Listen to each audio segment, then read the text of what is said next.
This is what you're telling me. Okay. It all comes down to this, huh? Okay. How many slugs did I plug into your chest before it gets filled? Since you ain't got nothing else to do but get killed. Been a fiend ever since I found out how it's gonna taste. Empty your clip of hollow tips into your daughter's face. Cause that's just the type of shit that I'm on. Collect my dough, hit the fucking hit and I'm gone. I ain't never got to worry about the aim. Infrared to your head, we'll make sure I hit him in the brain. Blah! One more time for good luck. For what? He was already dead. What the fuck?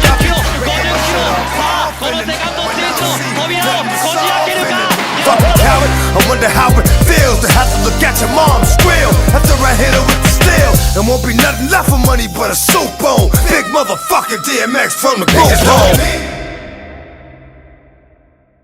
There's one big question that runs through everyone's mind.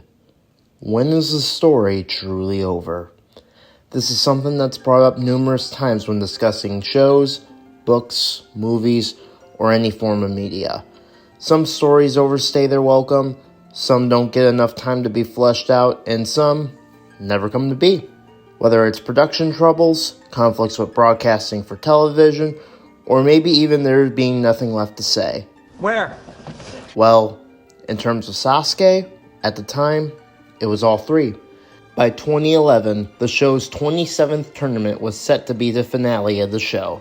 On the production side, Monster 9 had gone bankrupt, and with no money to support the show, the broadcasting would never come to be. As for the last reason, it seemed like Sasuke 27 had answered that.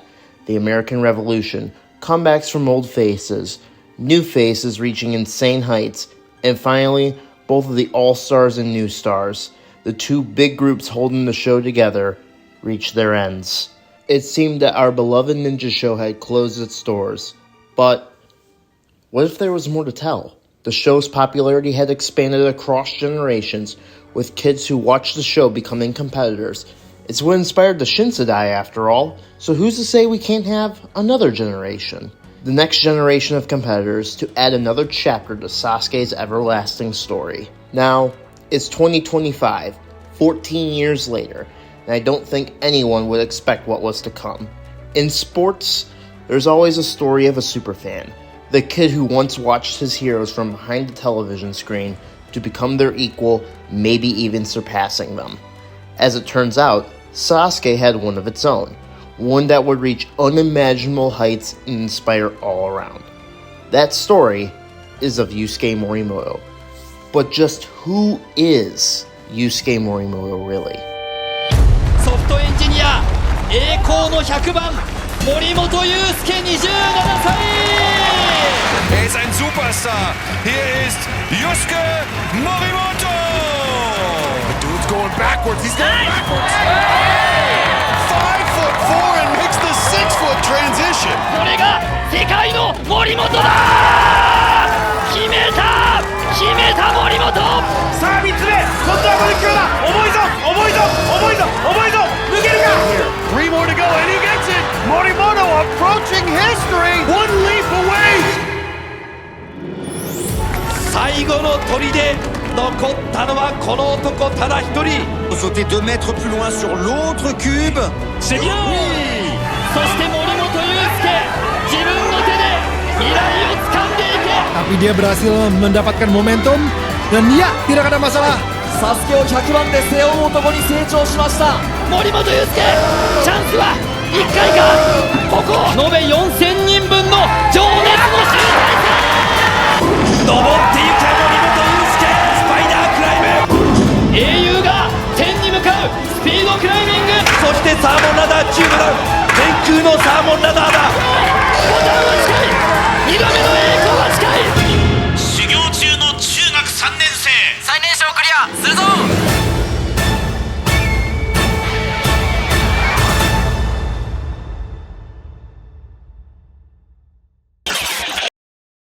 But to truly understand the origin of this incredible story, we need to go back to the beginning. No, not there. Not there either. Even before that. Where it really begins is on December 21st, 1991, where Yusuke Morimoto was born in the Koshi Prefecture to two loving parents, Takuya and Mikiko.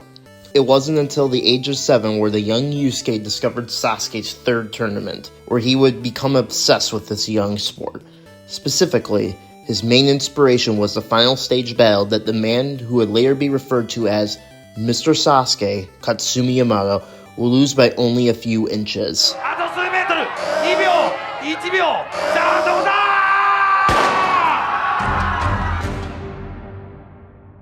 Yusuke would begin to train relentlessly, sometimes with his younger sister, in hopes of getting his shot on the big stage. Growing up, Yusuke discovered in his school days that not only was he not skilled at any other sports, like baseball, basketball, or soccer, but he never had interest in them either. 実は結構僕もともと運動があまり得意じゃなくてですね、全教科の中で体育が一番点数悪かったんで、あんな完全制覇した人でも体育全然ダメだったんだ、僕も頑張ろうってそういう風に。He was strictly a Sasuke athlete.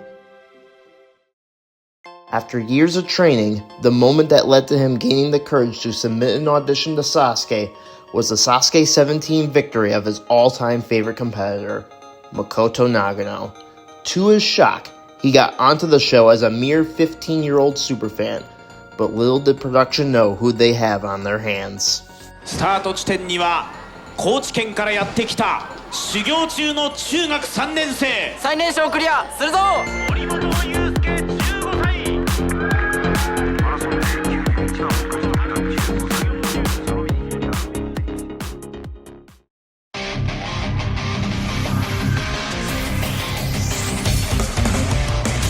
Sasuke 18 was set to bring a renewal that was considered so difficult that all 100 competitors would fail on the first stage. The field of athletes would be stacked with many old and new faces.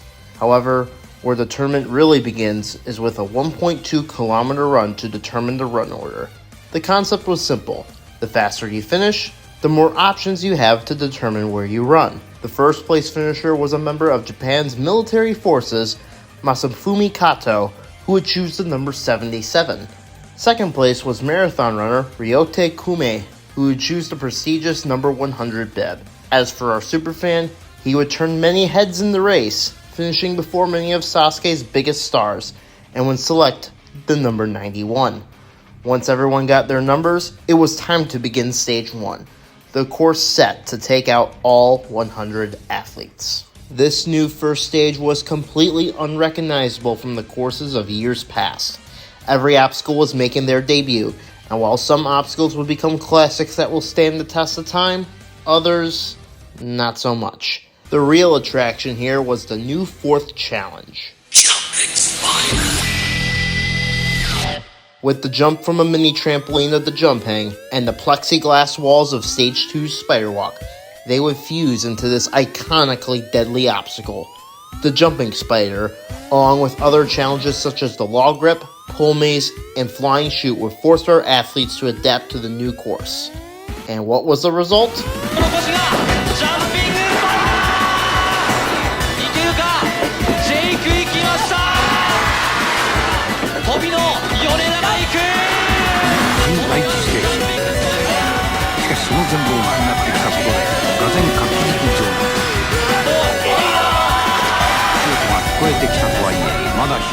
"59 runs in, and the course designer's dreams were slowly becoming a reality. No one has cleared the first stage, and only 2 will reach the final obstacle, the rope ladder.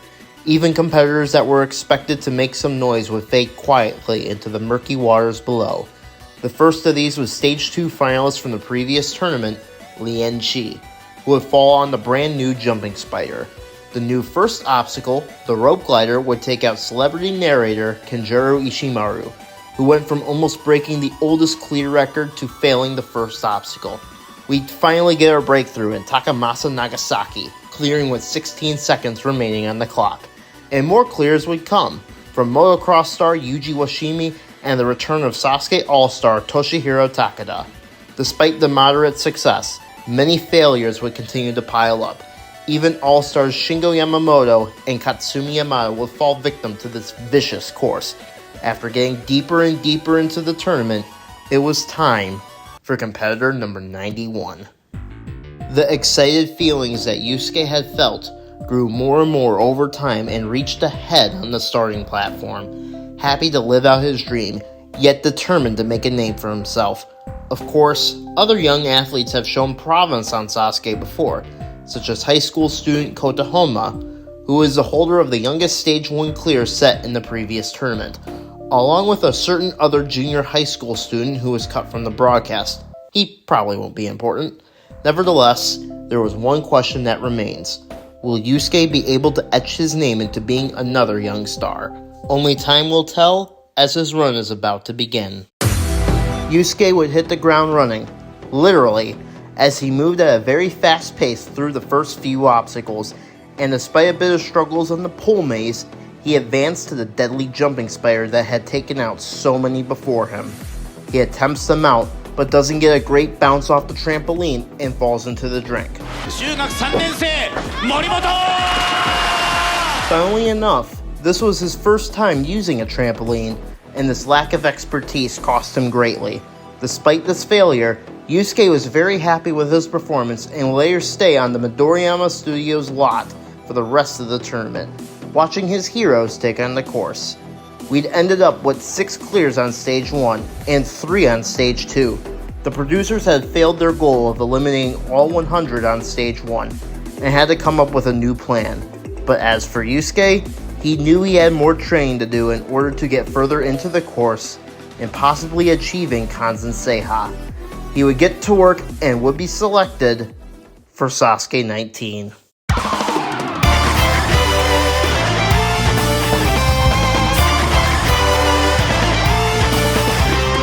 As stated before, the course designers had to come up with a new approach for this tournament. Yusuke would return to the set, donning the number 71 this time, and although he was still excited to be there, he had another goal in mind, to clear Stage 1. But little did he, or anyone on set for that matter, know what was in store for this new tournament. Let's just say that the course designers woke up and chose violence.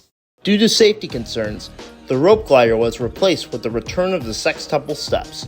The underwhelming bungee bridge was replaced with a brand new obstacle. A taller warped wall took the Great Wall's place. Every other obstacle was buffed to be even more daunting than they were in Sasuke 18. And to cap it all off, the time limit was decreased to 115 seconds. It started off innocently enough, with the earlier competitors going out early in the course, but strangely, no one was even making it past the jumping spider until 43 runs in. Nevertheless, the brand new challenge awaits. The half-pipe attack consists of 3 parts that really test one's coordination.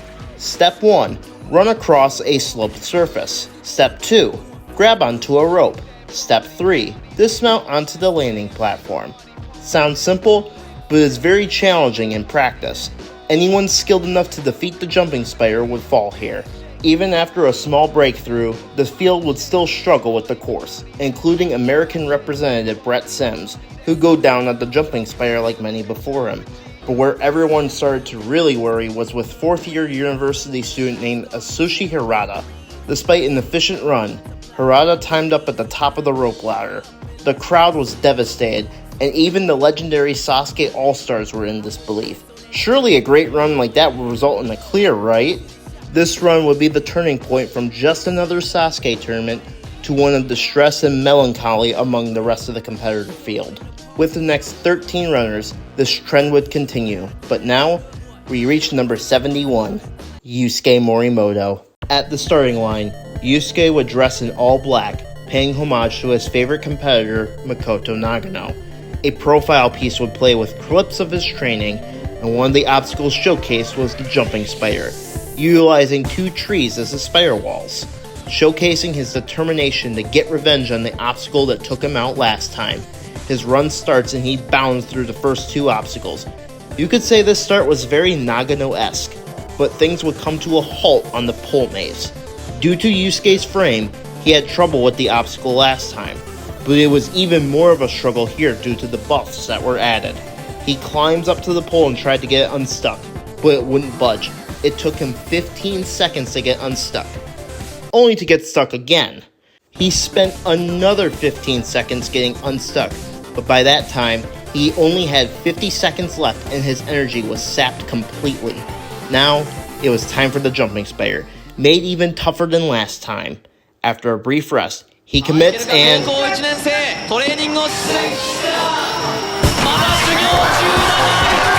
lands it! He just gets into the web, almost falling forward, but moves briskly through the obstacle. Time is ticking down as he approaches the half-pipe attack. Although he doesn't have the best traction on the pipe, he makes a move for the rope but unfortunately whiffs, falling into the drink below.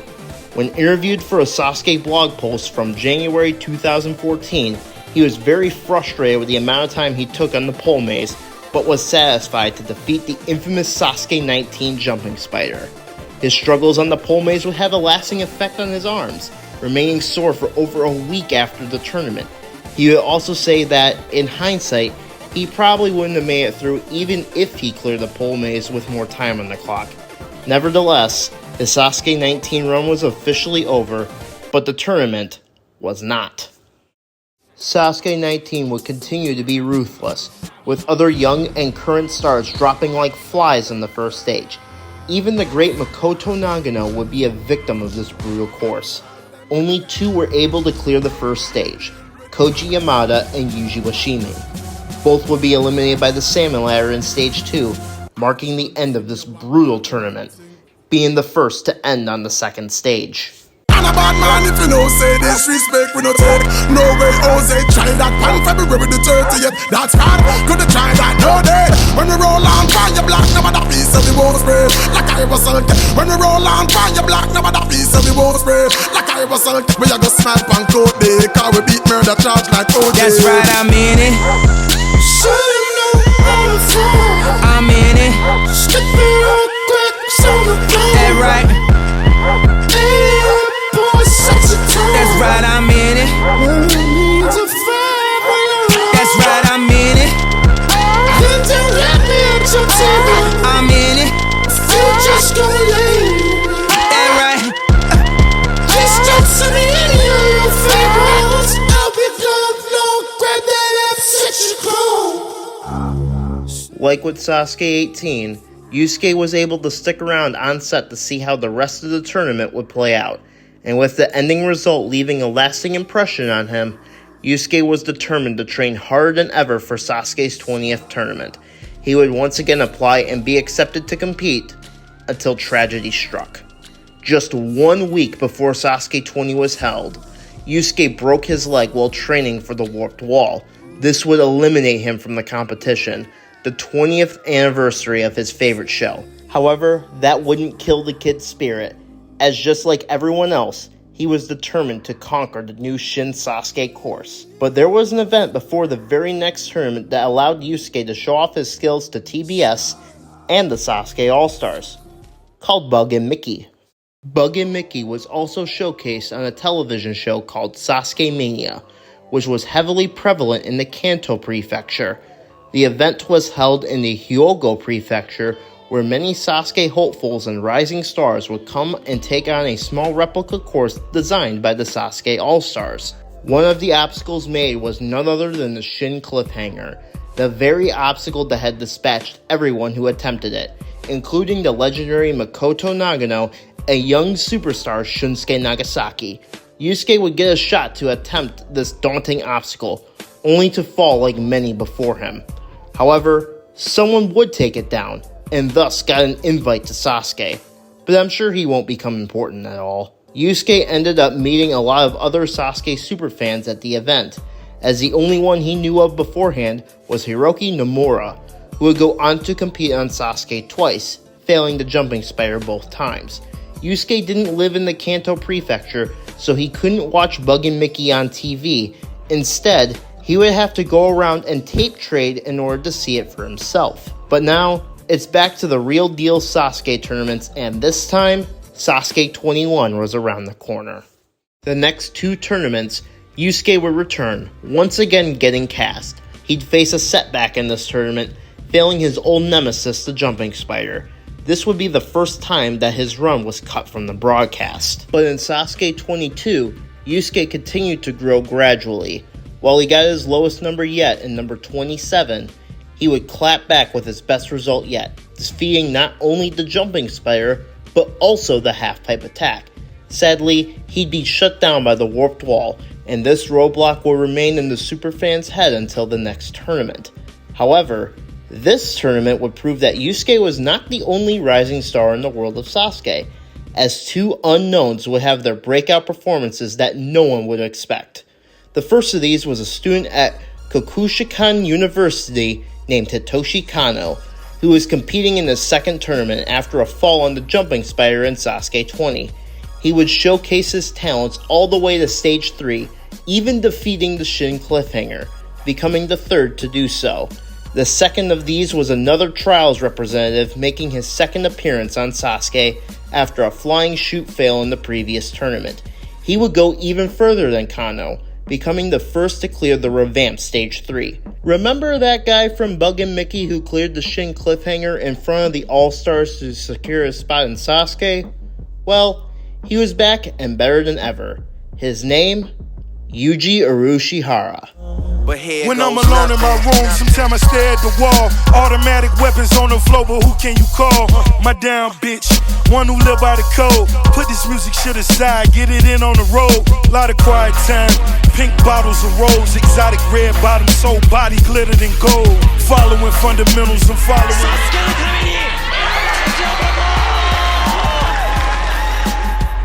Yuji would dominate the tournament and come just a few inches from achieving Kanzen Seiha on the brand new final stage. It was a fantastic run, and because of that, neither Yuji nor Kano would ever have to go through the trials again, and would continuously be invited back. As for Yusuke, he would have to wait on the sidelines to get his chance to truly showcase his potential. Except, there wouldn't be one for Yusuke. While the Superfan applied for the next 4 tournaments, he'd be rejected each time, leaving Stage 1 in the back of his mind for 2 straight years. He'd be sitting on the couch watching as other young stars would rise and take the spot that many thought would go to Yusuke. Hell, Yuji would go the distance in Sasuke 24 and become Sasuke's 3rd Grand Champion.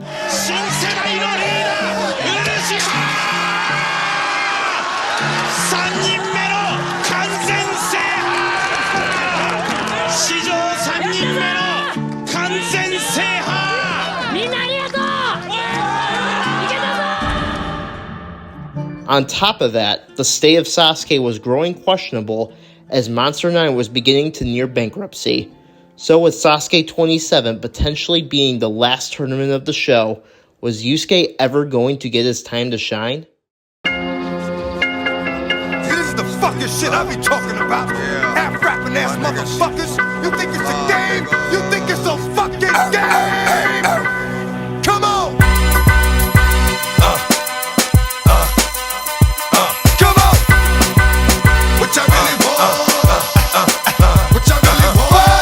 We arrive at seemingly the final tournament of the show, Sasuke 27, with a ton of old and new faces ready to conquer Midoriyama one last time.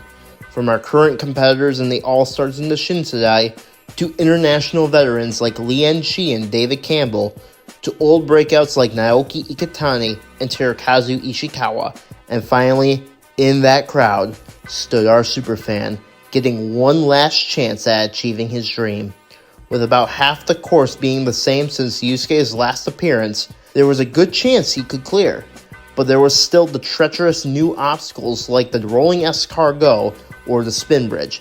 He got a high bib in number 84, and with seemingly one shot left, this was do or die. Whipping, that's my style. I'm a pretty dog, leave you all bloody dog, service with a smile. Suck my. When you catch up in the jail before know that it's about to get thick.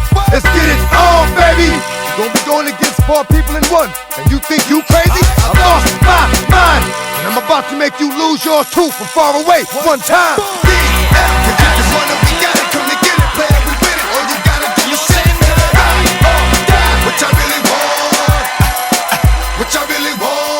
He had done it! After 4 fails, Yusuke finally broke the streak and advanced to the second stage. He even put up a valiant effort on the second stage, making it all the way to the middle spin before wiping out like many others that night. Despite that, Yusuke has achieved one of his big goals, and if the show were to be cut after this tournament, at least our superfan can leave proud. But if you guys remember what I said in the intro, that's not where Sasuke or Yusuke's story ended. Not even close. Even though Monster 9 was no more, Tokyo Broadcasting Systems themselves saw potential with the Sasuke branding and would bring the show back from the brink, with old director Masato Inui at the helm, thus beginning a semi-rebrand, known as Sasuke Rising. Sasuke 28 would come around, and there was one thing that TBS wanted to lean into, making everything all new. New stars to push, new obstacles to challenge the athletes, and the show just going into a new direction. Because of this, many that did well in older tournaments would not be invited back, including Yusuke. However, the biggest decision was the most controversial, but one that would push Masato Inui's vision of a new era, the retirement of the All-Stars. Yep, the faces of the sport during the show's glory days, and Yusuke's childhood heroes, were to be forcibly retired from the show. Unsurprisingly, this stunned the majority of viewers, and when the results of the tournament were broadcast, it wasn't hard to see why. To make matters even worse, Inui's new era didn't even come to fruition. The Shinsadai, the show's rulers from the past 3 tournaments, dominated the course again. Kazuma Asa, Ryo Matachi, Hitoshi Kano, and even now 2-time grand champion Yuji Urushihara were 4 of only 5 people to clear the first stage, and 3 of them made stage 3. Despite all of them being stopped by the brand new crux point of the course, it wasn't enough to get Inui off the hook. This new era needed something different, something fresh, something completely unexpected. Enter Sasuke 29.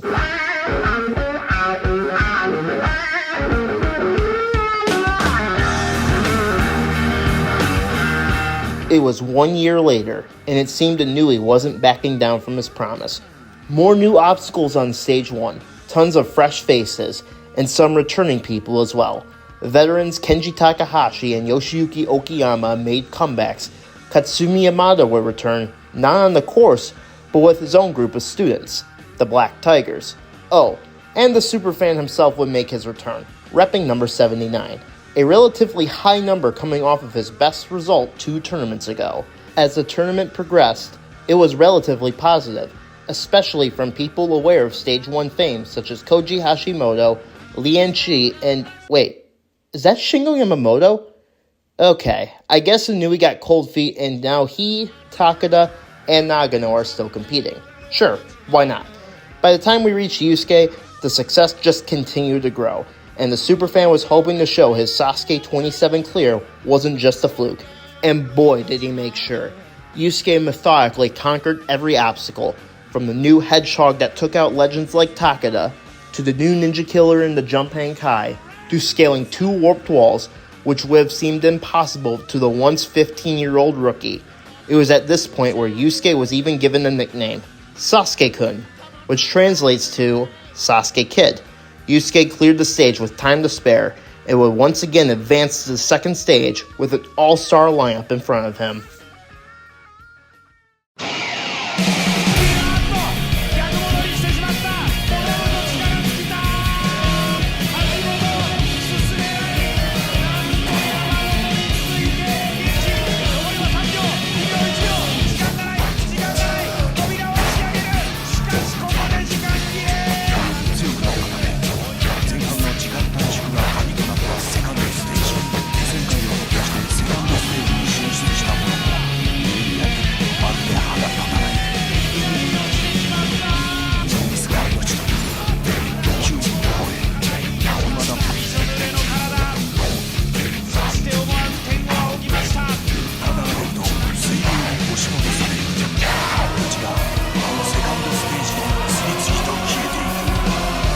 Something had gone seriously wrong. This easy Stage 2 from the previous tournament had begun taking rising stars and seasoned veterans out, one by one. Unbeknownst to the viewer at the time, this stage had gotten massive buffs after some athletes walked through the course. The two most notable buffs were to the new fifth obstacle, the backstream, where the current was cranked up to 11 and most that made it there really struggled against it. Some even had to be rescued from the tank from the on-site lifeguard. The other was the time limit. The course designers were so embarrassed by the previous 135 seconds, they chopped a third of the time off to make the time limit only 90 seconds, which, considering the obstacles in the buff backstream, would be an absolute brutal challenge for all 21 athletes. Nevertheless, Shingo Yamamoto, Koji Hashimoto, Lien Chi, and even one of the tournament's breakouts in Masashi Hioki would all fall victim to this grueling challenge. But now, our superfan and fourth-year Koshi University science student would step up to the plate and attempt to break through to the third stage. Come on, Yusuke, you can do it. This is to the memory of Dan Roy Henry. Too much enemy fire to catch a friend. Strays from the same shade, good we on the same team. Giving you respect, I expect the same thing. All black everything, you know my friend.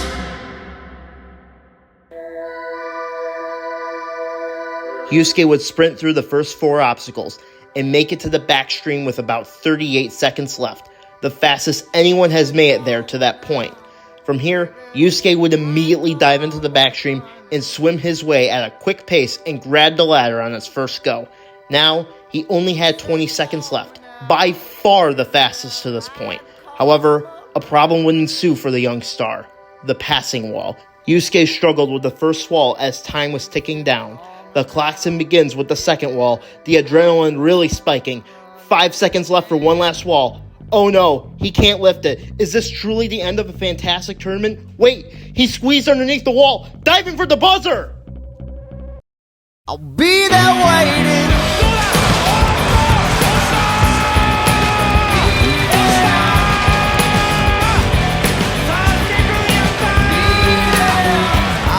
What a roller coaster of emotions felt by Yusuke, the audience, and the viewers at home. From appearing to be a shoo-in to nearly choking at the end, Yusuke saved his Stage 2 run by the skin of his teeth, clearing with only 0.8 seconds left on the clock. Yusuke has now broken into uncharted territory for his young career, Stage 3. Yusuke was absolutely spent and had troubles even breathing after the adrenaline wore off. Even he couldn't believe he cleared. Nevertheless, we still had 10 more runners left, including some of Sasuke's all-time talent. Stage 2 still did not let up, with 7 of the remaining 10 failing to join Yusuke. The remaining 3 were seasoned veterans Kenji Takahashi and Hitoshi Kano, as well as Kazuma Asa building off his previous breakout performances. Little did anyone know what would be in store for these 4 competitors on the ever-brutal Stage 3. Yusuke would be the very first runner of Stage 3, and his run got off to a solid start. The first obstacle was an old classic that he had seen on TV many times, the Rumbling Dice. His superfan pedigree would overcome any challenge the Rumbling Dice had in store. Up next was the Iron Paddler and... Yusuke? What are you doing? So yeah, the Iron Paddler took its toll on the rock climbing captain, with Yusuke never finding a good rhythm to get through the obstacle. He would spend an insane 90 seconds on the obstacle before making it to the end, absolutely exhausted, only to be faced with that crux point, undefeated from the previous tournament. What was that obstacle?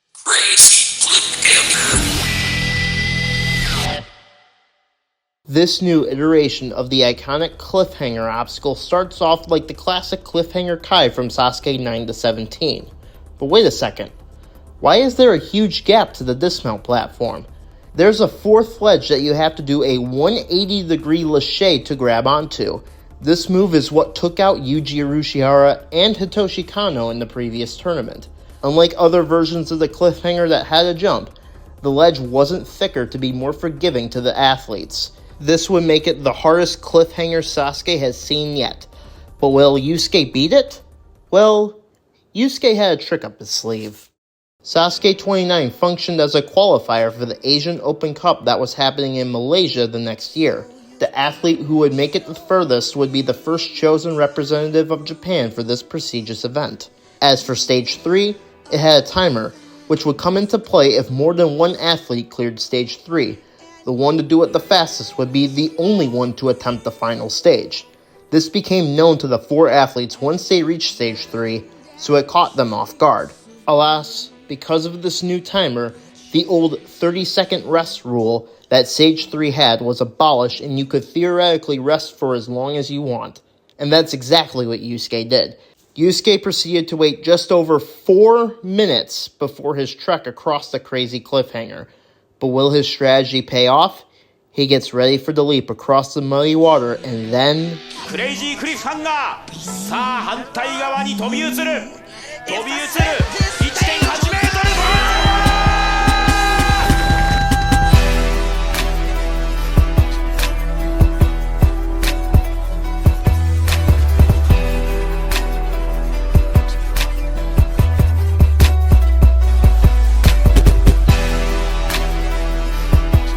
Yusuke became the first athlete to defeat the crazy cliffhanger. He would later go on to say that had the rule not been changed for this tournament, he would have failed here.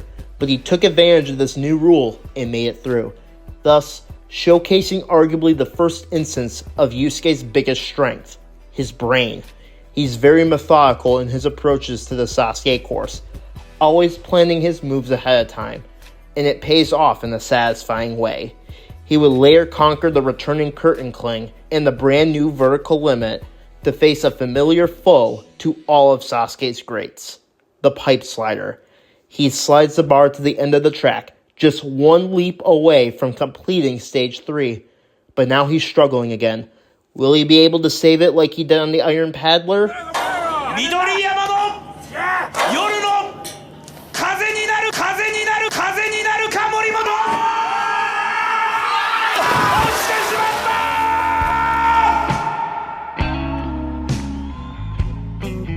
Like many before him, he would fall victim to the pipe slider's dismount, one of the most iconic challenges in all of Sasuke, and despite his superfan pedigree, Yusuke didn't know how to fully complete the obstacle, dismount and all.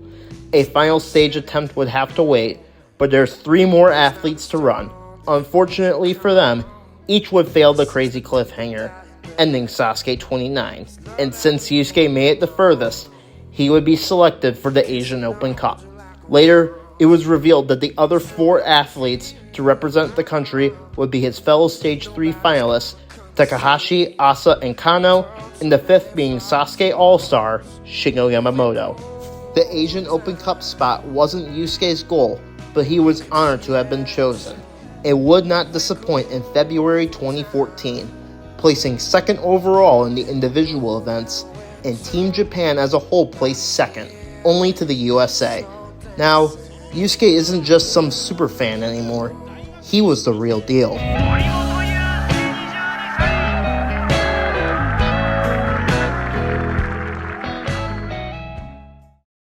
The electric ending to Sasuke 29 led to a lot of hype for the 30th anniversary tournament of Sasuke. But before that, we had 2 events that Yusuke partook in. The first was the aforementioned Asian Open Cup, which Yusuke performed very well in. The other was USA versus the world. Open the pearly gates, bright white lights, Madonna. Angels lined up in my honor, your honor. Name me king. Name me king. I took the crown. Now, this isn't the first international competition that American Ninja Warrior hosted, as they hosted a USA vs. Japan special the previous season of A&W, where the Japanese team would be overmatched the entire special. There was only one change in Team Japan, with Yuji Urushihara being replaced by none other than Yusuke Morimoto. This time around, there was another team added, Team Europe, which consisted of representatives from the UK, France, Italy, and more. Team Japan would struggle throughout the event.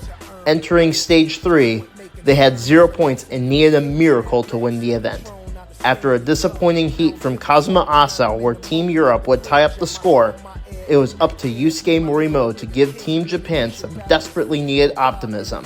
Now, Yusuke also attempted stage 2, but went down on the butterfly wall. But what would he do on stage 3?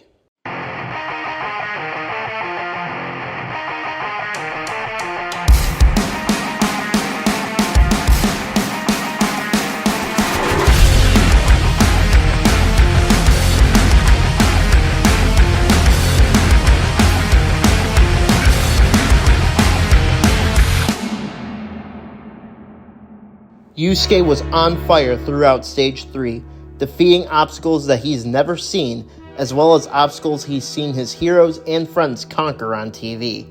The floating boards, ultimate cliffhanger, and hang climb were no match. Only the flying bar was standing in the way of not only Yusuke's first ever stage 3 clear, but the first stage 3 clear on American soil. Only a few had even come close to this achievement, and those were Brian Arnold, Paul Casimir, and Ryo Matachi. But this was Yusuke Morimoto we're talking about, Sasuke's most recent breakout star, the man who defeated the crazy cliffhanger. Can Yusuke take down another undefeated obstacle? 5 feet from landing to landing, sticks the first one. Wow, great momentum here. 3 more to go, and he gets it! Morimoto approaching history! Matt, this is big time, prime time, showtime. 1 leap away!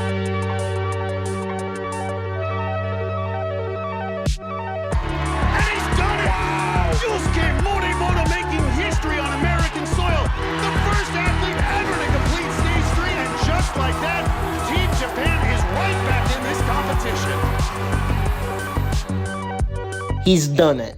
Yusuke became the first ever to defeat the American Ninja Warrior Stage 3 in Las Vegas and set the standard for his heat, only to be beaten by Stefano Ghisolfi.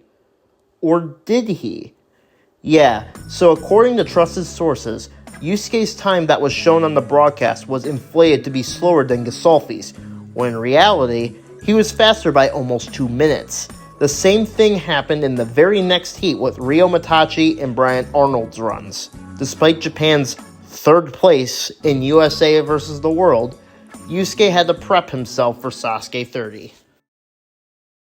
Being the 30th anniversary of Sasuke, many returning faces would come back to compete, with the biggest headline of them being All-Star Bunpei Shiratori, making his grand return after his previous appearance in Sasuke 21. However, something that didn't change was Stage 1, which remained the same outside of a new final obstacle, the Lumberjack Climb. After his performance in the previous tournament, USA vs. the World, and the Asian Open Cup, Yusuke would be given the prestigious number 3000 bib for this tournament, and he would immediately begin analyzing the course along with the new obstacle. The first clear of this tournament was a friend of Yusuke's, Noritomo Morisawa. Yusuke cheered on his friend to clear on his rookie tournament, however he wouldn't be able to continue on due to a neck injury sustained before Stage 2.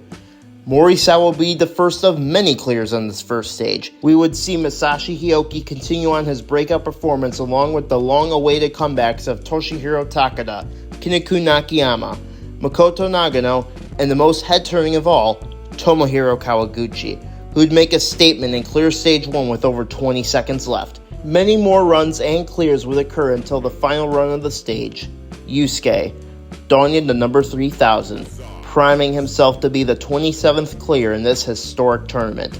And his run became a formality, as Yusuke did what Yusuke does best, as he methodically took down each obstacle until the Lumberjack Climb. But he's already seen 99 runs before him, and 26 of them made it through, and he used this newfound knowledge to take down the new obstacle and clear with 11 seconds left, and now it was time for the 27 athletes to take on Stage 2. Stage 2 only had 3 changes from the previous tournament. At the end of the spider walk, a new obstacle was added, the spider drop. Because of this, there was now a ladder that led to the backstream. There was also the return of the wall lift, replacing the passing wall. The final change was an additional 20 seconds to the time limit after an abundance of timeouts in the previous tournament. Even with the nerf time limit, the course still proved to be brutal, as many timed out on the backstream and wall lift. Nevertheless, 9 athletes would make it through to the end of the course. Hioki, Kawaguchi, Kano, and Asa would make it through, as many expected, but we also saw a Stage 3 return of Ryo Mitachi. A resurgent Shunsuke Nagasaki and Lienshi would also make their grand returns as well. Now, we come to our final runner, the man that cleared the crazy cliffhanger and made history in America, Mr. 3000, Yusuke Morimoto. Yusuke would take a bit of a slower approach compared to last time, which with the added time limit was to be expected. After all, Yusuke is known for his calculated approach to each course he takes on. He has about 40 seconds left to take on the backstream, but this should be plenty of time, right? I mean, in his profile piece before his run, he's seen training to wall lift, an area he struggled on in the previous tournament. He has 20 seconds left. Surely he can clear one last obstacle to be the night's 10th Stage 2 clear. He did it in the previous tournament after all. 壁に向かってまず1つ目、30キロどうだ、残りが今13秒。Yusuke? Everything okay? Come on, man. Get a grip and power your way through. Dig deep, Yusuke. Dig deep. ブザーが鳴る。なんとか抜けるか。さあ残り2秒。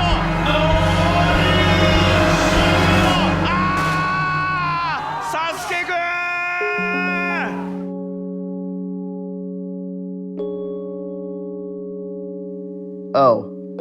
Oh no. Despite training the obstacle and defeating it last time, Yusuke would time up on the wall lift. This would provide the viewer with one of Yusuke's bigger weaknesses, his brute strength. Due to Yusuke's smaller frame, there's only so much muscle he can put on to mitigate this issue, but nevertheless, Yusuke had this glaring problem come up on him twice at the end of Stage 2, and even on the Iron Paddler in Stage 3. Yusuke's tournament may have ended here, but the show must go on. The crazy cliffhanger would still be a huge threat to the 9 that made it there, as 6 of the 9 would succumb to the 180 lache. The 3 that beat it include Tomohiro Kawaguchi, Ryo Mitachi, and Shinya Kishimoto. Now the vertical limit and pipe slider remain. Kishimoto is now on pace too, but Kawaguchi and Mitachi would make it through to the end to become the first finalists of this new era of Sasuke. The new final stage was similar to the tower that Makoto Nagano defeated in Sasuke 17, but 1.5 meters taller. Kawaguchi would really struggle with the spider climb and timed out 15 meters up, and Mitachi would come just feet away from becoming Sasuke's 4th Grand Champion. As for Yusuke, he knew he had a lot of work to do in order to get back to Stage 3 and advance further. Many Sasuke fans were critical of Yusuke for his choke, saying that he did not deserve the number 3000 and would doubt that he will ever achieve his goal of a Kanzen Seiha. His timeout was a snap back to reality, but he's not giving up on his dream that easy. He knows he needs to clutch up when his back's against the rope. It was back to the lab again, so he continued to relentlessly train for Sasuke 31. But before Sasuke 31, Yusuke was once again selected to be a part of Team Japan for the second USA vs. the World, alongside Ryo Mitachi, Tomohiro Kawaguchi, Kenji Takahashi, and Masashi Hioki. They will once again get 3rd place in the special, with Team USA taking the crown after champion Isaac Caldiero would complete Stage 3 faster than his opponents to take the win. As for Yusuke, he would fail an old foe on Stage 1, the Jumping Spider, an obstacle that also took out Isaac Caldiero, Ryo Mitachi, Alexander Mars, and Kevin Bull. Yusuke didn't run Stage 2, but he ran Stage 3, and completed it again.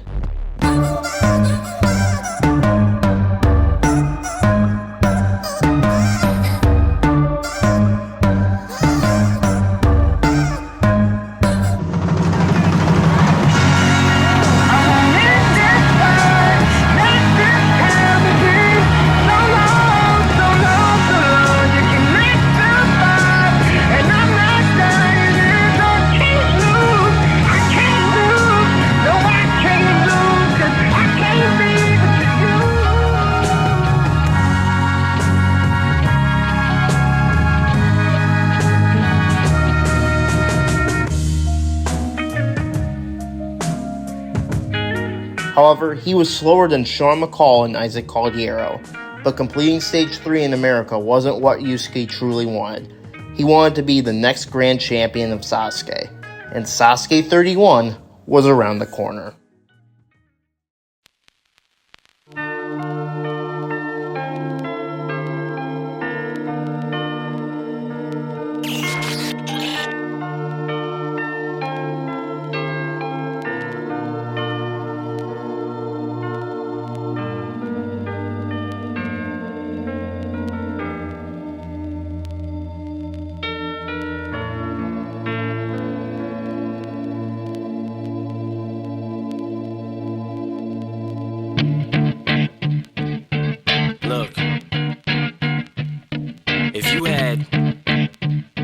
shot, one opportunity to seize everything you ever wanted in one moment.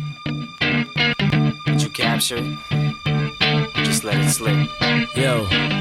His palms are sweaty, knees weak, arms are heavy. There's vomit on his sweater already. Mom's spaghetti, he's nervous, but on the surface he looks calm and ready to drop bombs. But he keeps on forgetting what he wrote down. The whole crowd goes so loud, he opens his mouth, but the words won't come out. He's choking how? Everybody's choking now. The clock's run out, time's up, over. Snap back to reality. Oh, there goes gravity. Stage 1 would now have a 2-minute time limit and would have quite a few changes to the course after the 27 clears in the previous tournament.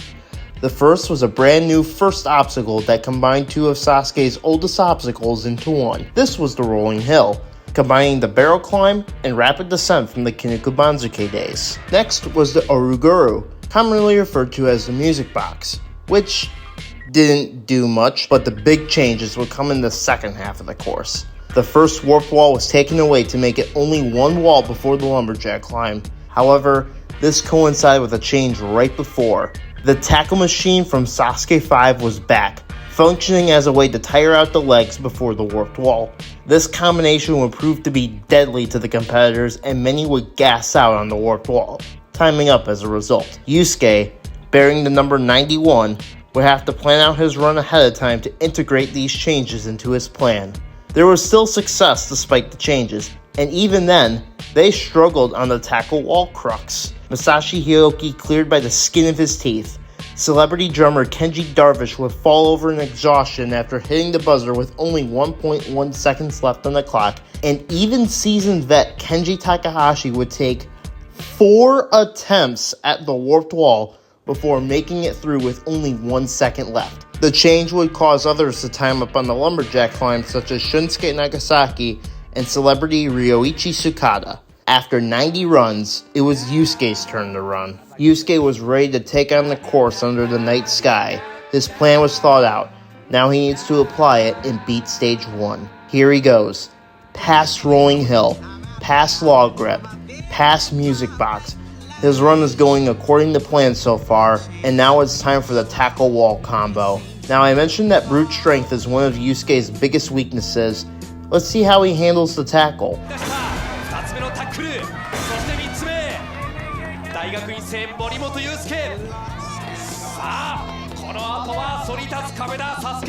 That was really smooth.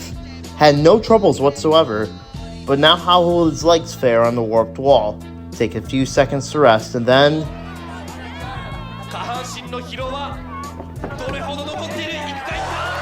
he gets it in one. Rather convincingly, I might add. 1 obstacle to go, 30 seconds left. He's in pole position to defeat stage 1 once again. And he does it. Just as the klaxon sounds, he hits the button, not even breaking a sweat. He made it look easy.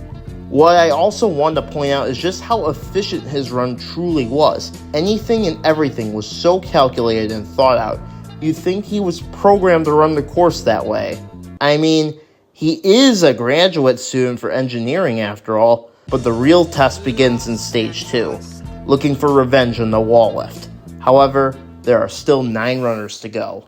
After 2 rolling hill fails by all-stars Shingo Yamamoto and Toshihiro Takeda, we got another 4 clears featuring Kazuma Asa, Hitoshi Kano, and Tomohiro Kawaguchi, making it a total of 17 clears. Only 3 runners left to go, 2 grand champions and the man who was feet away from winning the previous tournament.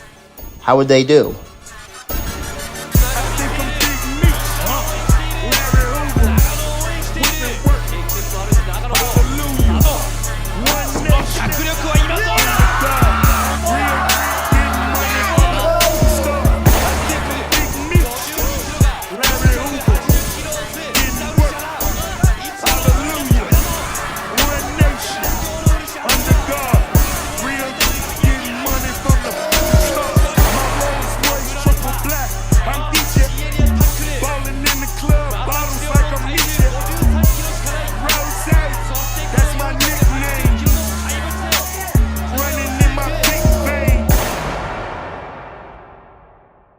Nagano, Yuji, and Ryo would all fall victim to this vicious combo, with Yuji and Ryo continuing to attempt the wall even after time expired, each attempt to no avail. And thus, we move on to Stage 2. Stage 2 wouldn't have too many changes, a 10-second reduction on the time limit and a brand new salmon ladder variant replacing the controversial swap salmon ladder, the salmon ladder Nubori and Kadari. The Nubori was just your standard salmon ladder that you can easily find at a ninja gym or even in an athlete's home. The Kadari would be the same, except you move the bar down the salmon ladder as opposed to up.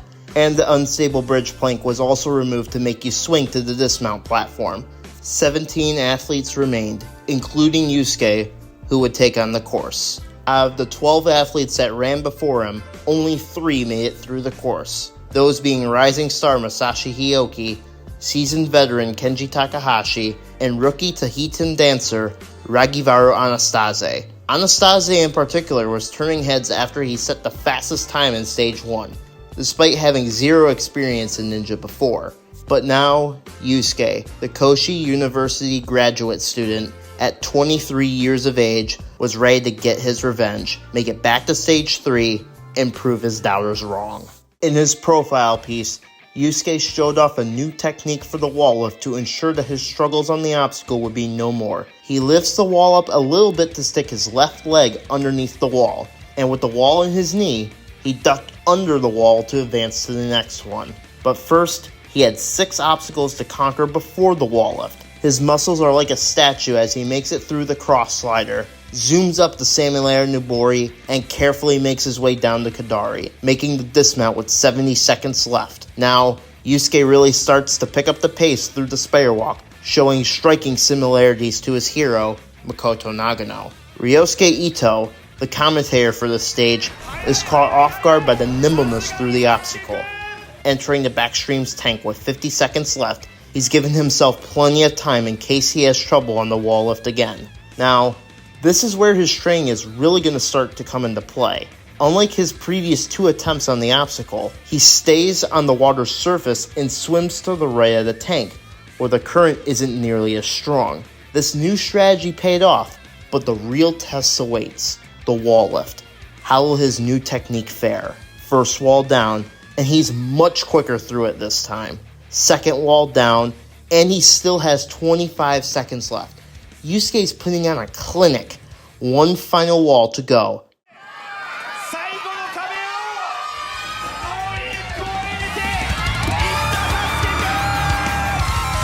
And just like that, he's back in Stage 3, clearing with 19.4 seconds left. While this run was calculated, Yusuke would turn on the jets in Stage 2 to ensure that he wouldn't time up ever again, and he made a statement here. And with 4 more clears, Yusuke would have the fastest time on the stage. But now, the Elite 8 that made it through would have to take on Stage 3.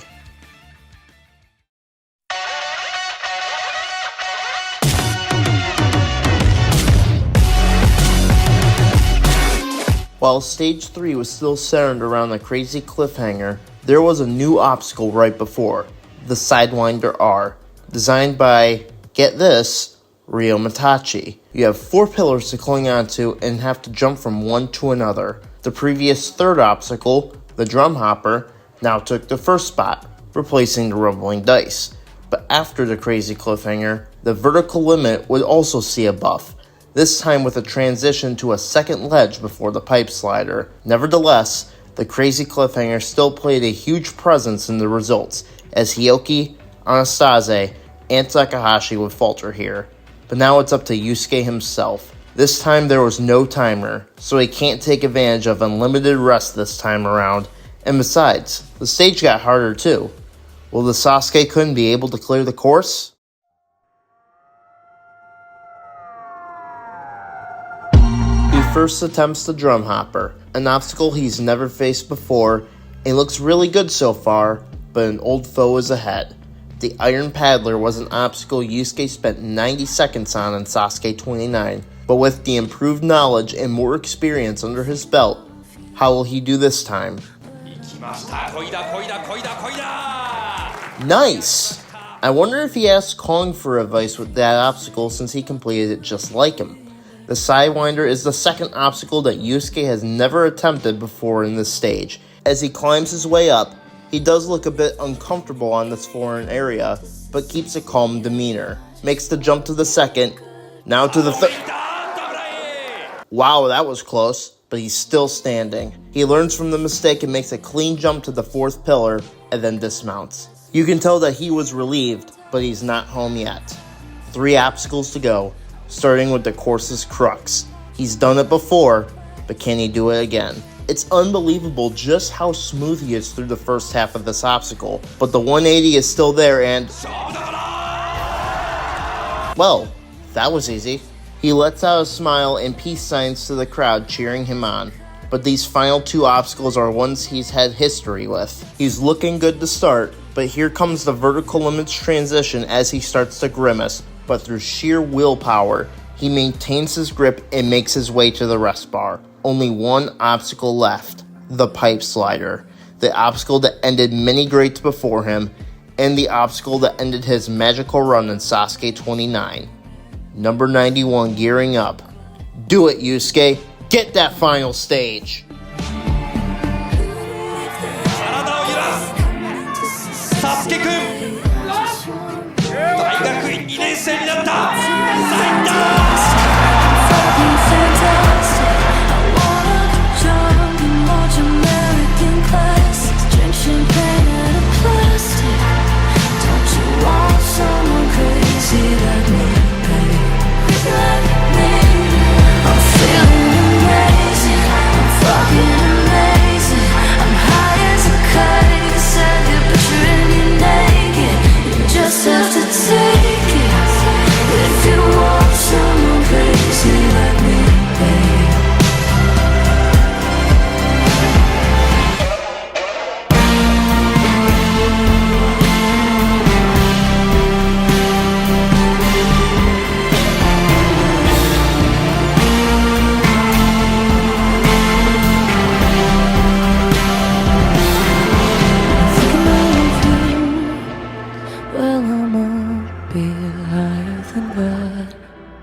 He's done it! Yusuke makes his first appearance in the final stage with a textbook pipe slider dismount. He's trained relentlessly for this moment, and it's all paying off. What separates Yusuke from so many other athletes is not just his superfan pedigree or his talent, but rather his work ethic. With his VHS tapes and backyard replicas, he's always studying these obstacles and how to best handle them in competition. And the way he handles the pressure under the lights in this tournament in comparison to the previous is astonishing and showcases the X factor of Yusuke's runs. It's almost as if Sasuke 30 and Sasuke 31 Yusuke are 2 completely different people. But we aren't done yet. 4 runners are left. After another fail on the crazy cliffhanger, we are down to 3. Kazuma Asa, Hitoshi Kano, and Tomohiro Kawaguchi. Asa and Kano are the only 2 people to make it this far in all 4 tournaments of the Rising era, and Kawaguchi cleared the crazy cliffhanger and the rest of the stage last time. Each of them would make it back to the crux. Asa and surprisingly Kawaguchi would fall here, marking Asa's 4th consecutive failure here, and for Kawaguchi, many were stunned, including Yusuke himself, thinking for sure Kawaguchi was going to join him. As for Kano's attempt on this damned obstacle,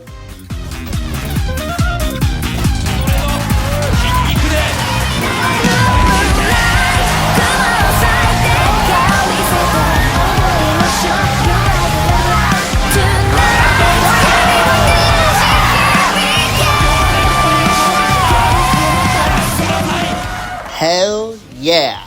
The crowd goes wild as Kano makes the jump and clears this daunting obstacle. Yusuke is shown first and he's genuinely excited and happy for Kano, showcasing his incredible sportsmanship to his fellow athletes. Kano is pumped and holding back tears on the platform, so happy that he's made it through. But now, the vertical limit stands in his way. He starts and, oh no, he's already grimacing. And there's still that transition. He gets one hand up there, but he's fighting for dear life. Continue the magic, Kano!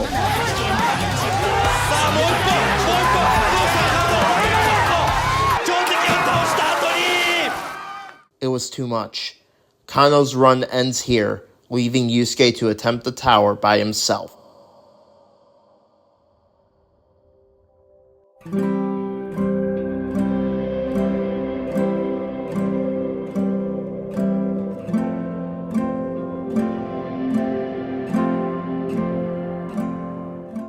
Yusuke has never made it this far before, but this is a tower he's all too familiar with. This is the tower setup that his hero, Makoto Nagano, defeated in Sasuke 17, except even harder with 1.5 meters added. He's been training for this very moment on his homemade spider climb and rope. All of Yusuke's training since the age of 6 was leading up to one tower climb. This 23-year-old Koshi University graduate student knew he was fully prepared. Either he would join the ranks among Sasuke's all-time greats, or he would fall back to earth and have to wait for next time, like many before. Donning the number 91, the same number he had back when he made his Sasuke debut in Sasuke 18, it had all come full circle for the once kid with a dream to being a superstar in the making.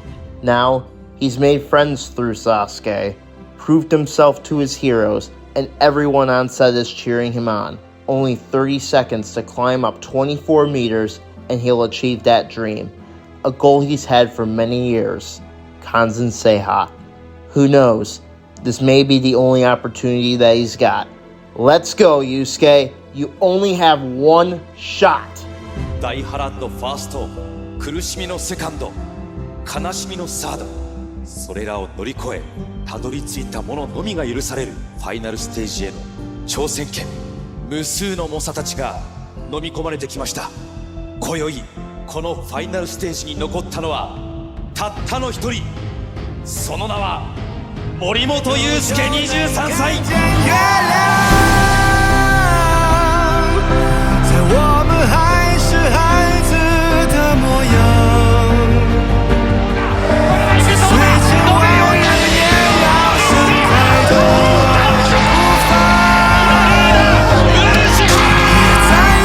場にたどり着いた森本裕介のいよいよ夢へのチャレンジが始まります。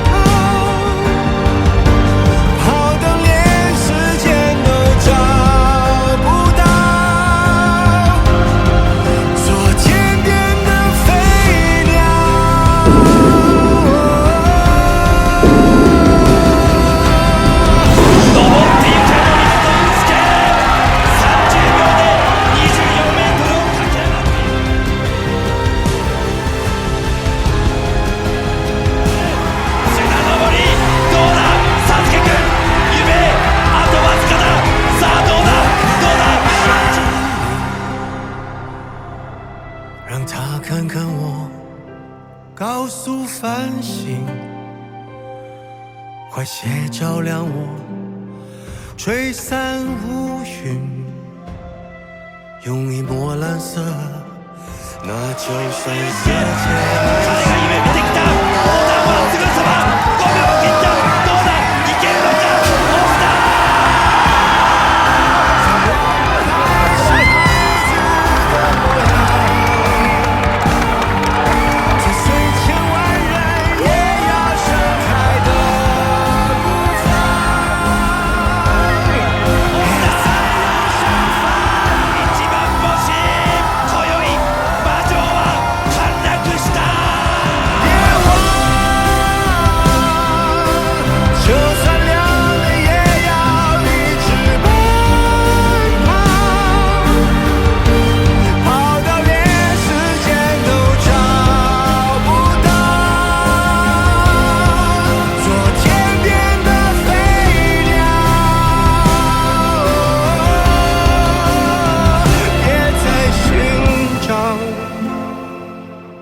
就安静地忘掉，我这样就很好。The dream has been achieved. Yusuke flawlessly took down the tower with a symbolic 2.5 seconds left, just like his hero did in 2006. Midoriyama Studios erupts in triumph. Everyone's so happy to see one man, Sasuke-kun Yusuke Morimoto, achieve his lifelong dream. His family, fellow athletes, celebrities in the booth, Komoda Kengo are ecstatic at this insane course being thoroughly demolished. Each stage was conquered. Yusuke Morimoto is now a champion. The fourth man to ever do it. Kazuhiko Akiyama, Makoto Nagano, and Yuji Urushiora all have new company. All that training had paid off, and Sasuke had been beaten by a man with a dream. Not just any man, a man with an incredible work ethic, a man that can dissect any course put in front of him, a man with a true passion for the sport he loved most. And although Yusuke's dream was finally realized, the story doesn't end there.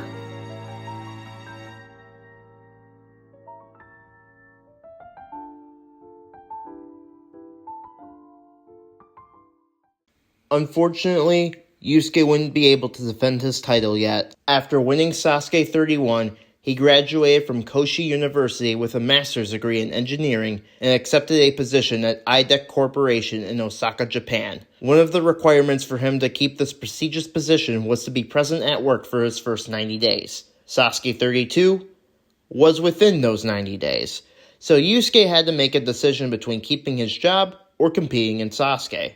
And well, he chose to keep his job, so he wouldn't make an appearance at Midoriyama this time around.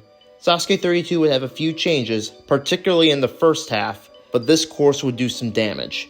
Hyoki, Darvish, Takahashi, even Asa and Kano would go down on the first stage. There was still some success, but the third of the 8 stage 1 clears was making a grand return from the Shin Sasuke era after studying abroad in the UK. A parkour instructor by the name of Jun Sato.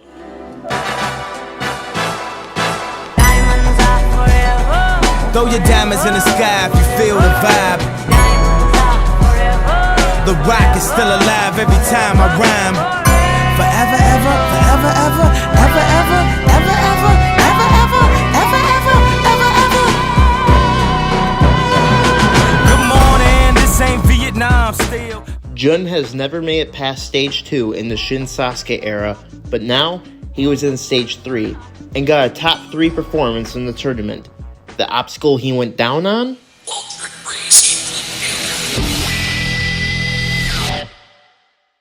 If you thought the crazy cliffhanger was tough, this was even trickier. There were 2 180 laches. The first wasn't much different from the crazy cliffhanger, but the second was to a ledge on a motor, moving up and down, meaning you have to time your jump to the next ledge before completing the obstacle. Only 3 would attempt this obstacle in the tournament: Jun and 2 American representatives.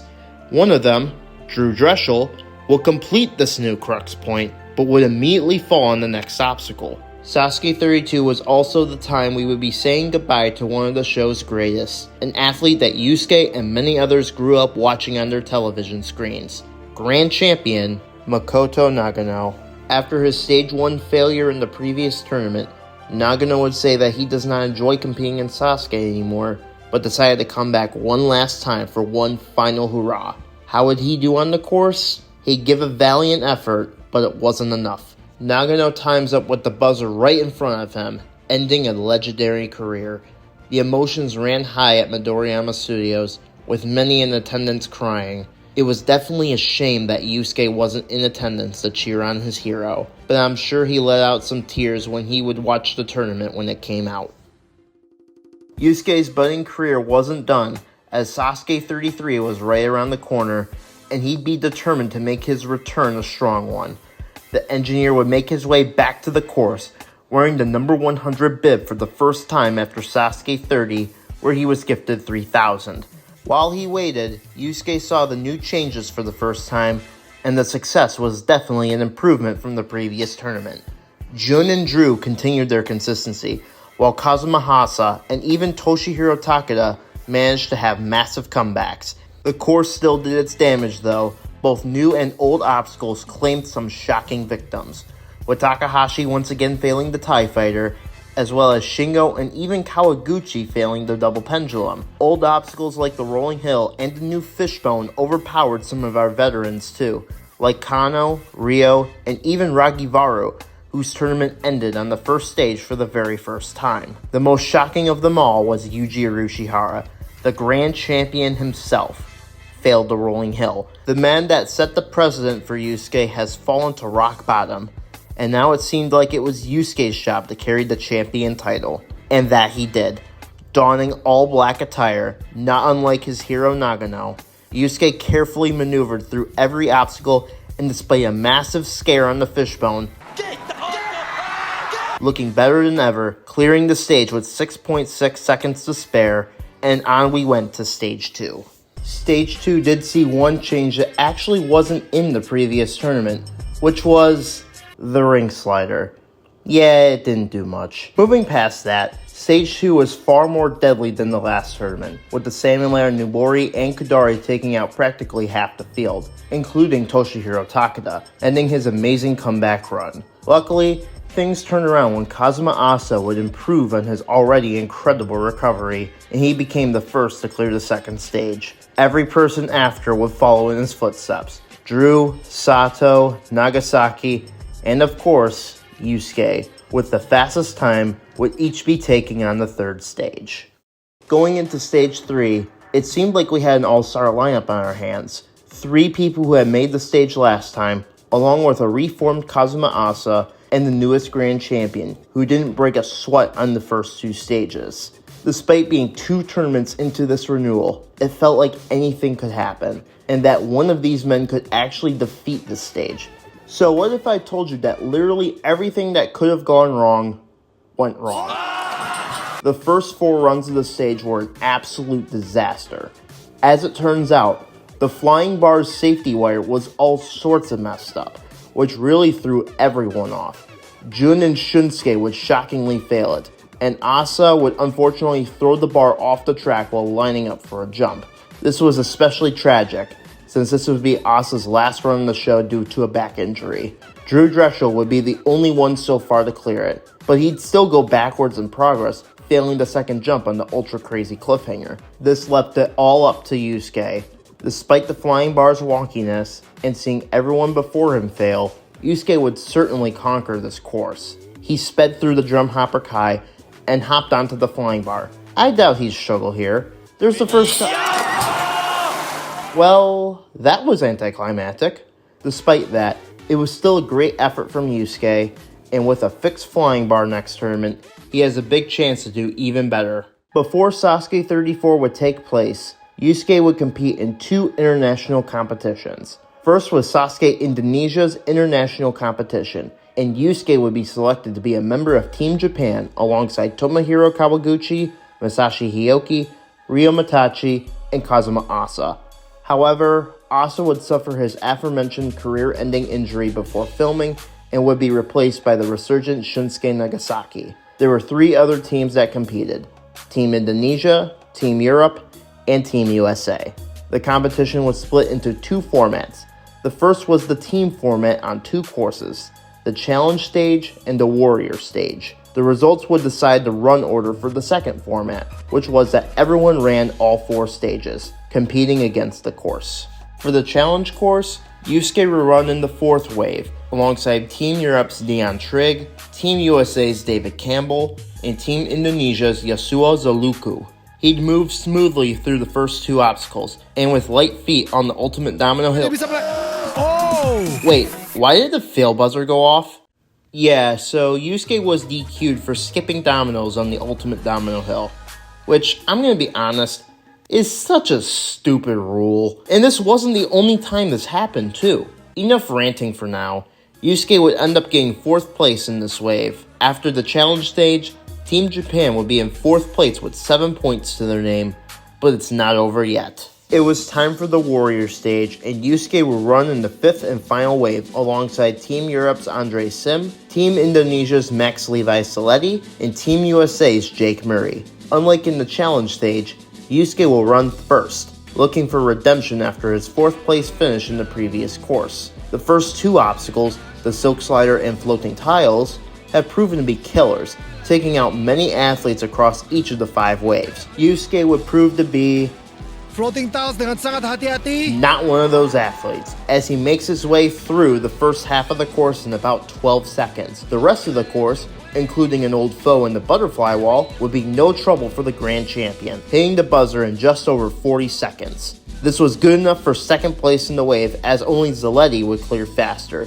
netting Team Japan 3 points and put them in a tie for second place with Team Europe with 12 points. For the semifinal stage 1, Yusuke would be the 6th runner of everyone. The time limit for this stage was 150 seconds. At the time of Yusuke's run, everyone had cleared the course, including his teammate Masashi Hioki. Yusuke would begin and take his methodical approach through the course that he is known for in Japan. I mean, he has 30 seconds per obstacle. The 4th obstacle of this course, Sonic Curve, is similar to an old foe of Yusuke's, the half-pipe attack. However, this proved to be no challenge whatsoever. Now, on this warped wall, the curvature on this wall is very different from what the members of Team Japan are used to, but Yusuke surges up the wall in 1 and hits the buzzer with 50 seconds left on the clock, and thus would move on to the semifinal stage 2. For the semifinal stage 2, there was a time limit of 300 seconds, and Yusuke would be the very first runner. This is definitely something that counteracts with his primary strength as an athlete. However, this concern was overblown as he still cleared the previous course despite running 6th. The first obstacle is the legendary, challenging, most insane Pinon. Yeah, Yusuke wouldn't even break a sweat. Next was an obstacle that ended his ninja debut all those years ago. The jumping spider. He would take his time to size up the obstacle. Remember, he had 6 minutes to complete the course. Ya, luar biasa. No issues there. Next was a pegboard. Yusuke's lockoffs would be put to the test here. Yusuke, that's not the optimal technique there. Oh wait, he changed his technique mid-obstacle and clear. The floating boards, an obstacle Yusuke previously defeated, was next, and here would be no different. 2 obstacles left, the salmon ladder and triple swing. The latter just being glorified laches, complete with a rope ladder to the buzzer. His salmon ladder attempt was about as textbook as it gets, and he handled the triple swing with no issues, clearing the course with 44 seconds left, setting the standard for other athletes to follow.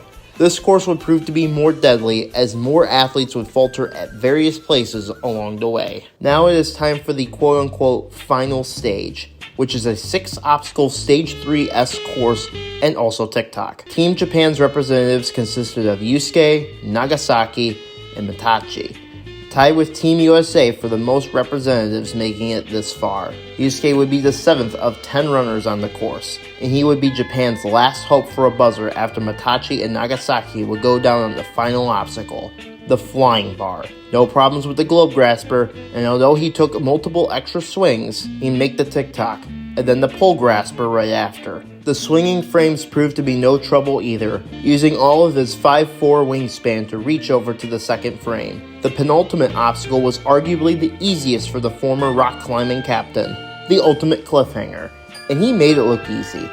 Lastly, it was the flying bar, and Yusuke was in pole position to earn Team Japan a buzzer. He's done this before in USA vs. the World twice over, but it's important to know he went down on the flying bar in Sasuke 33. So how will this turn out?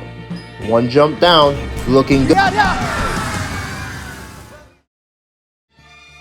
As it turns out, Sasuke Indonesia's flying bar was constructed very similarly to how Sasuke 33's flying bar was, with a wire preventing the bar from falling into the water with anyone who fell.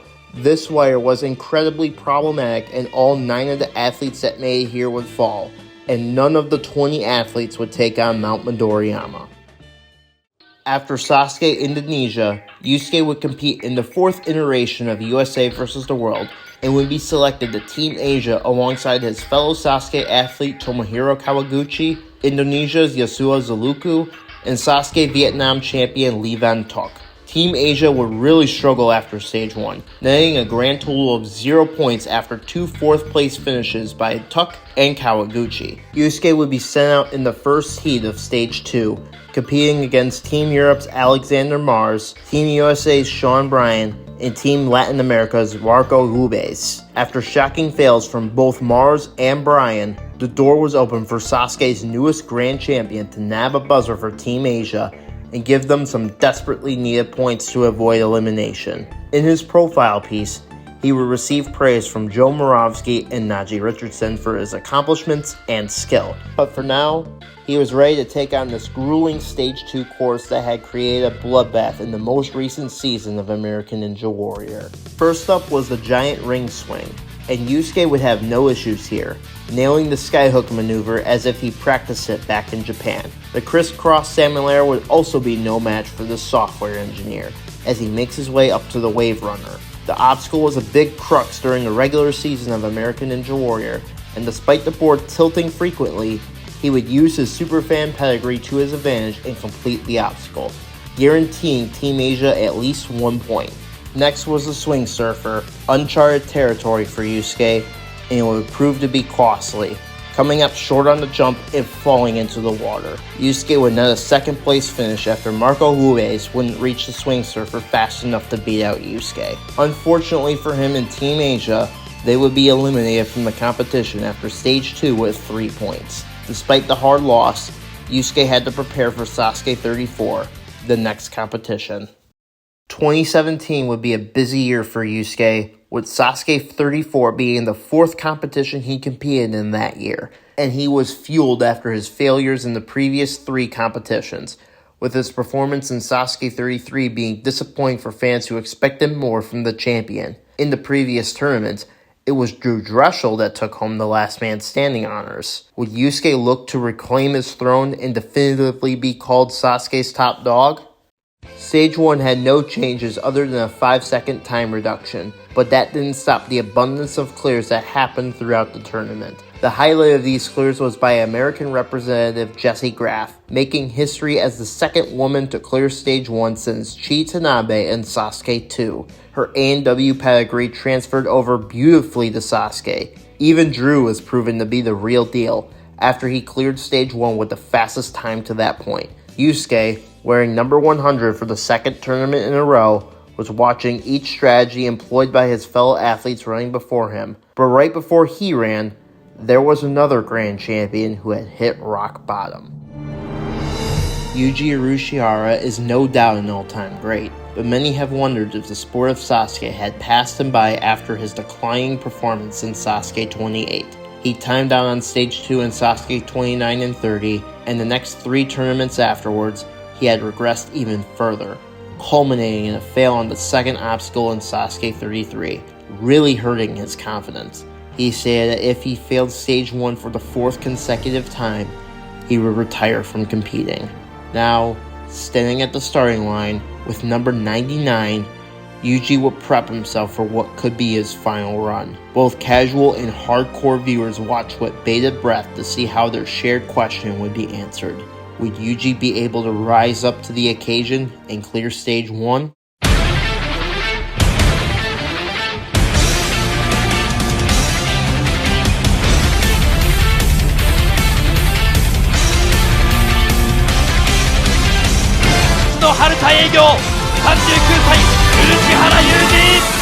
With over 20 of his fellow athletes running alongside him, Yuji was determined to not let his friends down. Past quad steps, past rolling hill, past TIE fighter, there are flashes of the athlete that dominated Shin Sasuke. Now the first test was the fishbone, an obstacle Yuji never attempted before, but he had no issues. Double pendulum took him out in 32, but not this time. Now, the real nail biter, the tackle wall combo. Yuji failed an easier version of this tricky combo in Sasuke 31, but will his training pay off? He's starting to slow down, catching his breath, letting his legs gain strength for the classic, but ever-challenging warped wall. He begins his first attempt. And he caught it! Midoriyama Studios becomes louder than ever. They know the 2-time grand champion is back. Yusuke, preparing for his run next, was filled with jubilation seeing his friend conquer his Stage 1 demons.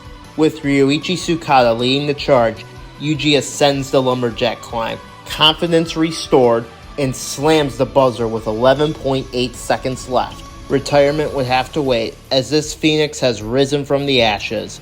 Yuji Urushihara, was back. Yusuke had to run next, the final runner of the stage, coming in with a new fire, Yuji's clear motivating him even more to join his friend and 22 others in stage 2. His profile piece highlights his close call on the fishbone, but this time around, no such blunder. The rest of his run was just a formality at this rate. Despite his relatively slower pace, Yusuke didn't even break a sweat, becoming the night's 24th clear. Like with Stage 1, Stage 2 didn't have anything new on the course, but that doesn't mean it wasn't a threat. New faces and veterans alike would struggle throughout, including the resurgent Yuji Uruchihara, whose amazing comeback would end on the reverse conveyor. Nevertheless, there was still success from our veterans, such as the now established consistency of Jun Sato and Yusuke's top rivals in Drew Dreshel and Tomohiro Kawaguchi. As for the history-making Jessie Graff, well, she made history again, clearing Stage 2, becoming the first woman to make it to the third stage. So far, there were 8 clears out of the 23 runners, with only the budding IDEC engineer left to run. Stage 2 began for him smoothly with no issues on the first 2 obstacles, and despite a tiny misstep on the Salmon Larikadori, he made it through with plenty of time left. At this point, Yusuke was a seasoned veteran with champion status. He has put away any backlogged worries on Stage 2, as he makes quick work of the spider walk, drop, and backstream. He would then sprint his way through the reverse conveyor in about 3 seconds, just about as good as anyone. Despite a misplaced hand on the second wall of the wall lift, it was all but confirmed when he hit the buzzer with 13.4 seconds left, becoming the 9th clear of Stage 2.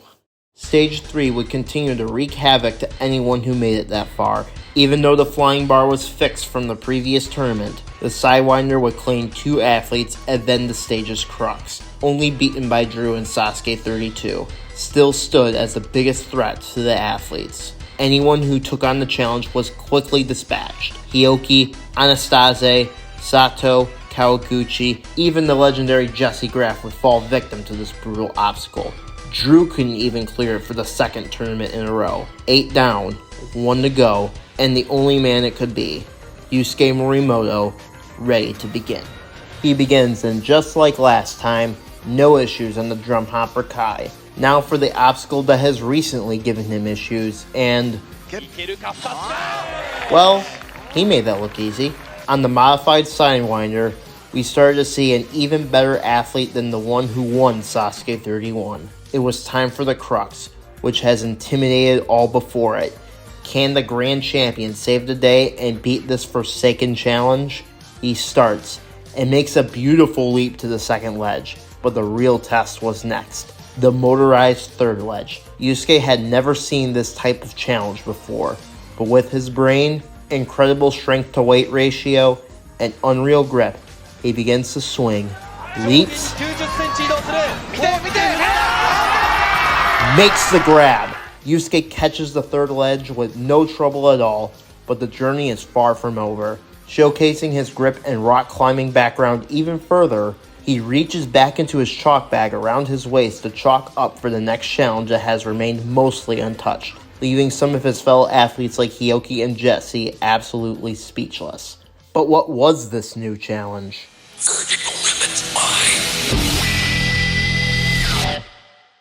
If you thought the old vertical limit was difficult, the vertical limit Kai was even more brutal.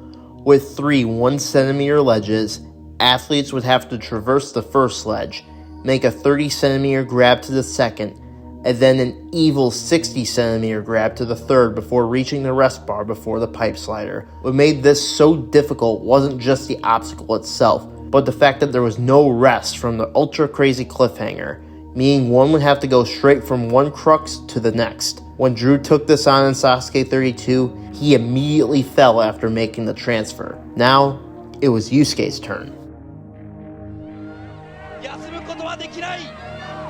He makes the transfer, but is already starting to grimace, even letting out some yells. He keeps fighting on, battling the pain and lactic acid buildup, but then he starts to stall halfway through the first sledge. He's not giving up, hanging on for dear life, but the next maneuver proved to be too much and he falls into the muddy waters below.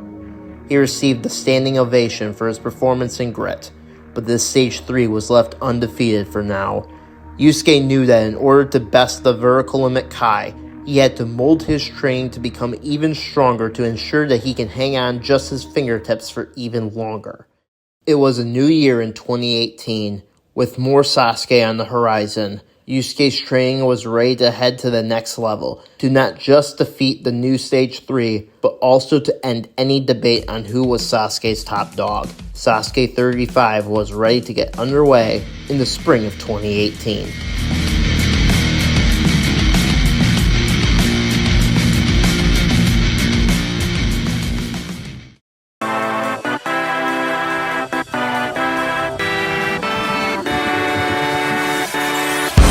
My ranking title, I turned my back on it, sold it all at a discount. I wanted to progress things, I wanted my soul set free, lost it all at a discount. To combat the 24 clears of Stage 1 in the previous tournament, director Masato Inui and the rest of the course designers had to come up with a new plan to further challenge the athletes. The double pendulum and lumberjack climb were removed, with the warp wall now being the end of the course. The time limit was decreased drastically to 85 seconds, making Stage 1 more of a speed course. But the true headliner?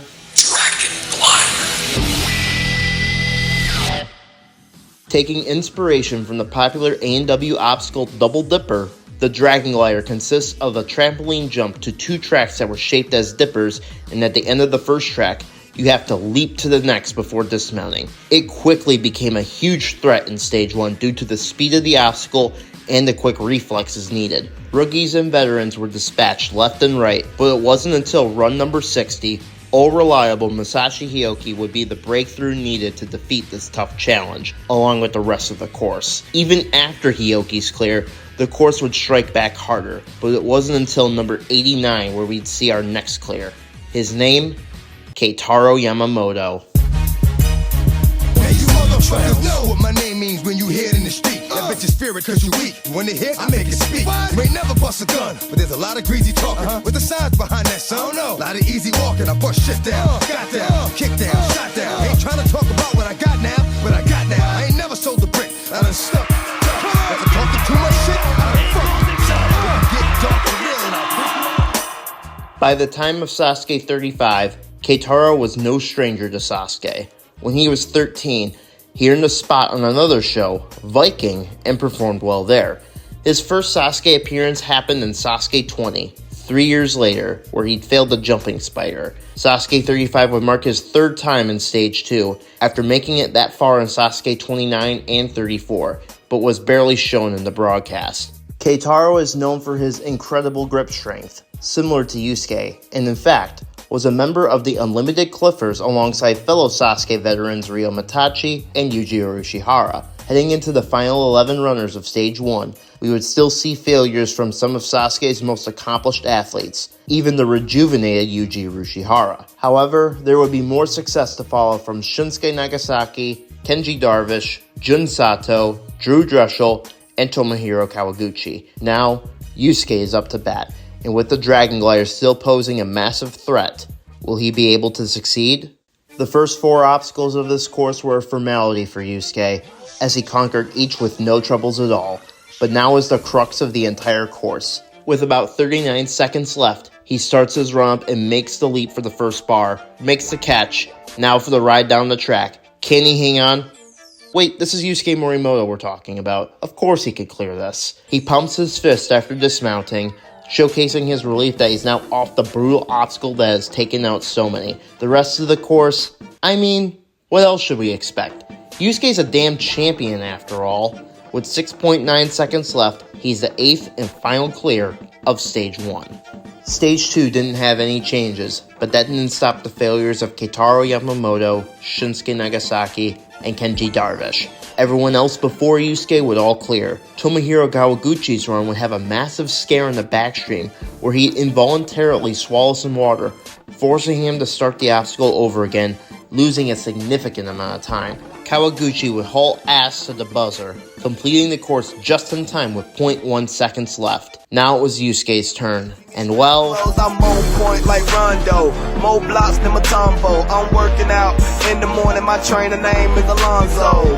So, I don't care who play, cause when I'm done playing 2K, them haters looking at me, looking sideways. These first two stages are basically a walk in the park at this rate, no matter what challenges Yusuke has to face. But for now, it was time for stage 3. This stage will have two changes. The drum hopper Kai was replaced, making the flying bar the first obstacle of the course, followed by the sidewinder, then a new obstacle, the planet bridge, similar to one of Sasuke's most iconic third stage challenges, the body prop. In fact, Masashi Hiyoki would actually fail here, not really understanding how the motors on the planet bridge functioned, and couldn't recover. The last change was a rest bar added between the Ultra Crazy Cliffhanger and Vertical Limit Kai. I guess the course designers wanted to show a little bit of mercy after all. These final 4 athletes remaining would be numbers 97 through 100. Number 97, Jun Sato, was the first of these 4, and he shared some of his life journey. Back when he was a teenager, Jun had a lot of mental health problems, and parkour would give him a way to cope with any problems he had. And now as a parkour instructor, he wants to share his passion with his students as well as ensure that they don't have the same struggles as he did. Outside of the poorly constructed flying bar from Sasuke 33, he had no issues with the earlier parts of stage 3. Even the new planet bridge was no problem either. But now was Jun's kryptonite, the ultra crazy cliffhanger. He failed the first 180 in both Sasuke 32 and 34, not even coming close on his attempts. Let's see if this will be any different. Well, at least the swing was better. Number 98 was Drew Dreshel, and unlike Jun, he'd make the first 180, but now it's the second, the move he failed in both 33 and 34.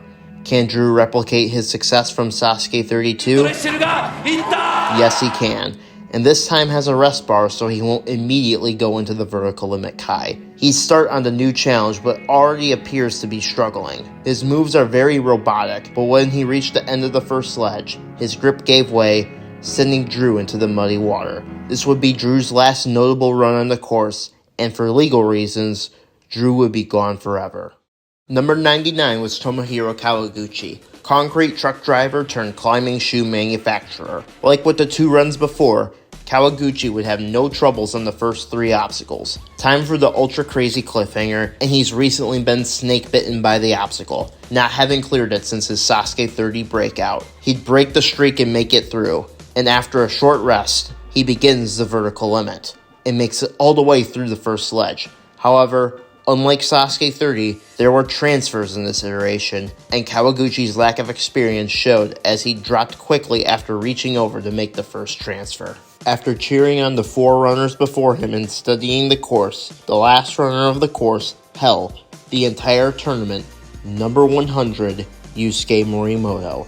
Yusuke was poised to make it back to the final stage, especially with the new rest bar before the Vertical Limit Kai. In his profile piece, it was revealed Yusuke visits his 91-year-old grandfather before every tournament, the two having a very close relationship. His grandfather wants him to reach the top of the tower once more, and Yusuke was determined to live up to that promise. Yusuke laid siege onto Midoriyama, starting with the flying bar, then sidewinder. The new planet bridge is next, requiring all 4s in order to be defeated. He takes his time to analyze this challenge, determining the time that the motor used on the obstacle would take to loop. Despite not clearing it as quickly as others, Yusuke still makes it through, reaching the second half of the course. Yusuke laid eyes on 2 obstacles that have defeated him in the past, the Vertical Limit Kai and Pipe Slider. But first was the Ultra Crazy Cliffhanger. Motor schmoter, Yusuke wasn't phased, as he nails both transitions beautifully, completing the obstacle and making his way to the green rest bar before his next task. He takes this time to catch his breath, rest his arms, and chalk up. Sasuke's one-man army was beginning to storm through the Vertical Limit Kai.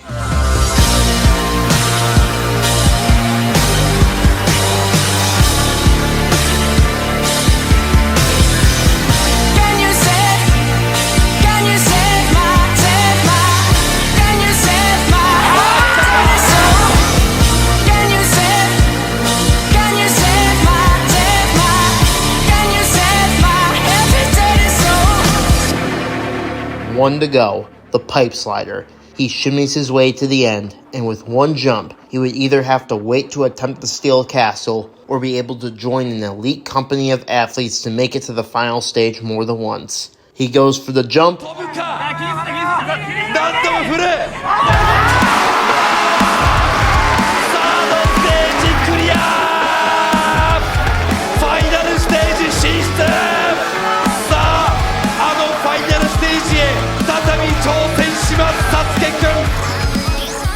textbook.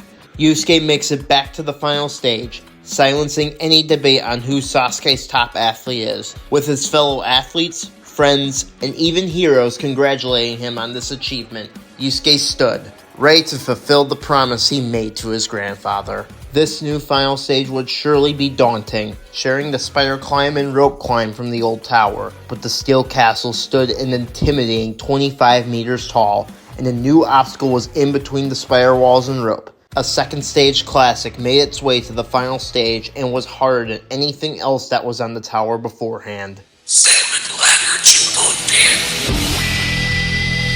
dip. This edition of the Salmon Ladder was 7 meters tall and sat firmly between the 8 meter spider climb and 10 meter rope climb. There were 15 rungs, hence the name Jugodan, and each rung gap was around 18 inches or 1.5 feet. For reference, a normal salmon ladder rung is about 12 inches or 1 foot, like the one seen on stage 2 with the salmon ladder Nibori and Kadari. Yusuke, being the only one to make it that far, would be the guinea pig for this new final stage. Will the salmon ladder Jugodan prove to slow Yusuke down just enough to the point where he won't make it to the top?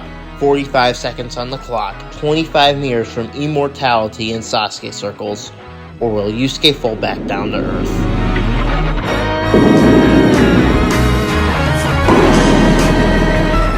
He quickly ascends the spider climb in 6 seconds, but now the real test. He rallies up the first 9 rungs before getting an uneven bar. He doesn't correct the bar right away, his power slipping away. Yusuke finally corrects the bar and begins to climb again with just under half of the allotted time depleted. Yusuke's really starting to slow down. Bar goes uneven again with just 2 more rungs before the rope. Only 20 seconds left. Come on, Yusuke, keep going. Oh no, he's completely gassed. He grabs the rope with 13 seconds left. It's gonna take a miracle. Time ticking down. Clocks and sounding. Yusuke's stamina running out. Time's run out with only 5 meters to go. A devastated and exhausted Yusuke couldn't move any more on the rope. Nevertheless, he was still smiling on the ground, despite not achieving his goal. On the inside though, he knew that the salmon ladder Jugodan would pose a massive threat, provided he makes the final stage again, and thus began training relentlessly on the obstacle. After all, he still had a promise to fulfill. Luckily for Yusuke, and many more champion hopefuls, Sasuke 36 would be announced in June 2018, ready to test the skills and might of anyone brave enough to challenge Midoriyama. Sasuke 36 would be broadcasted for New Year's Eve 2018, and there was a twist added. If someone were to make the final stage, they would take on the tower in front of a live crowd at the Yokohama Red Brick Warehouse. That's right, the final results will be broadcasted live as opposed to recorded ahead of time. Of course, there are 3 stages beforehand that Yusuke, along with the other 99 athletes running before him, would have to conquer. And with the tournament taking place fully at night, it's shaping up to be another exciting Sasuke tournament. The Sasuke gods were vicious, as the Dragon Glider headlined the failure of the first 62 athletes, with only 2 even clearing the obstacle. At number 63, however, a talented car designer was determined to make a breakout. Marking his 4th appearance on Sasuke was a good friend of Yusuke's, Naoyuki Araki.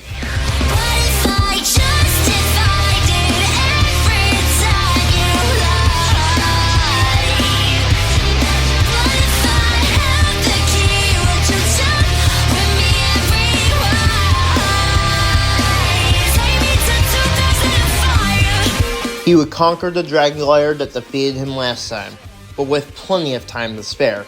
He would sprint up the warped wall and hit the buzzer with just under 5 seconds to spare. It's important to note that Yusuke's wisdom when it comes to Sasuke might be a huge reason for Araki's clear. as Araki had a fear of trampolines, which could explain his failure on a trampoline obstacle in Sasuke 35.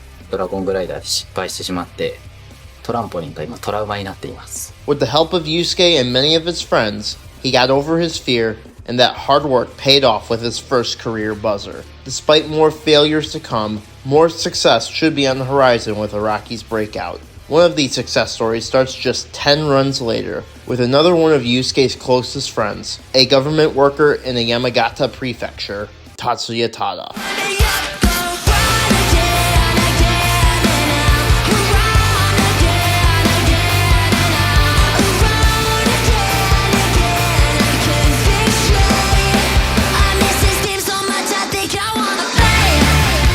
Like with Araki, Tada had appeared on Sasuke multiple times before his Stage 1 breakthrough, having struggled with the Fishbone and Dragon Glider in the previous 2 tournaments respectively. He'd get past the Dragon Glider at an even quicker pace than his friend Araki, clearing the course with just under 10 seconds left. Sasuke 36 has been a tournament of breakouts so far, with both Araki and Tada performing better than anyone would have expected. Despite the success that had come through, many veterans would still struggle, most notably Toshihiro Takeda, withdrawing due to a shoulder injury sustained on the wing slider, a similar obstacle to the old TIE Fighter. Our next clear was, wait, Ryo Mitachi?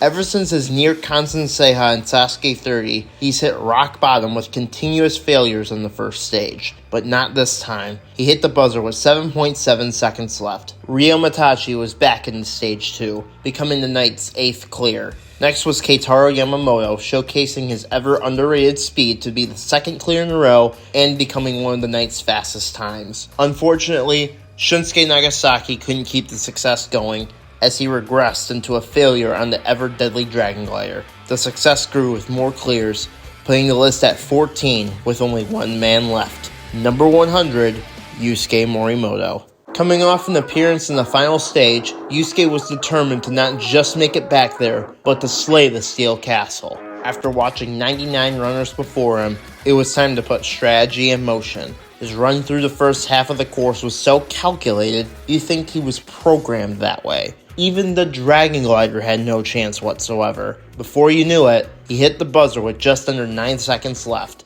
Just a walk in the park on a course that challenged many. It might not have been the fastest run, but this Stage 1 course was made effortless by the ordinary software engineer doing extraordinary things. During this tournament, Inui announced that he had formed a new group of generational stars, dubbed the Morimoto Kunsadai, headlined by none other than Yusuke, whom the group is named after. Also being a part of this group includes 4 of his friends and fellow superfans of Sasuke alike. Joining Yusuke would be Jun Sato, Keitaro Yamamoto, and Sasuke 36 breakouts Naoyuki Araki and Tatsuya Tada. Like with the Sasuke All-Star and Shinsadai groups before them, the talents of these 5 athletes look to shape the current and next generation of Sasuke athletes and superfans. Stage 2 would consist of many notable moments throughout, whether it be the ever-consistent regulars, continued breakout performances of the new Morimoto Sadai, a close call by celebrity Wataru Mori, who'd hit the buzzer with less than a second left, joining the select few. 逆流してくるコンベアの部分に足がないといけませんが Never mind then. Let's try this again. A celebrity joining elite company in Stage 3, and even people going off the course. Ryo Mitachi will continue his resurgence back into Stage 3, as if he never left Stage 2. Ryo, I swear to God, you seriously need to hit the weight. He cleared with 3 seconds left. Crisis averted. Keitaro Yamamoto would unfortunately not break his Stage 2 curse here, failing Stage 2 for the 4th consecutive time on the wall lift. Yuji Urushihara would have good pace throughout the first half of the course, but in the second half he would really start to slow down, but he still cleared with just over 2 seconds remaining, making his long-awaited return to Stage 3 for the first time since Sasuke 28, 6 years ago. Last but not least was Yusuke. 9 had cleared before him. Will he be the 10th? Ring slider, Nobori, Kudari, spider walk, drop, backstream, reverse conveyor, wall lift, all no match. Yusuke clears with 12.8 seconds left, marking the Knight's 10th Stage 2 clear, the most since Monster 9 went under after Sasuke 27. And with that, viewers and athletes were licking their chops for Stage 3. A shadow to despair. dark awaiting. I will let the wind go quietly. I will let the wind go quietly. Even though they were no longer undefeated, the stage's 2 crux points were just as intimidating to all the athletes to make it this far, and stage 3 would show no mercy, as challengers began failing left and right. Australian representative Ben Toyer and Kenji Darvish would fail early. Others like Hioki and Kawaguchi would go down on the ultra crazy cliffhanger, with Kawaguchi's fail being especially shocking after he cleared the obstacle in the previous tournament. Morimoto Kunsadai members Naoyuki Araki and Jun Sato would show skill on the early obstacles, even making the first 180 on the cliffhanger, but the second transition was too much for them. But out of the new Morimoto Sadai members, it was Tatsuya Tada that would really turn heads. Many casual fans would believe that this incredible amount of skill wasn't foreseen, but hardcore fans knew just what talent he had. Despite being new to Stage 3, Tada was training hard in the background, as can be seen on his personal YouTube channel. One of his primary training partners was none other than Yusuke. In fact, Tada and Yusuke would meet and become very good friends through their love of Sasuke. Now Yusuke gets to see his friend take on the big stage. The first few obstacles would prove no troubles for Tada, but next was the cliffhanger. First 180 jump, nailed. He moves his way to the second, the one that took out Araki and Hioki before him. He starts generating swing. He's got it! Yusuke is shown on the sidelines being incredibly happy for his friend and training partner, and with that, Tada became the 4th unique athlete to beat the ultra crazy cliffhanger. But he's not there yet. After a short rest, he begins the vertical limit Kai, showing incredible focus, but after making the first transfer, he starts to grimace, and despite the effort, rushes to make the second transfer and falls, ending an incredible breakout tournament. Then there were 2 unlimited cliffers making their grand returns to Stage 3 after a long absence. Both in their playgrounds, Ryo would dominate, making everything look easy to the vertical limit, despite this.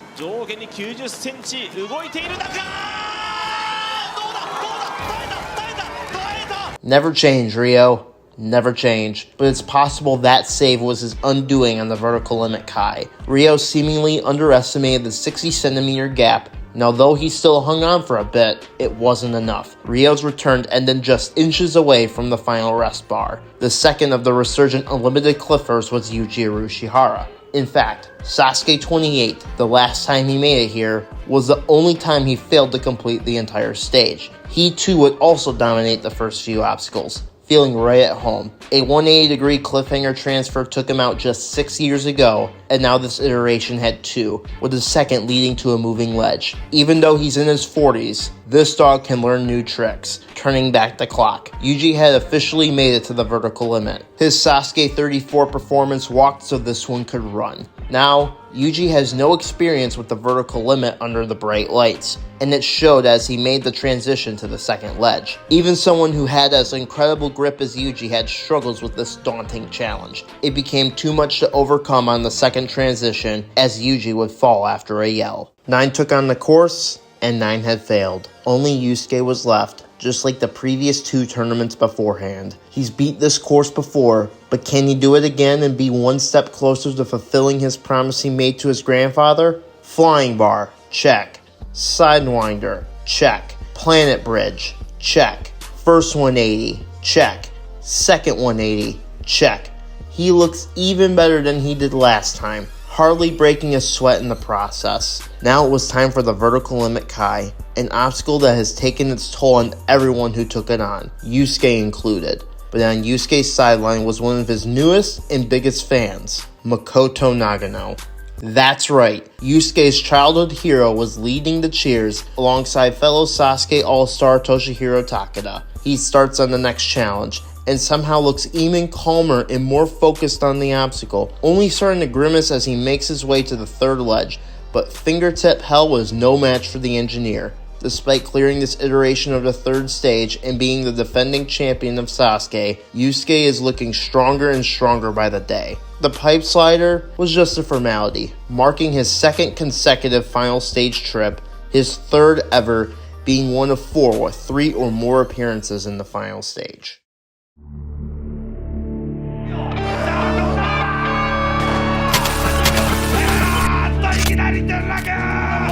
1秒ちょっと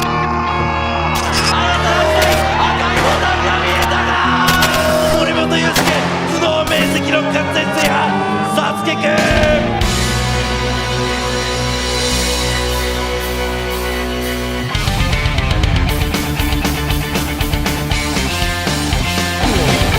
On the cold, windy night of New Year's Eve in Yokohama, Japan, it was time for the final stage climb, happening in real time at the Yokohama Red Brick Warehouse, with many of Yusuke's peers on the sideline and a huge crowd in the background, all wanting to see this tower come down. Nagano was interviewed on the sideline, giving much praise to Yusuke, calling him the most worthy Sasuke challenger to wear the number 100 bib, which is probably the best compliment Yusuke could ever ask for.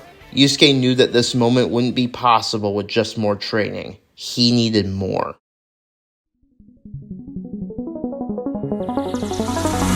With his incredibly supportive parents, they would help him train to the point of complete exhaustion. His father would explain his daily routine of going to work, then going to relentlessly train, and then be home at midnight. But now, the 25-meter climb awaits, and Yusuke wanted to end 2018 off on the highest note possible.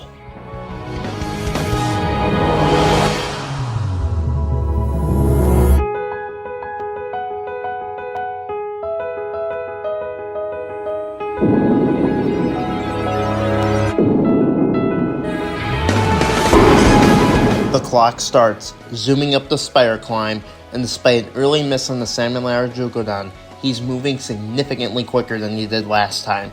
He reaches the top with 20 seconds left, only 10 meters of rope left. Oh no. No, this cannot be happening. Not like this. The klaxon is sounding, Yusuke fighting for dear life to get up that rope. Everyone is getting excited, yet worrisome as he gets closer to the buzzer.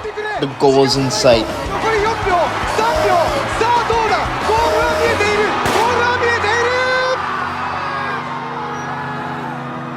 But there's not enough time, as Yusuke is just a second too late. Despite the round of applause, Yusuke is devastated. The elements of nature weren't favorable that night, as the wind that made him miss the rope was the difference between jubilation and utter heartbreak.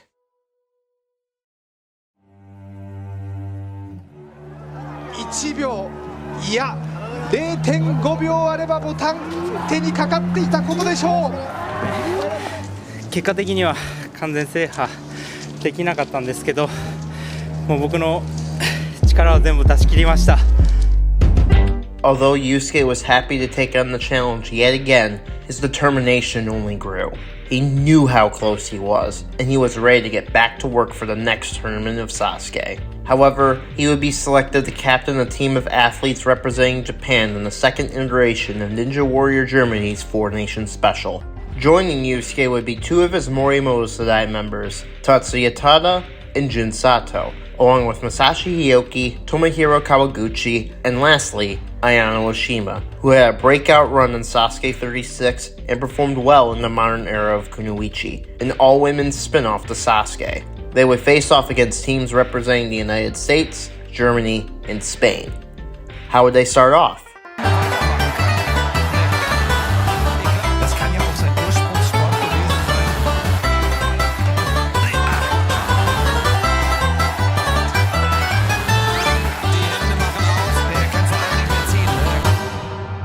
To say that Team Japan's performance was embarrassing would be an understatement. Heading into the final wave of Stage 2, Japan only had 1 point and no buzzers. To add insult to injury, Jun Sato would be injured on Stage 1 after a bad dismount on the rail runner.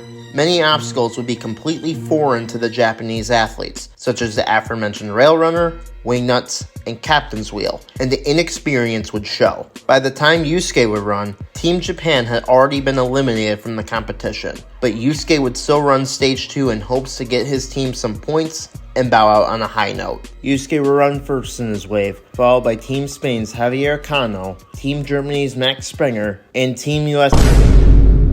I thought I was done talking about the pedophile. He would start with the broken bridge, running full speed ahead, and a slight stumble at the end. Catch and release, an obstacle structure Yusuke has never seen before, was next. He adapts to this new challenge well, despite taking a few more swings than his peers. Next was the crisscross salmon ladder, an obstacle Yusuke had previously defeated in America. And wow, he made that look easy, using his champion pedigree to his advantage. With a long stag move, he was on the captain's wheel, the course's big crux point. This was another obstacle foreign to Yusuke, as outside of the rope, he rarely had to use vertical grip. Not bad for the first wheel, but the second one caused so much trouble, especially for his teammates Tada and Kawaguchi. He goes to make one big move to the last bar, but he misses and his grip gives way as he plummets into the pool, defeated. A rare technical mistake for the Superfan, as he did not anticipate the bar to move back upwards with the rotation of the wheel, thus making him miss and fall. Yusuke would end up in 4th place in his wave, reaching the captain's wheel slower than Max Springer, as well as the others completing the course, sending Japan home.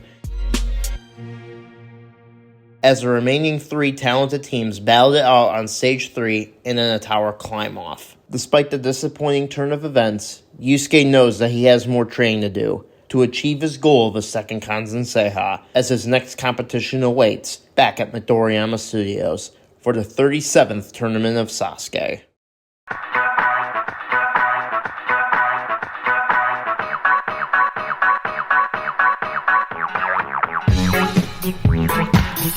Stage 1 had 2 modifications, an extended version of the fishbone with 2 added pegs and the pillar section that rotates counterclockwise, and to compensate, an additional 3 seconds got added to the time limit. Veterans and rookies would struggle throughout the entire course, and the first 46 runners in the daytime couldn't make it through. As the night sky fell, and Wataru Ogasawara stepping foot into the commentator's booth, it was time for the 2 Black Tiger prodigies of Mr. Sasuke, Katsumi Yamada. Now, there have been plenty of athletes that Yamada has trained that have come and gone. Some, like Hiroshige Yamamoto, having their moments of success. But the first of these athletes at number 47 was ready to take the course by storm and put the entire Sasuke world on notice. His name?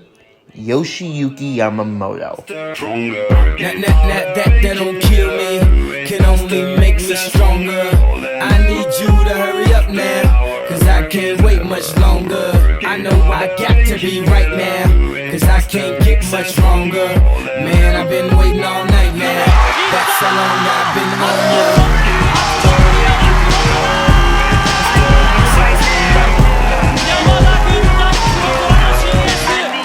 Let's get lost tonight.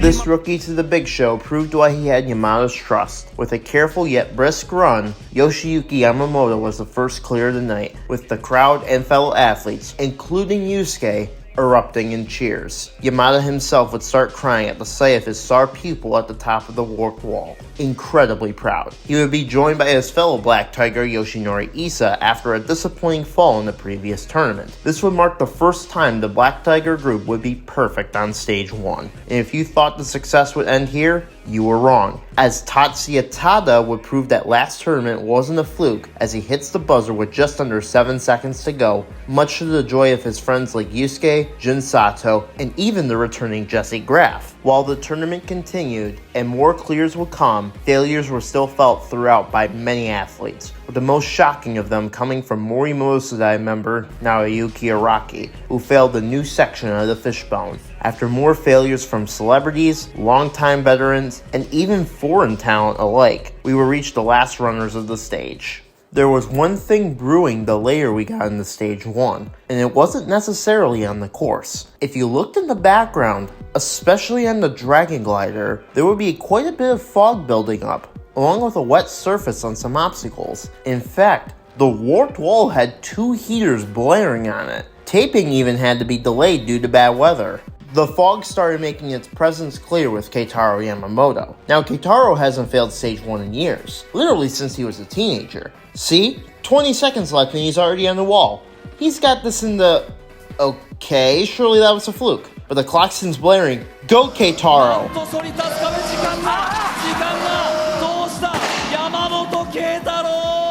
Is the condensation really taking effect in the worst way possible? But Ryo Mitachi is next. He just had a massive American representative Jamie Ron is super talented. He could go far, right? Stage 1 has been causing many surprises later in the run order, but it wasn't all bad, as Jun Sato, Yuji Urushihara, and the returning Jesse Graff would all hit the buzzer with time to spare. Up next was Tomohiro Kawaguchi, looking to be clear number 11 on Stage 1. He reached the warped wall with 25 seconds left. He goes quickly to get a fast time, but he misses the wall. Okay, he's resting now. He goes again when the klaxon sounds, but misses again. Yusuke on the starting line can't believe what's happening. Looks like the condensation took another victim at the very end of the course. Will Yusuke be cleared number 11, or will he too be a victim of the added condensation on the warped wall?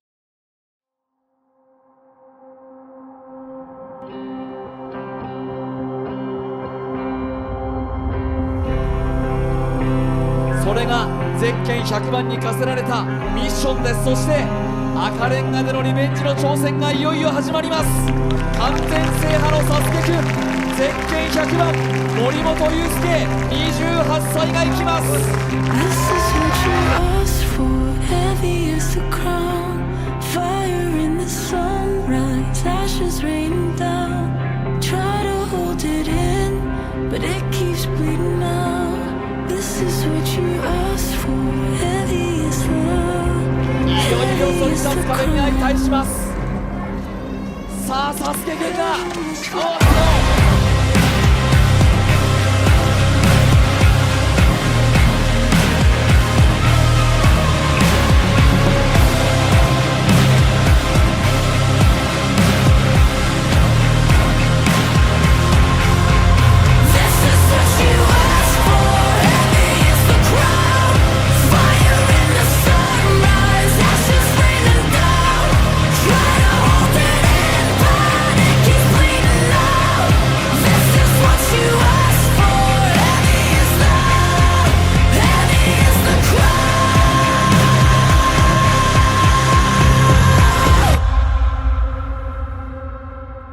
Midoriyama falls dead silent as Yusuke lies devastated at the bottom of the wall, completely stunned at the result. The condensation strikes again with another victim, the one most likely to win, who came inches away from winning in Sasuke 36. This marked Yusuke's first ever Stage 1 fail since Sasuke 22, which was a full decade ago up to that point. And in fact, he was still a teenager the last time he failed Stage 1 as well. Ironically, on the very same obstacle, the warped wall. Despite one of the most shocking fails of Yusuke's career, the show must go on.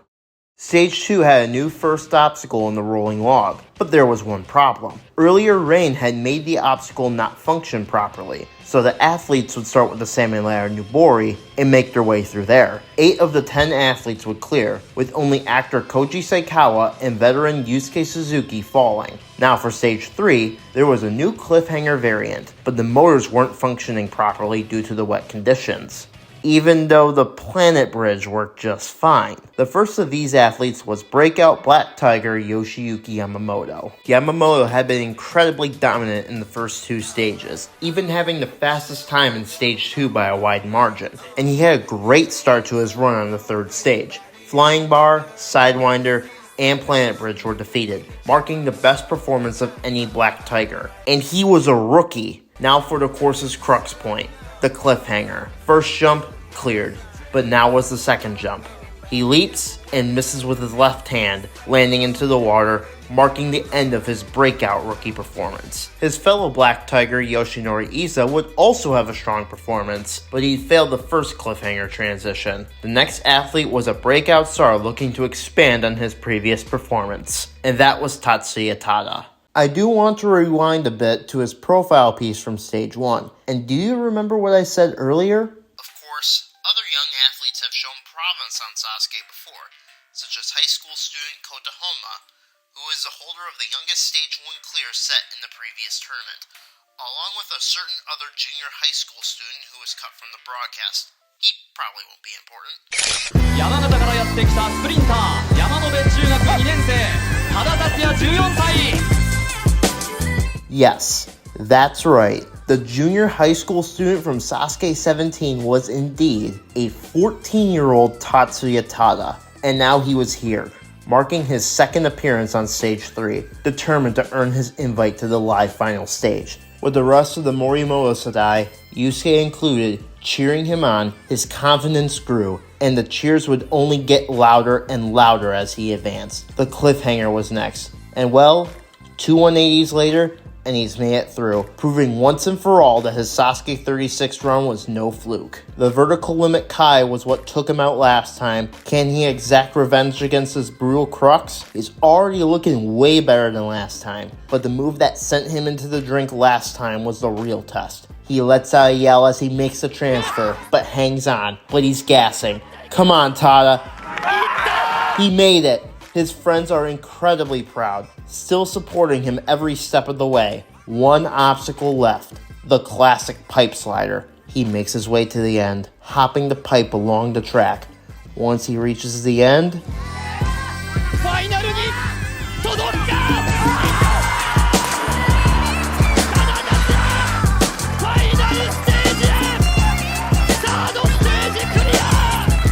and there he is.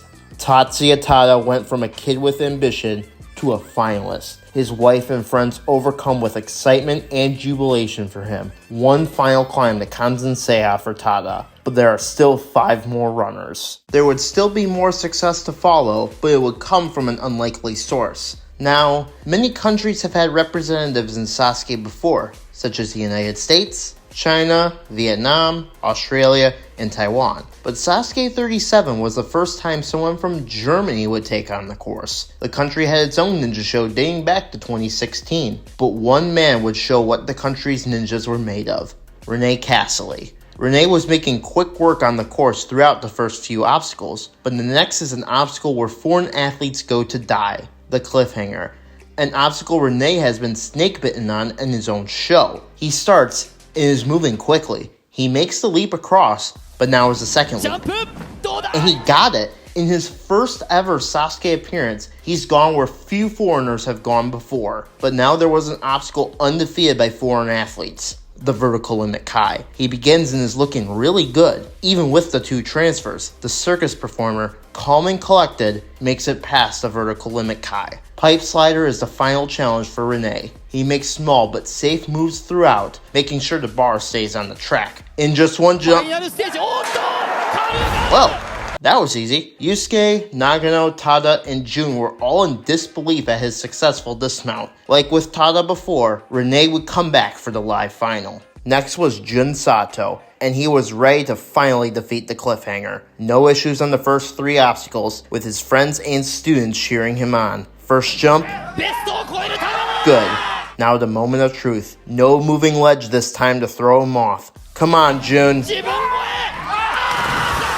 He peels, much to the dismay of everyone on set, ready for him to beat his course demon. Even Jun couldn't believe what happened, looking incredibly disappointed in himself. Now was the return of Yuji Urushihara, who, like Jun, would make quick work of the first 3 obstacles, but he'd surpassed Jun on the cliffhanger to make it to the point where he went down last time, truly marking the return of one of Sasuke's all-time greats. The vertical limit Kai, one of the hardest crux points in Sasuke's history, stood in his path. The 41-year-old Yuji starts, and he's looking just as good, and even has no issues on the first transfer, but the second transfer is where Yuji starts to hurt. Pushing, pushing, pushing. Is he gonna do it?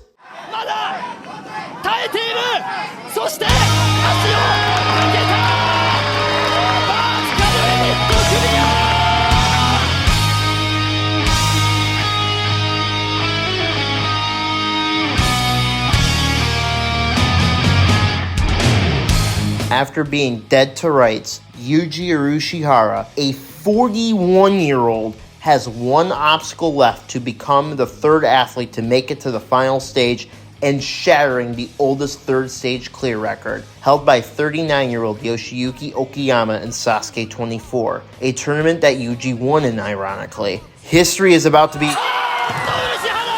What just happened?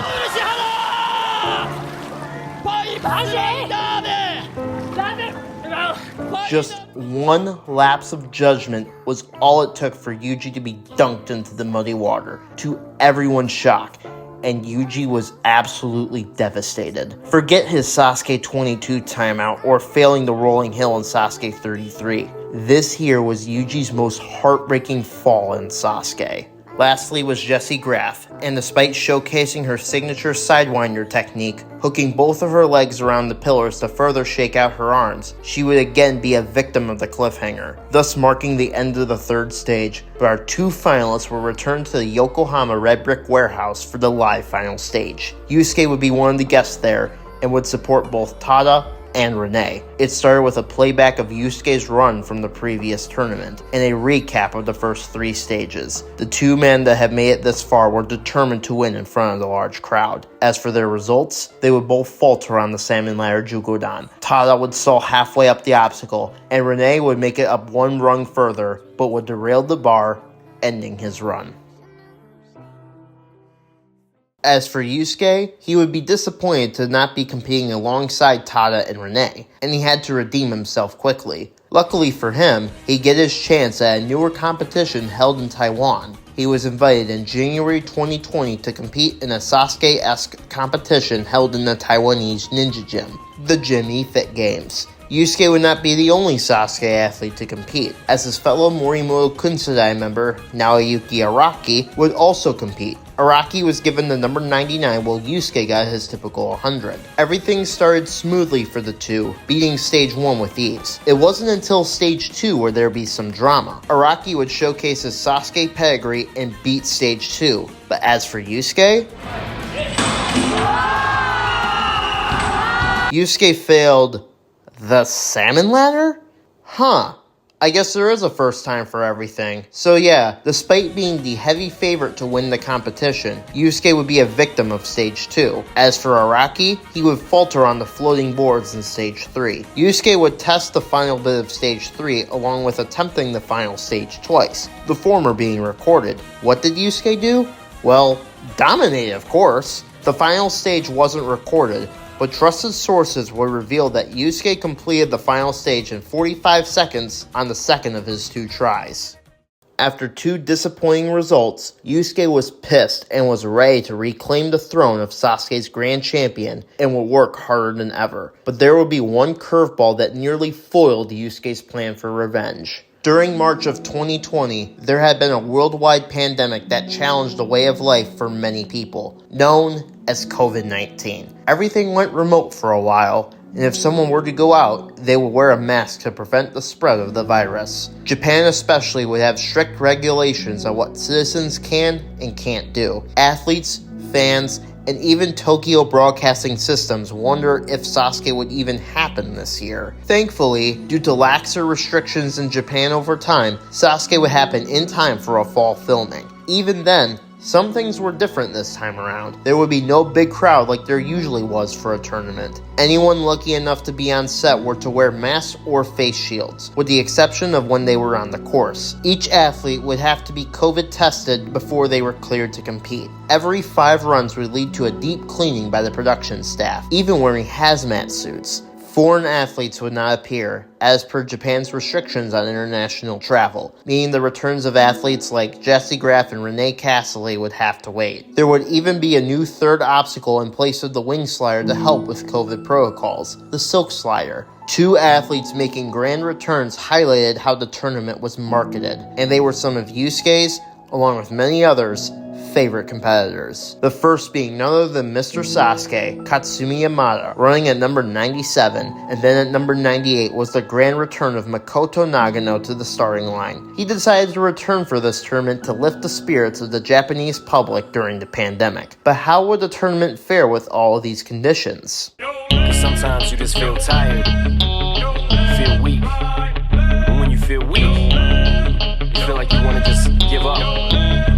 You gotta search within you, try to find that inner strength and just pull that shit out of you and get that motivation to not give up and not be a quitter, no matter how bad you wanna just fall flat on your face. Till I collapse, I'm spilling these raps long as you feel them. To the day that I drop, you'll never say that I'm not killing them. Due to the silk slider change, the time limit was increased to 90 seconds to compensate for the additional cardio needed. However, the silk slider was pretty easy compared to the old wing slider. This in turn gave obstacles like the fishbone and dragon glider, the course's 2 crux points, more spotlight. Nevertheless, early success would still occur with the returning breakout from Sasuke 37, Koji Saikawa, and his good friend, fellow action star Hayate Kajihara. But it wasn't until number 49 and number 50 where we would see the 2 black tigers from last time return with fire. Yoshiyuki Yamamoto would have a near carbon copy of his run in Sasuke 37, finishing with 13.8 seconds left. Yusuke would take notice of this rising star, saying that he believed that Yamada's star pupil would become a finalist one day. However, Yoshinori Issa would one-up him, finishing with 19.3 seconds left, marking the second time in a row the Black Tigers would be perfect on stage 1. As the tournament progressed, however, I'm on the move, I can't look back. Screaming, no regrets at all. Wasted time, I can't get that back. So every day I go hard, real. In my mind, all mine's real, it's real. Came from nothing to real figures, nothing less. Despite all the success the second half of Stage 1 brought, notable athletes would falter throughout the course. Even Sasuke All-Stars Shingo Yamamoto and Toshihiro Takeda would go down. Takeda's run being especially heartbreaking as he turned back the clock and cleared with 14.8 seconds left, shattering the oldest Stage 1 clear record, but he skipped the final peg on the fishbone, and thus was disqualified. The Dragon Glider especially was deadly, being the big ninja killer of the tournament, and number 94 was Jun Sato, stepping up to the plate, and he was in sight of a record. If he were to clear Stage 1, he'd break the record of most consecutive Stage 1 clears. He currently has 9, but can he reach double digits? In his profile piece, he wants to be as efficient as possible to cut down the time, along with the speed that he is known for. With Yoshinori Issa currently having the fastest time, will Jun be able to dethrone him? 日本の誇るサスケのスピードスターがスタートしていきました。シボン、ここもあっという間にクリアしていった。スピード感がある佐藤潤、ドラゴングライダー、これが11回目のサスケ。いや、佐藤潤の反り立つ壁もあっという間。きたスピードスター、なんと驚異の。Jun made Stage 1 look like just another parkour stunt for him, as he not only cleared with the fastest time, he also beat the course in under a minute. Everyone on set was speechless at the run, with even his friends Araki and Keitaro joking that he must have been cheating. And the success would keep coming with fellow Morimoto Sadai member Tatsuya Tada, riding high off the best 2 tournaments of his career, and would carry that momentum back into Stage 2. But the streak of good luck would end with Tomohiro Kawaguchi timing up on the wall again. Next was Katsumi Yamada making a grand return. Yamada would go on to make it all the way to the Dragon Glider. He didn't take his run super seriously this time around, and even after hitting the water, he was happy with his result. Nagano was next, also making a grand return. Even at 48 years of age, he showed flashes of his prime self. The fishbone, an obstacle he's never attempted before, looking good. Jeez, Nagano. However, he was unable to hang on to the Dragon Glider and hit the water for the first time since Sasuke 27. Yusuke was incredibly happy to see his hero back on the course, despite the fall, saying that it's impressive that his body shape hasn't changed after all these years. After Nagano was another grand champion in Yujiro Ishihara, determined to make it back to the final stage after his heartbreaking fall in the previous tournament. And he would continue to turn back the clock and clear with 12.5 seconds left, leaving only Yusuke for the first stage. Yusuke was ready to make waves in this tournament after a disappointing run in Sasuke 37. He had a new strategy for the tackle that he would practice, pushing a tire low to the ground to keep his body down while pushing it. His hero told him to cherish every moment and that Kanzen Seiha is at the end of the stack. And with the number 100 being worn with pride was the champion himself, Yusuke Morimoto. He starts. Perfect quad steps, perfect rolling hill, perfect silk slider, has a slight slip on the fishbone but quickly recovers and nails the Dragon Glider. The tackle is the obstacle he had a new strategy for, and it's time he put it to use. He moves smoothly through the tackle with his close friend Tatsuya Tada cheering him on. He has about 20 seconds left for the warped wall, the obstacle that took him out last time. He takes a small breather and then runs at the wall. 10秒ちょっと、サスケ君いけー！ Yusuke put on an absolute clinic as he hits the buzzer with 7.9 seconds left, getting his revenge to advance into Stage 2. Yusuke looks incredibly relieved to be at the top of the wall as the Midoriyama crowd cheered him on. 1 stage down, 3 to go. Stage 2 was the same as last time, but this time around, the rolling log was functioning normally, so it was now the first obstacle of the course. To compensate for the additional obstacle, the time limit went up to 105 seconds. Koji Saikawa and Hayate Kajihara would put in valiant efforts, but would go down on the spire drop and wall lift respectively. Yusuke would praise Kajihara especially, impressed with his rookie performance, saying that he's very powerful. After that was Breakout Yoshiyuki Yamamoto. The PE teacher at Sakai Special Needs School in Osaka is the ace of the Black Tigers. His mom, older brother, and wife are all cheering him on as he takes on the course. He shakes off the dizziness that he felt on the rolling log very quickly. In turn, he storms through the salmon ladders, the rolling log having no effect at this point. It's basically just another training session at Yamada's. 55 seconds left for the second half of the course. Powers through the backstream, reverse conveyor, and wall lift to complete the course with over 13 seconds left. After hitting the buzzer, he gives a salute to the crowd. Yamada very proud of his student, and he's ready for the third stage for the second tournament in a row. Yamamoto was indeed no fluke here. Could Yoshinori Issa, Yamamoto's fellow Black Tiger, join him? Unlike Yoshiyuki, the rolling log affected Issa quite a bit, to the point where he had 18 seconds left at the start of the reverse conveyor. He really had to push himself to the buzzer, but the gates open with 0.4 seconds left. Issa and Yamada are relieved at the result, and just like last time, both Black Tigers would advance to the third stage. After Issa, however, the rolling log would continue to take its toll on each athlete.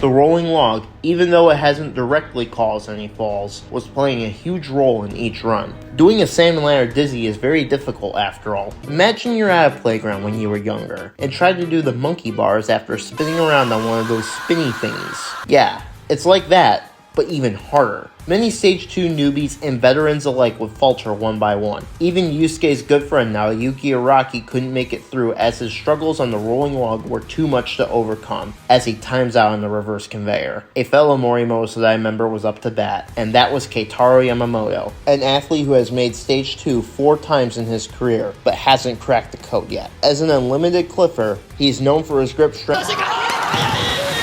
Keitaro.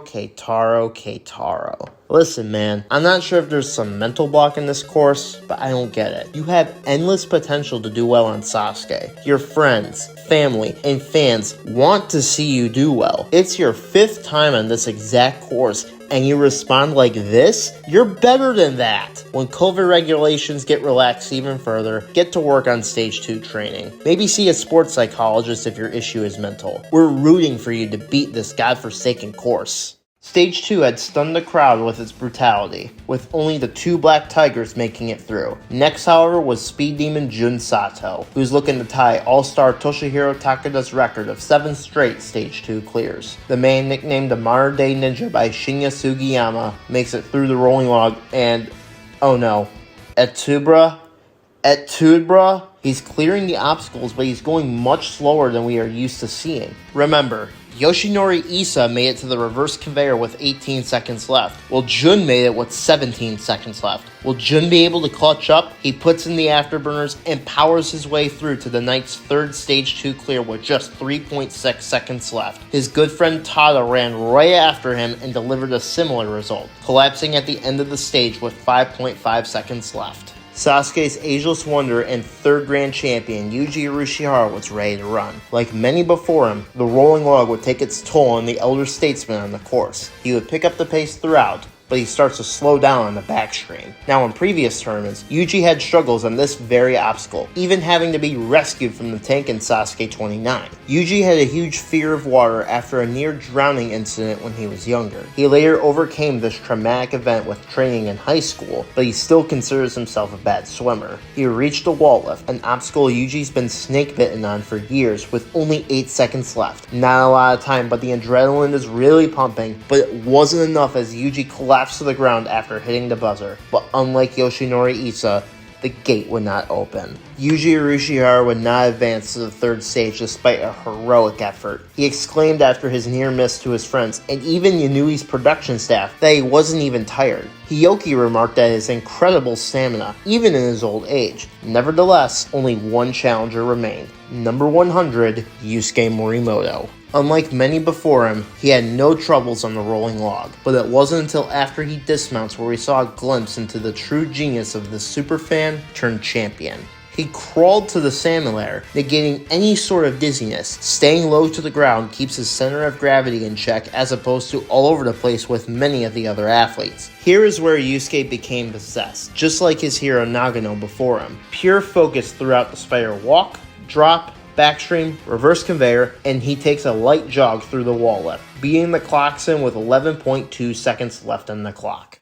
When you ask a fan of Sasuke, or a Sasuke athlete themselves the question, what's Morimoto-san's biggest strength? They will respond with either his brain or his incredible grip strength. But arguably Yusuke's most underrated strength is his speed. You rarely see him finish with the fastest time because of how calculated his runs are, especially on stage 1. It's not flashy, but it gets the job done. On stage 2, however, his runs are still strategized to a T, but he's moving much quicker. Ever since his failure in Sasuke 30, Yusuke has never so much as heard the clocks in on stage 2, let alone fail it. If the guy truly wanted to, he could clear with the fastest or one of the fastest times, but his focus is on calculated and strategized moves and techniques to ensure the clear rather than go for time. Unlike other ninja shows like American Ninja Warrior, or even ninja leagues like World Ninja League, the time it takes to finish a course doesn't matter as long as you clear in the allotted time. Yusuke knows this and takes clear advantage of it.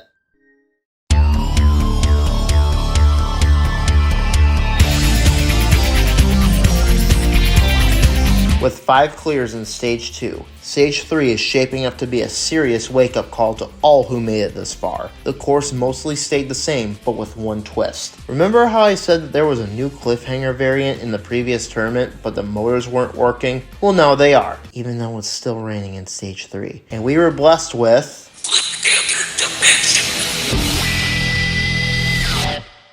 Although similar in design to the ultra crazy cliffhanger before it, instead of one motor, there was 2. The second ledge moves up and down like the old third ledge, so the first 180 is to a moving ledge, but the third ledge moves back and forth as opposed to up and down, meaning there was only a small window where the transition would be similar to the previous 180 transfer. Even Yusuke was intimidated by this configuration since the motors were now working perfectly, knowing that he's feeling quite a bit of pressure because of it. Tada was surprised by the fact that it works, and Jun mentioned that it not only takes grip, but also strategy to beat. The first runner was Yoshiyuki Yamamoto, and he was ready to expand on his rookie performance. Through the first 2 obstacles, he looks way more efficient than last time. On the Planet Bridge, he decides to take a pseudo rest on the final sphere after blitzing the rest of the obstacle. This was done to preserve as much energy as possible for the back half of the course with the limited amount of rest time in between obstacles. Now was the cliffhanger dimension. He asked Yamada to signal him when the third ledge is in reach.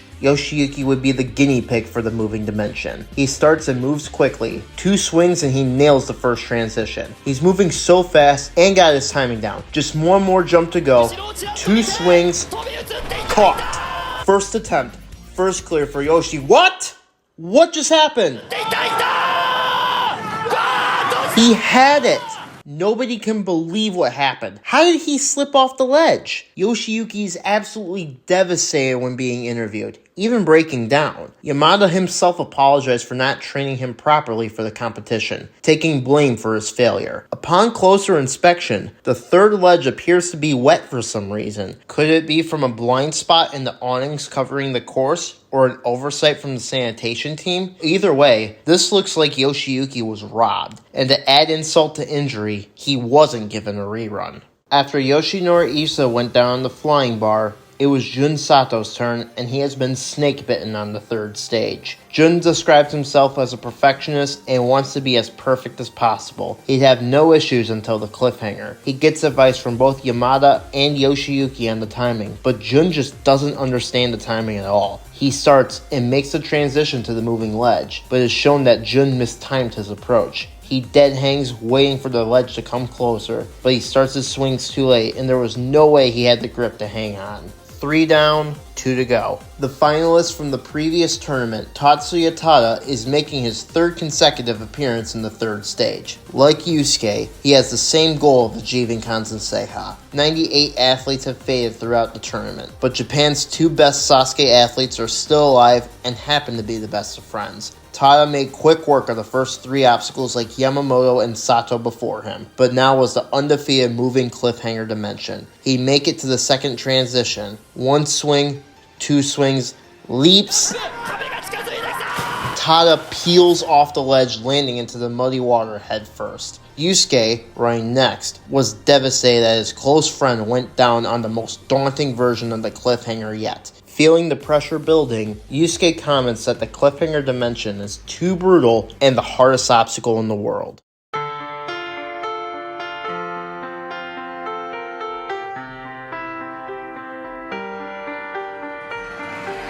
One man left. Makoto Nagano himself went to calm Yusuke down as he readied himself for the siege onto the third stage. Nagano, Yusuke's hero, believes that he, Yusuke, can clear this daunting stage. The pride of Mr. 100 from one champion to another. Nagano has worn this prestigious triple-digit number 15 times in his career, but was never able to achieve the ultimate victory donning it. Will the man that looked up to him growing up be able to do what he couldn't? I let it fall, my heart, and as it fell, you rose to claim it.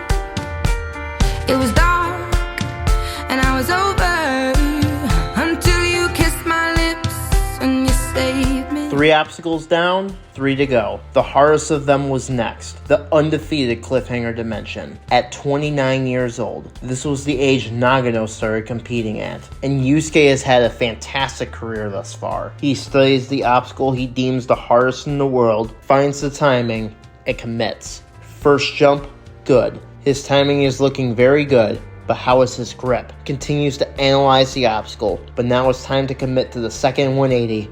Building up swing. 森本裕介はクリフハンガーで失敗したことがない成功したクリフハンガーディメンションを打ち破った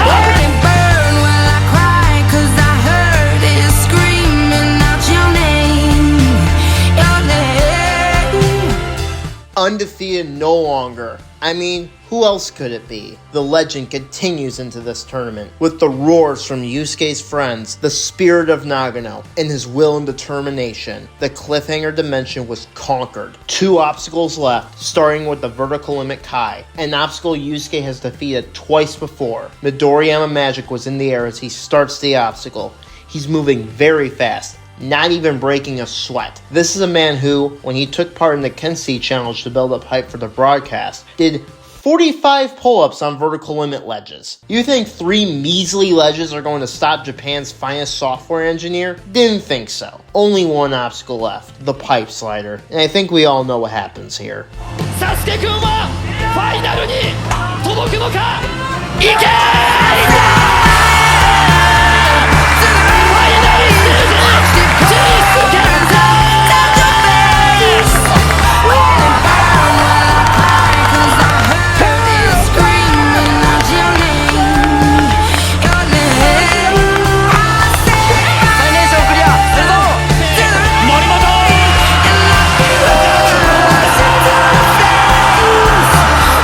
ついにファイナルに挑戦権を得ま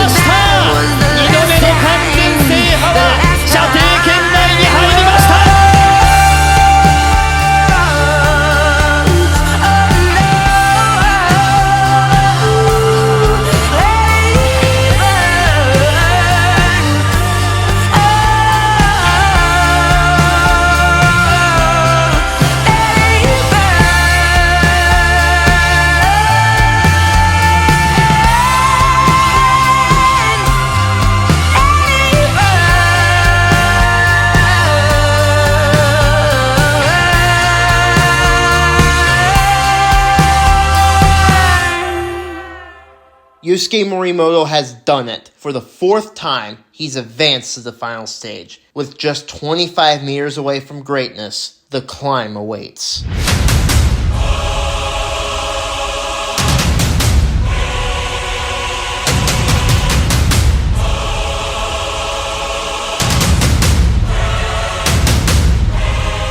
The final stage, the Steel Castle, Stage 4, however you call it, stood tall over Yusuke and the rest of Midoriyama, a behemoth of a structure that athletes are only given 45 seconds to conquer. Yusuke has fallen victim to the 6th version of the final stage twice before, Sasuke 35 and 36, both just 2 years prior. Only 4 one-of-a-kind athletes have reached Sasuke's highest sanctuary. The decisive battle between man and metal was about to begin. Yusuke gets a last-second pep talk from Makoto Nagano before he goes on the offensive against the castle. In a true showing of work ethic, Yusuke has trained so intensively, especially on ropes, that he put a massive hole in his shoes. Number 100 Yusuke Morimoto just had to bring down the tower that served as a true dream ender to many before him. Giving credit to his friends for pushing him so hard, they wait in anticipation to see the big climb. His mother was so nervous that she could throw up, and fellow grand champion Yuji Urushihara was giving high praise. The rain at Midoriyama kept coming down, not unlike the duels that Jordan Jochev and King Kasugi had back in 2001. After one final wish of good luck from Yusuke's friends, the umbrella gets dropped off as Yusuke gets harnessed for the climb. 45 seconds, 25 meters, 1 man. Morimoto-san, you can do it. We believe in you.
It's said that every all-time great athlete has their iconic moment that rings throughout time, and Yusuke Morimoto, wearing the number 100, finally had his, fulfilling the promise he made to his grandfather 2 years ago. As Shinya Sugiyama screams his lungs out, Yusuke achieved the ultimate dream for a second time. The number 100 curse, rain, none of that stopped the magic everyone felt at Midoriyama. Makoto Nagano spoke it into existence when he said that Yusuke's demeanor was completely different from 2 years ago at the Yokohama Red Brick Warehouse. At that point, he predicted Yusuke was going to win a second time that night. And what's more fitting than Yusuke hitting the buzzer with 2.5 seconds left? Just like his first time conquering the tower, and just like his hero. He's the first in Sasuke's history to win wearing the number 100, something not even Nagano did. And as soon as the smoke came out of the tower's funnels, Midoriyama erupts with cheers from many athletes, led by his closest friends, and even Nagano himself. Yusuke could barely believe that he'd done it again. The first thing he thought of were all of his friends, saying that he further progressed in the sport because of them, compared to the older versions of Yusuke. A teary-eyed Yuji Urushihara thought it was wonderful that he won a second time, proud of his fellow Superfan. His mother reminisced of how she and Yusuke's father let him achieve his dreams, and that he's a happy son. Making his way down, he shares a moment with Nagano, Yamada, and what would be his last time at Midoriyama Studios, Toshihiro Takada. He was super happy to be on the show with the legends of Sasuke and show them his efforts and skill firsthand. Reminiscent of Nagano's victory in Sasuke 17, all of Yusuke's friends gathered round, throwing him into the air, celebrating him. They run towards the stage 3 water pits and threw him in. Then Takada came up with a devious plan. He picks up Nagano to throw him into the water too. Hyoki, Yuji, Jun, and and even celebrity Hikaru Iwamoto assists Takeda in succeeding to do so. Nagano and Yusuke embrace in the water, the old Mr. 100 and the new, two champions of Sasuke, all-time greats in the sport of ninja, ring throughout the history of the sport.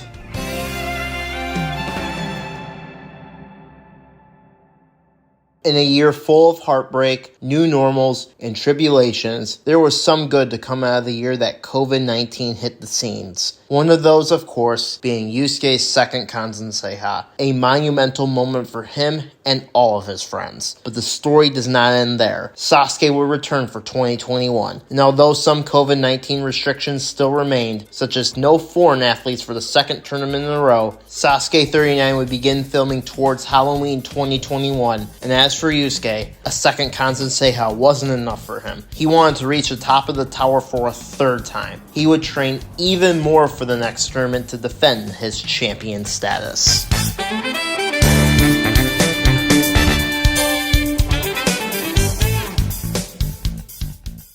Sasuke 39, unlike the renewal tournaments before, did not have much changes. The Silk Slayer went down to 1 silk as opposed to 2, the double warped wall from Sasuke 28 to 30 was back to end stage 1, and to compensate, the time limit was increased to 99.9 seconds? Yeah, so one of the new sponsors for Sasuke had a time limit implemented to promote the TV show 99.9 Criminal Lawyer. Anyways, Stage 3 also had a new obstacle called the Swing Edge consisting of 2 blind grab laches. It was also reported prior to the tournament that one of Yusuke's best friends won't be present, Jun Sato. In March 2021, he suffered a torn Achilles tendon, which led to a grueling rehab. Although his recovery time was quick, he chose to sit out of the tournament. Nevertheless, the tournament would be underway. Success would come quickly from established and newer faces alike, headlined by the celebrity dynamic duo in Koji Saikawa and Hayate Kajihara. Yoshiyuki Yamamoto would avenge his fellow Black Tiger,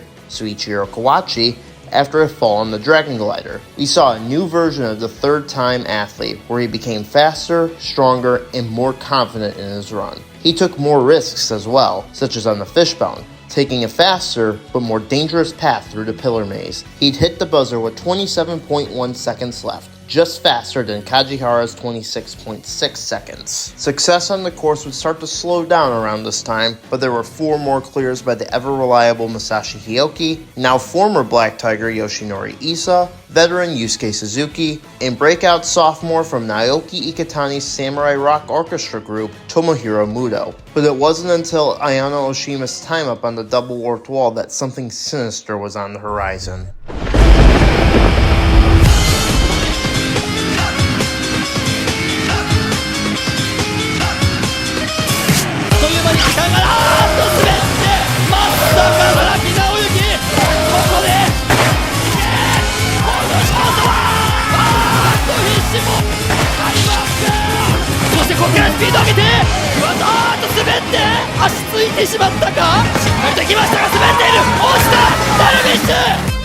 If you thought the wet conditions of Sasuke 37 were bad, this was 10 times worse. Stage 1 had turned into a complete slip and slide for some athletes, one of whom was Morimoto Sedai member Naoyuki Araki, who timed up on the double warped wall due to the wet conditions. So much so, his run was cut from the broadcast. Despite these borderline dangerous conditions, there was a string of 4 clears: Hikaru Iwamoto, Ryo Matachi, Keitaro Yamamoto, and Tatsuya Tada. Tada in particular came very close to timing out too, with the tackle being a struggle for him and having to use unorthodox methods to get through. Nevertheless, established athletes like Shingo Yamamoto, Katsumi Yamada, and Kenji Darvish would all go down in the first half of the course. The final 3 were heavy hitters though: Tomohiro Kawaguchi, Yuji Urushihara, and the defending 2-time grand champion Yusuke Morimoto. Kawaguchi was first, and despite a slight scare on the rolling hill,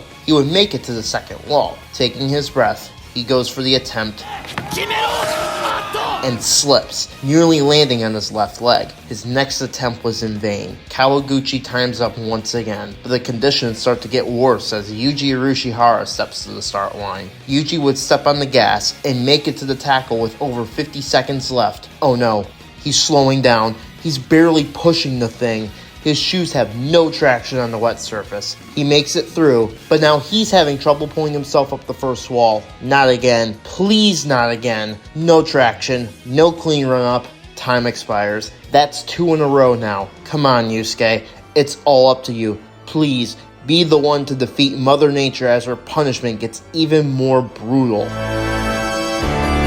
これが15回目のサスケ、栄光の100番森本裕介30歳。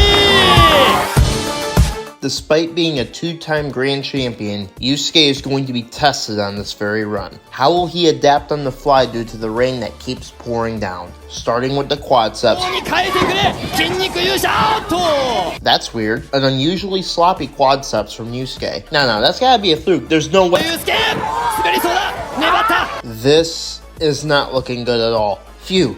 Good silk slider. Let's get back on track here. I know he's lower on time than others who have made it to the dragon glider, but this is Yusuke. He'll be fine. See? He cleared it. Tackle's not giving him. Oh, come on! Now he's not pushing as hard and has his upper body higher off the ground. 20 seconds left with 2 warped walls. He still has time. Sprint, Yusuke! Sprint! 森本裕介、チャンスは1回か。ここを駆け上がれ、駆け上がれない森本裕介、ラストチャンス。 Once again, defeated by the warped wall in wet conditions. This run would point out arguably Yusuke's greatest weakness, adapting on the fly. Throughout his entire run, the rain played a huge role in his struggles. You think he figured out a way around this, but he was definitely rattled. Hell, at some points, he was looking to just brute force his way through as opposed to his usual collected self. Look at his older runs in this one. He looks completely out of sync by comparison. Yusuke has learned best through repetition and vigorous training. His work ethic is out of this world compared to many of his peers, but he's never trained around Mother Nature before. If this result is anything to go off of, he'll end up spraying his warped wall down with a hose before training to ensure this result does not happen again. At the bottom of the wall, Yusuke couldn't help but smile and even chuckle to himself. Despite the disappointment, he found a way to make light of the situation, shrugging to the ground just to say, "Ya got me," before respectfully bowing to the obstacle. However, the show must go on without him. Stage 2, just like last time, has 14 challengers. We would have early falls from the first 4 athletes, with Koji Saikawa being especially crushing. But after him...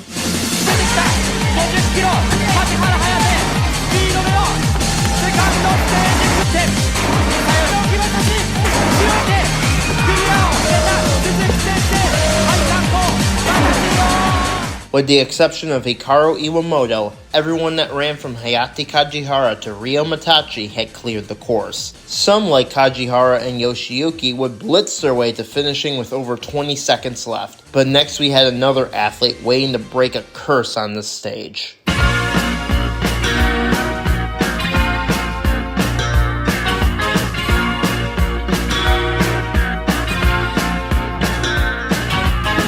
Keitaro Yamamoto has made it to Stage 2 in 5 of the 7 previous tournaments he has competed in. For all those attempts, he has never made it through. Backstream, reverse conveyor, spider drop, wall lift, even rolling log have all taken him down on his journey to this elusive buzzer. Each one of these challenges standing in his way, 105 seconds on the clock, 7 athletes already making it through. Can Keitaro settle the score? Yusuke and the rest of the Morimoto Sudai cheering him on, he begins the dizzying journey down the rolling log. No peel-offs this time, and he made the salmon ladders look easy. He speeds through the spider walk and drop, with 60 seconds left for the second half of the course. The backstream has arguably been Keitaro's kryptonite the entire time. Even in the times he's cleared it, he didn't have enough time to complete the course. We even see him hesitate to dive into the backstream's water, the mental block still being there. When he does start, he makes it through no problem with about 25 seconds left. 2 obstacles remaining, both having blocked him before, his friends yelling advice, but the time is ticking. 20 seconds left, and despite a few slips, he makes it through the reverse conveyor with 12 seconds left. The klaxon starts while he lifts the first wall, second wall, 5 seconds left, 1 wall left. He doesn't have a lot of time. Go, Keitaro, go!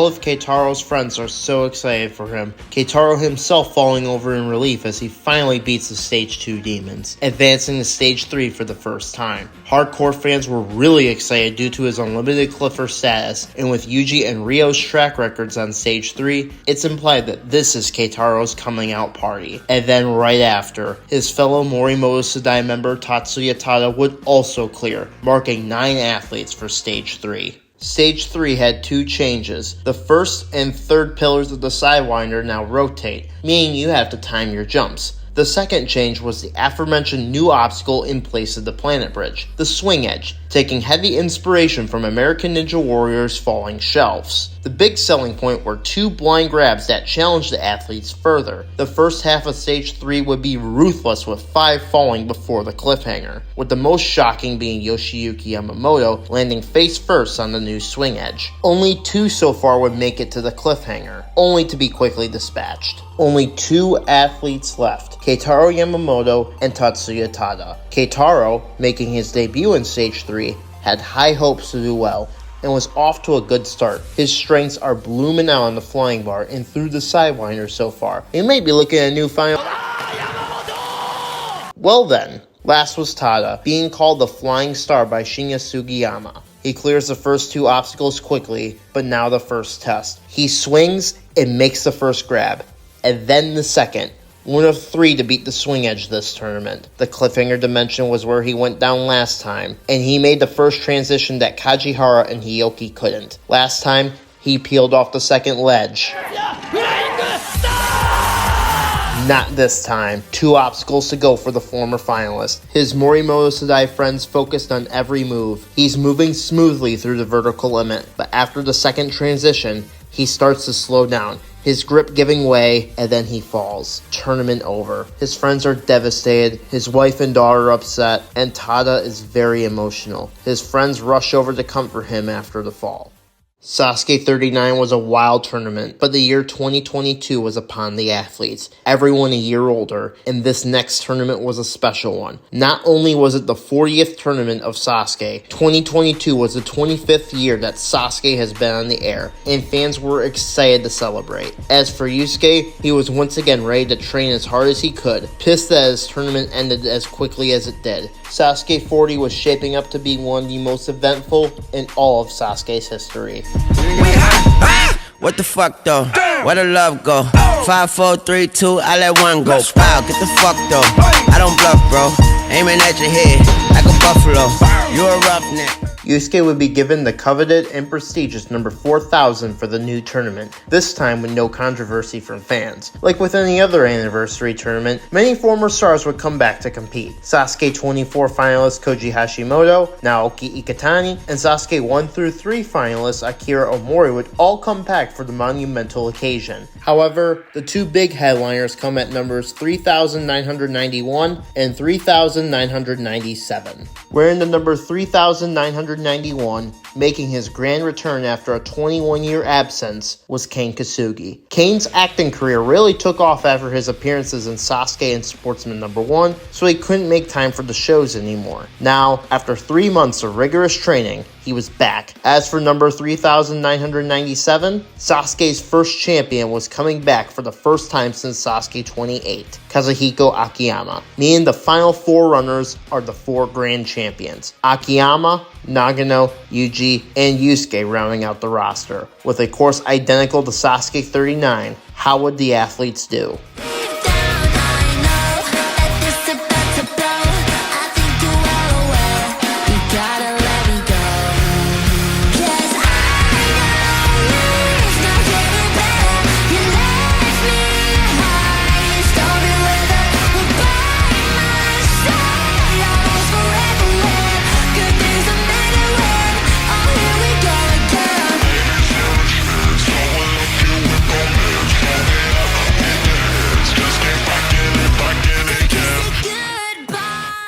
While many fell along the way, there were quite a few clears this time around. The Morimoto Sudai came out swinging with all 4 of the non-Yusuke members clearing, including the now returning Jin Sato, finishing with 35.9 seconds left. proving that despite the Achilles injury, he came back better than ever. Other highlights include Koji Sekawa doing a front flip before the second warped wall, Yoshiyuki Yamamoto finishing with 30 seconds left and was joined by fellow Black Tiger Hayato Takasuka, and Hayate Kajihara having the fastest time on the course thus far with 38.1 seconds left. The biggest highlights came from the women. Before Sasuke 40, there were only 3 clears by women in Sasuke's history: Chi Tanabe in Sasuke 2, and Jessie Graff in Sasuke 34 and 37. We would get 3 women clearing stage 1 in this tournament alone. Ayano Oshima finally breaking through, Sethi Edelman redeeming herself after a disappointing performance in Sasuke 36, and of course, Jessie Graff coming back after suffering horrible injuries in 2020. With 10 runners left, Ken Kasugi was stepping up to the starting line for the first time in 21 years. How did he do?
It was like he never left. A man who many current athletes looked up to when they were kids turned back the clock and hit a stage 1 buzzer. He would also break the oldest stage 1 clear record at 48 years old. And just 2 runs later, Tomohiro Kawaguchi, after being at the lowest point of his Sasuke career, would also hit the buzzer. Someone who was in a career resurgence was Ryo Matachi, determined to never change, Ryo.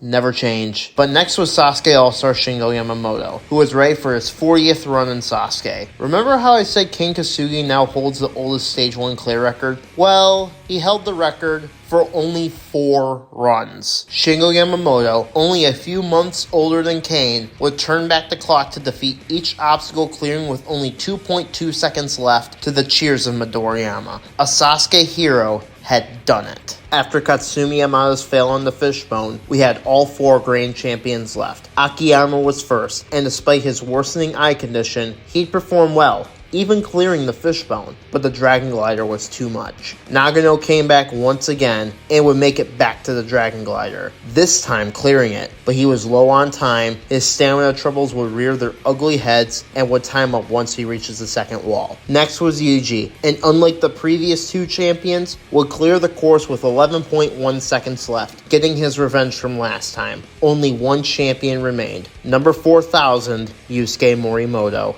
The number 4000 meant a lot to Yusuke, and he was determined to give it the justice that it deserves. With no rain to mess with his concentration this time, he carefully dissects each challenge. As for the second warped wall, it was a walk in the park for him, hitting the buzzer with 14.2 seconds left, becoming the tournament's 24th Stage 1 clear, joining all of his friends from the Morimoto Sodai. Heading into Stage 2, legends, foreigners, superfans, and celebrities alike shared the same goal of Kanzen Seiha and are 3 buzzers away. With a 10-second reduction in time, athletes would have to move quickly to reach the end of the wall lift to advance to the 3rd stage, but it was the obstacles that would prove deadly on the course. Athletes were dropping like flies with fails throughout the course, including all 3 of our history-making women, German representative Oliver Edelman, Masashi Hioki, even legends like Ken Kasugi and Shingo Yamamoto would time out on the backstream and reverse conveyor respectively, despite their heroic efforts. As for the usual suspects, Yeah, you know us, we the usual suspects. The real definition of success. Blow the money cause I can and I love it. From nothing to something. You know us, we the usual suspects. You know the boys on the block trying to take us in. Cause we bringing all of that paper in. From nothing to something. You know us, we the usual suspects. 23 runners, 11 finishers, which ties the record set back in Sasuke 4. Of the 11 finishers, 4 would finish with less than a second on the clock. Keitaro Yamamoto would prove that his Stage 2 clear from the previous tournament was not a fluke. Yusuke Suzuki and Yuji Urushihara would both set the record for the oldest Stage 2 clear, each being 44 years old. And Tomohiro Kawaguchi would make it through by the skin of his teeth and continue his resurgence. Our final runner was Yusuke Morimoto, the two-time grand champion, 4-time finalist, Mr. 4000 himself. After missing Stage 2 in the previous tournament, Yusuke was determined to not just achieve his third Kansenseiha, but to do so with the number 4000. He'd have a superbly smooth rolling log as if he never left, and he implements his crawl technique, making the leap up to the salmon ladder way easier than athletes like Shingo and Yuji before him. The next few obstacles may not look the quickest, but Yusuke's efficiency is so incredible it's not only fast, but also less tiring. After the backstream, he'd shout through the reverse conveyor, but it was so smooth you could barely tell he was getting tired. After an efficient wall lift, Yusuke finishes with 13.4 seconds left, the second fastest time. Yusuke's clear would also mark the Knight's 12th clear, the most ever on Stage 2. But Stage 3 still awaits with obstacles like the swing edge, cliffhanger dimension, and vertical limits still remain to push the athletes to their limits. The 6 obstacles of Stage 3 are some of the most brutal on the entire Sasuke course, and they would hit hard with the swing edge taking out the first challenger of the night, Yoshinori Issa. The next athlete was Katsumi Yamada's star pupil, Yoshiyuki Yamamoto. Yamada saying that his strength matches up with some of the best in the world, and Yoshiyuki is determined to make the final stage and achieve Kansenseiha. He would proceed to speed through the first 2 obstacles, and now he had to avenge his failure on the swing edge from last time. His newly wedded wife cheering him on to clear the stage. He starts on the obstacle, and his failure was in the rear view as his training paid off, making the 2 blind grabs and completing the obstacle. Now was the 2 biggest cruxes of the course. The first of these was the cliffhanger dimension, an obstacle Yoshiyuki was robbed of clearing 2 tournaments ago after a production oversight. After figuring out the timing, he starts moving incredibly quickly, his grip clearly having improved since his debut in Sasuke 37. He makes the first jump and continues to make quick moves. The desired timing coming to fruition, he slows his swings, goes on his third swing, and makes the catch. No wet ledge this time though. He's gotten his revenge. Yusuke, the Black Tigers, and the rest of the audience happy at the positive result. But now was uncharted territory for the Black Tiger ace. He takes off his shirt and tosses it to the sidelines, ready to take down the final 2 obstacles of the stage. No Black Tiger has made it this far before, and Yamada yells out to not be reckless, reminding Yoshiyuki that his fails previously were caused by something stupid. But I wonder if Yoshiyuki thought of either of those before doing this on the vertical limit.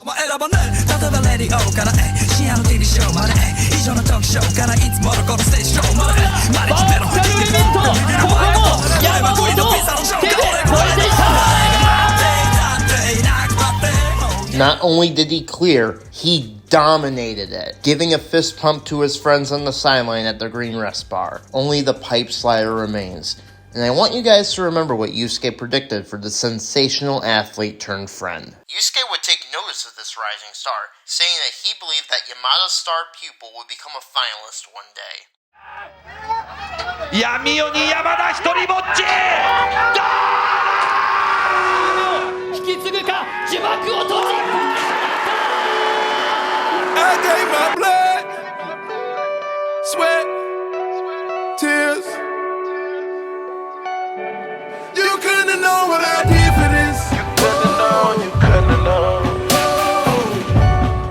Yusuke's prediction came true as Yoshiyuki Yamamoto, despite a sketchy dismount from the pipe slider, punched his ticket to the final stage, the first in the Black Tigers' 9-year history. Not only has the group become more talented, Yamada himself grew as a mentor and coach for this very moment. His wife overcome with joy at the sight of her husband at the end of Stage 3. Yamada himself weeping as his ace reached heights not even he could have imagined. Yoshiyuki credits Yamada for his journey, saying he wouldn't have done it without him. The 40th Sasuke tournament, 25 years after Sasuke won, would have at least one finalist. After Hayate Kajihara's fail in the cliffhanger dimension, it was time for the Morimotos to die. The first of them was Jun Sato, who hadn't lost a step since his Achilles injury. In his 7th consecutive Stage 3 appearance, he would adapt well to the modified Sidewinder and Swing Edge and would complete both obstacles, but his kryptonite was next, the cliffhanger dimension. He has improved on the obstacle over time, but he would fall back into old habits in the first transition, peeling off the ledge into the water. Now Yuki Araki made it back to Stage 3 for the first time since Sasuke 36. Like with Jin before him, he would adjust well to the changes and complete the Sidewinder and Swing Edge. However, unlike Jun, he would clear the first transition of the dimension, but on the second, his grip gave way and he falls into the water. 2 down, 3 to go. Tatsuya Tada, the last man standing from the previous tournament and Sasuke 37 finalist, was on a mission to make it back to the tower. First 3 obstacles were no problem for him, and he proves that his cliffhanger dimension clear last time was no fluke. The vertical limit was where he fell last time, but this time?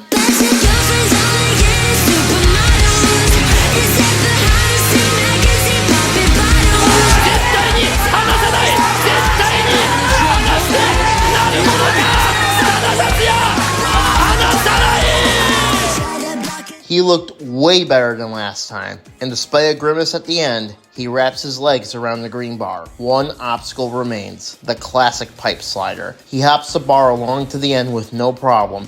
Can he join? Unlike Sasuke 37, the stoppers at the end were removed, making the dismount harder. The way that Tada gains momentum makes him susceptible to the bar sliding back. Midoriyama watches with bated breath. Tada is so close to the end. Lock in, Tada.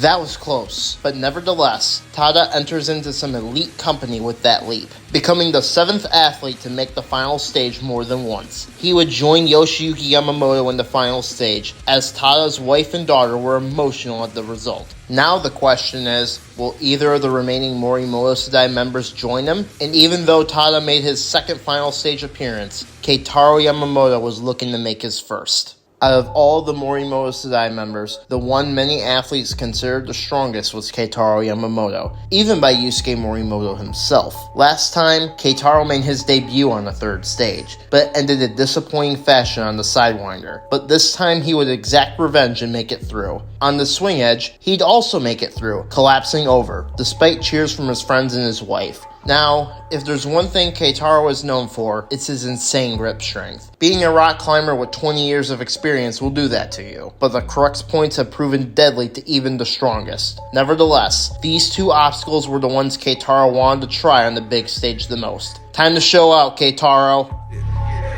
Every time I go out, you know I got to show out. Every time I go out, you know I bring the dough out. Every time they go out, you know they bring their hoe out. Every time I go out, you know I bring that flow out. Every time I go out, you know I got to show out. Every time I go out, you know I got to show out. Every time I go out, you know I got to show out. Every time I go out, you know I got to show out. Keitaro Yamamoto was having a career tournament, and he only has one obstacle left. Out of the dimension and vertical limit, Keitaro didn't move the fastest, but he showcased his incredible finger strength to all the fans watching at home. What made his performance on those 2 brutal challenges all the more impressive was how calm he was. No grimaces, no stiff movements. I mean, he was an unlimited cliffer after all. Keitaro's inspiration to achieve Kansenseiya derives from his close friend, Yusuke Morimoto. But Keitaro can't celebrate yet. The pipe slider and its ever-timeless dismount remains. Some would even say it's the gate to the final stage. Now, we just saw Tatsuya Tada struggle with the dismount, but he still made it. Can Keitaro be the 3rd in the final stage? See, he's fine. Just the dismount. Not again. Focus, Keitaro. Focus. The gate shuts on Keitaro as he falls back into the water, devastating his wife and friends. A heartbreaking end to such an amazing run. An emotional Keitaro gets comforted by his biggest supporter of them all, his wife. But there are 5 runners left in Stage 3. After 2 short-lived runs on the Sidewinder, the resurgent Tomohiro Kawaguchi would miss the grab on the second blind lache on the swing edge, and Yuji Arushihara, despite being 44 years of age, would continue to turn back the clock and complete challenges that people even half his age have trouble reaching. Flying bar, Sidewinder, swing edge, even cliffhanger dimension, no match for the grand champion. But it was the vertical limit that would end the shoe salesman's run. 11 down, 1 to go, 2 already in the final stage. Can our last runner, Yusuke Morimoto, join them? Wearing the number 4000, he steps up to the plate. Yusuke has made so many sacrifices for his Sasuke career, but it's paid off in ways not even he has expected. But only one goal remains for him, a 3rd Kansenseiha. The new Sidewinder Yusuke never attempted in competition before was a non-issue. The newest obstacle, the swing edge, laid upon Yusuke's siege, only to be another victim of Yusuke's path of eternal greatness. It has been 2 tournaments since Yusuke had attempted the cliffhanger dimension, and this meant absolutely nothing because of course he cleared it again. The vertical limit was the make or break, and although the ruthlessness of the obstacle would take its toll, Yusuke powered through and dominated the pipe slider, showing no issues with the stopper unlike everyone else. With all that said, he made his 5th appearance on the final stage, tying Makoto Nagano's record. And we, ladies and gentlemen, have a showdown to attend to on the final stage. For the first time in his Sasuke career, Yusuke would be joined on the final stage by 2 of his friends who are equally as talented in both Yoshiyuki Yamamoto and Tatsuya Tada. The steel castle was 0.5 meters taller than last time and had a new obstacle replacing the classic spider climb, a speed climbing wall. Now this may seem like a downgrade for the field in terms of difficulty, as all 3 of the challengers have climbing experience, but climbing in general is way harder than a simple spider climb. Nagano believed that his younger self could do it, but not in the time limit. Even Yuji questioned whether it would be beatable within the strict 45-second time limit. Nevertheless, Yoshiyuki Yamamoto was the first to scale the mountain. He gave a valiant effort with a relatively quick speed climbing, but the salmon ladder Jugodan took a huge toll, and he'd time up on the rope. Tada, like last time, would really struggle on the Jugodan, and would time up just halfway up the obstacle. Lastly, it was number 4000. Yusuke Morimoto. He said that Yoshiyuki's optimization on the speed climbing was similar to how Yusuke was going to do it. Yusuke's grandfather wishes him well to win a 3rd time and to take care of his body. This win would be arguably the one Yusuke wants the most, to not only win for the 3rd time, but also to win with arguably the most prestigious number, 4000. 45 seconds. Let's go, Yusuke. 全ての道は完全制覇に通じている。森本裕介、神の領域へ。 This is the moment we've been waiting for. When 1,000 worlds collide and we're alone to face a raging storm. You turn and run away before, But I've gotta fight the fire, douse the flame that fuels this blazing war. Yusuke's plan was working to perfection. 10 seconds on the speed climbing, and even faster Jugodan, just a rope left. Time is ticking down fast, but he still has a way to go. This one is going to be close. Dig deep!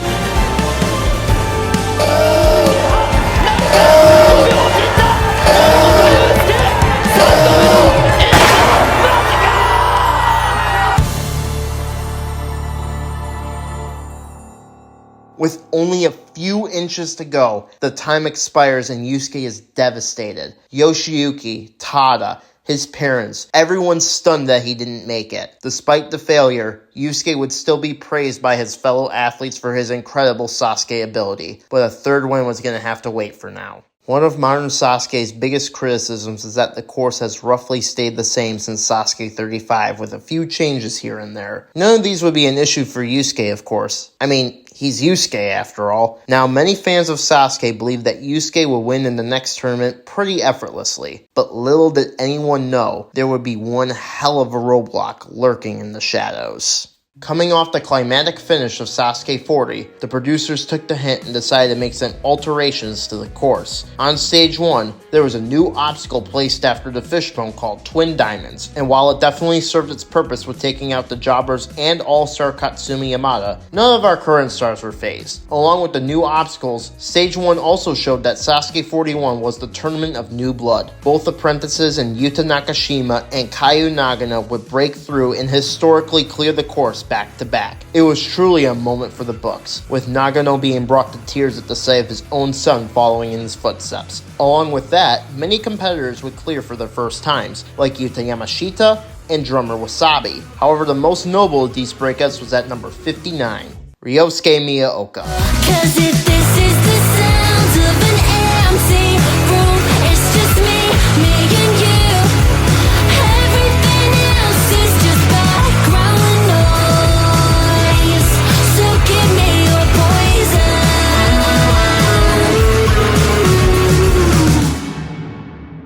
The bank worker had been applying for the show for at least a decade, and was finally permitted to participate on Sasuke 40 as a course tester. He would clear the first 2 stages while testing, so while this was his debut, the dude had some experience, and it showed. He effortlessly completed the first stage, clearing with a solid 21 seconds left. We'll have to wait and see if his course training would continue to pay off in stage 2. Once we got through our new competitors, it was time to return to our usually scheduled program. Muto, Araki, and Keitaro would breeze through the stage as expected, but it was Jun who put on a grand show for the crowd. From bunny hopping the fishbone, to putting up his usual speedy time, and capping it off with a homage to Donovan Matoya with a 360 jump onto the top of the warped wall. The Morimoto Sadai was back with some flair. Along with that were our seasoned veterans in Kajihara, Hioki, and a surprising return from Yusuke Goto, all advancing. The success continued from different pools of talent, from the Shin Sadai and Ryo and Yuji, to international competitors in America's Daniel Gill, and the return of Germany's Rene Cassidy, hoping to pick up right where he left off 4 tournaments ago. With that, we were left with our 3 frontrunners for the crown, Yoshiyuki, Tada, and Yusuke, and as expected, all 3 would be successful, ending stage 1 with 21 clears. The success would double in stage 2, as to make it simple, the father would be taken care of, while everyone else would thrive. That father would include the teens, who despite a valiant effort, would have to wait for the next tournament for a shot at stage 3. Along with them was another newcomer in Shuzo Uchimiya, Goto, and shockingly Ryo, who would absolutely choke the salmon ladder. As for everyone else, it was a walk in the park. With 15 people on stage 3, it looked like we were about to witness round 2 of a clash with the Titans. Alright, stage 3 time. Wow, I can honestly see even more finalists this time. Same course, same old, same old. Looks like this is gonna be another... Wait. What was that? Vertical limit.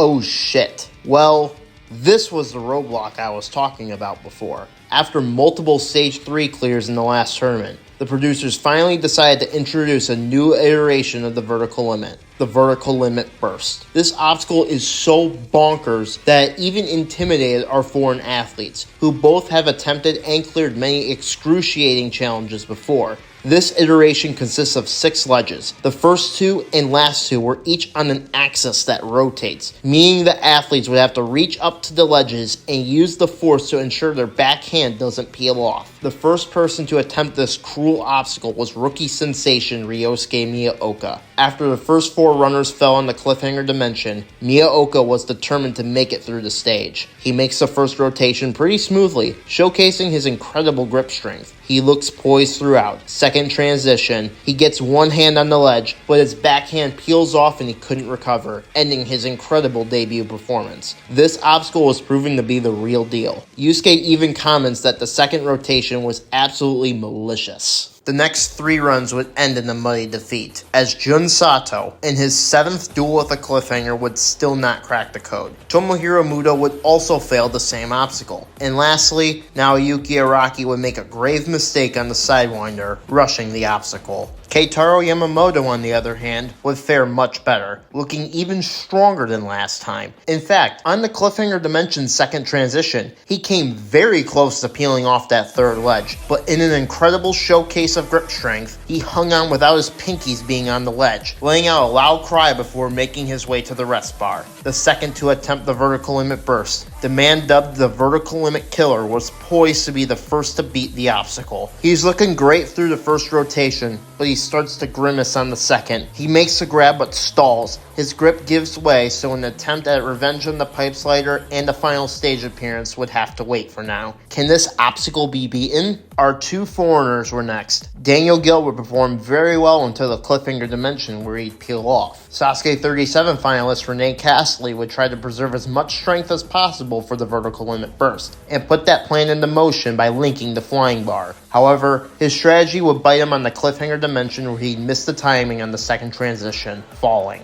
The ageless wonder Yuji Urushihara would unfortunately suffer the same fate as the tournament's foreign talent. 12 down, 3 to go. The 3 finalists from the previous tournament. Tada was looking very good, beating the Dimension for the third consecutive time, third to attempt the burst. But unlike Miyaoka and Keitaro, Tada would fall on the first transition as soon as he reached up. Yoshiyuki Yamamoto was next, looking stronger than ever. On the Cliffhanger Dimension, however, his timing was off, and that was the difference from another clear and failure, becoming the 10th victim of the Dimension that night. But one runner remains, Japan's finest ninja, the strongest software engineer, Yusuke Morimoto. 2 stages away from a third Kanzen Seiha, the first 3 obstacles were no issue for Yusuke. Even the Cliffhanger Dimension was a formality at this rate, despite Shinya Sugiyama pointing out he had less time to train due to increased responsibilities at work. But now, Yusuke had never attempted anything like the vertical limit burst. Miyaoka, Keitaro, and Tada had all failed the undefeated obstacle. First transition. Jeez, Yusuke, be careful. The only way he hung on was with his crimpy grip. He regains control on the red zone, but on the second transition,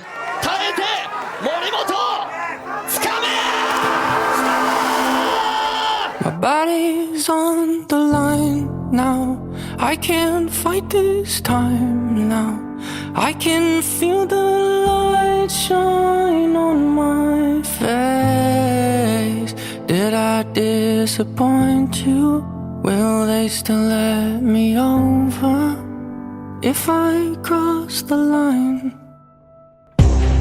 not even the great Yusuke could defeat this obstacle. Unlike Miyaoka and Keitaro, he tried to force his way to that very last ledge, but he couldn't make the grab, and even if he did, the jolt would have been absolute hell. The entire crowd was stunned at the result. Yusuke Morimoto, the new king of Sasuke, in the muddy pits for the first time since Sasuke 34. 15 runners on stage 3, 0 clears. Yusuke's determination at a third Kanzen Seiha never wavering, despite the increased injuries on his body, as Shinya Sugiyama pointed out in his run. One foe stood in his way now, and that was the vertical limit burst, the hardest obstacle Sasuke has ever seen. Hell, the hardest obstacle any ninja show has ever seen. Like with any other obstacle, Yusuke would train as much and as hard as possible for the next competition, which would come sooner than expected. The Jimmy Fit Games were back once again in 2024, but this time it partnered with the World Ninja League to be a qualifier for their Season 9 championships. Yusuke would be the headlining athlete of the competition once again, wearing the prestigious number 100. It's important to know that a trusted source has stated that Yusuke, along with the other 3 champions of Sasuke, were invited to compete in the competition in 2023, but none of them were able to make it due to various reasons. Yusuke in particular was supposed to compete, but didn't due to him being a part of Team Japan and Ninja Warrior France's Clash of Nations special that happened around a similar time. Nevertheless, Yusuke wasn't the only big name competing, with some of the most notable names including the Netherlands' Perry Oosterley, Guam's Darren Perez, Malaysia's Matt Redho, and many others. But how would Yusuke do? Yusuke would perform pretty well, placing 4th in his age division, qualifying for the World Championships. He got revenge on Stage 2 and made it to Stage 3 before failing a battering obstacle. Now let me ask you, other than Yusuke failing them, what does this obstacle and the vertical limit burst have in common? They were both created by the same person. Brett Sims, longtime American Ninja Warrior veteran who took up the creation of obstacles in his South Carolina-based ninja gym, Moab School of Movement. 2024 wasn't over for Yusuke yet, but a year after being filmed, Ninja Warrior France's Clash of Nations was finally being aired. Yusuke, of course, would be a member of Team Japan alongside Tomohiro Kawaguchi, Yuji Urushihara, Yoshiyuki Yamamoto, and Ayano Oshima. Keep in mind, this was based on the results of Sasuke 40. The competition would be brutal for Team Japan, where everyone would attempt the first stage of a 4-stage course. Yuji, Kawaguchi, and Yoshiyuki would all fail the first stage and would place last or second to last in their respective heats. Yoshiyuki's result being an especially devastating blow, as he would be disqualified on the curved body prop after resetting on the obstacle. Stupid rule if you ask me, but nevertheless, Team Japan was on the ropes with 2 waves left. Yusuke running in the same wave as Team France's Ilian Sharif, Team USA's Lauren Ball, Team UK's Henry Cookie, and Team Germany's Slajan Julabek. After Ilian and Ball cleared the course, Yusuke was up next, and his profile piece highlighted his relationship with his grandfather, even getting a FaceTime call from him before the competition to Yusuke's surprise. The question remained, can Yusuke turn the tides for Team Japan? The first obstacle was Spin Zone, and that was close. Shake it off, Yusuke. The wheel flip would be no problem for Japan's ace, however, with a quick and smooth approach. The curved body prop was next, and he would clear this obstacle easily. Giant cubes? Despite his lower body slamming into the second cube, he hung on to make it through. Warped wall? Up in one. It's too easy for him right now. The final obstacle, flipped around, stood in his way to a buzzer. He makes the leap for the first board, but couldn't hang on and slides into the water. Team Japan's best run of the special to this point ended with the goal in sight. Nevertheless, Yusuke earned Team Japan 5 points, placing them at 14 total. Yusuke would place third in his heat, beating Cookie and Slotty. The final wave was for the women, and it was up to Ayano Oshima to put up an incredible performance to keep Japan in the competition. Let's go, Ayano! That was a tough pill to swallow. Japan would be eliminated from the competition, placing dead last. The losing streak for Japan has grown after a devastating defeat. Would Japan ever win an international competition? Well, in 2024, they would have a chance to put an end to this losing streak on Japanese soil, as Masato Inui got greenlit for a new Sasuke event, never before seen, the Sasuke World Cup.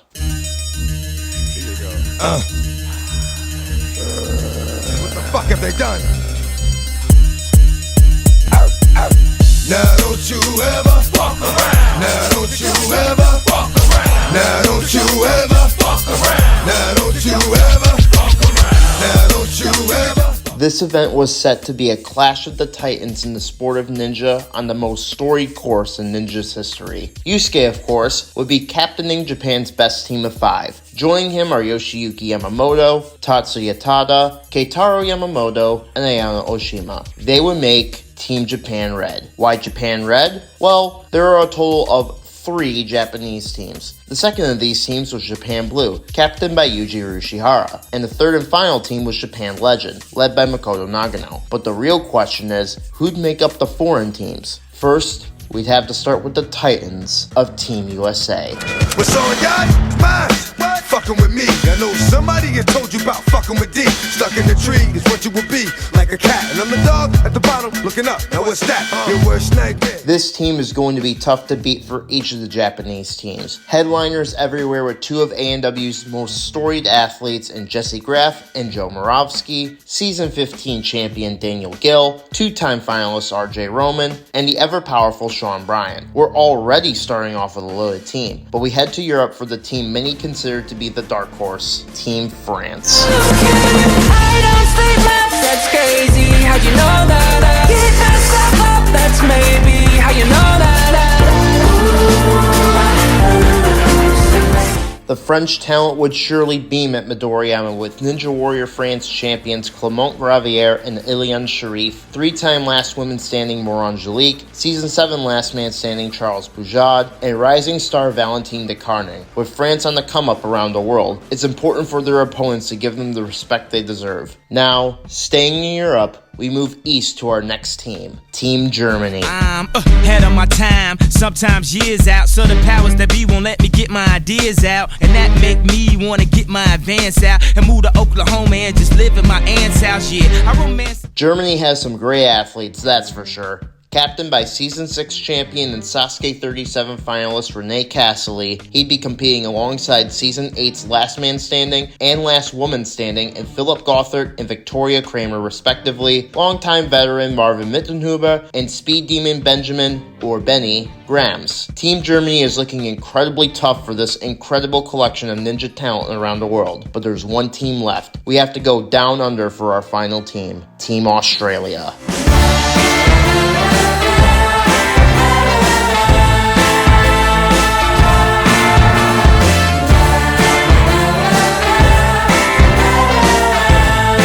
Even though their show was canceled back in 2022, ninja still remained in these athletes' souls. Starting with Australian Ninja Warrior champion Zach Stolz, longtime veteran Daniel Mason, the youngest athlete of the special in Saxon Johnstone, Speed Demon Ashlyn Herbert, and captaining them was one of Ninja's most storied women, Olivia Vivian. With all the talent here, the build-up to this event was exciting for Ninja fans around the world. Now on Japanese soil, one of the teams from Japan would look to take home the gold. Yusuke in particular was in his element. These are all obstacles he trains on the daily. Will this finally be the time for Japan to win an international competition? Only one way to find out. Stage 1 had every athlete run the course within 150 seconds in 5 waves. First place in each wave would get 70 points, second 60, third 50, and so on. Only difference between the Sasuke 41 course and here was the return of the wing slider in place of the silk slider. But the real question was how Team Japan Red, Yusuke's team, would fare against some of the best that the world had to offer. Well...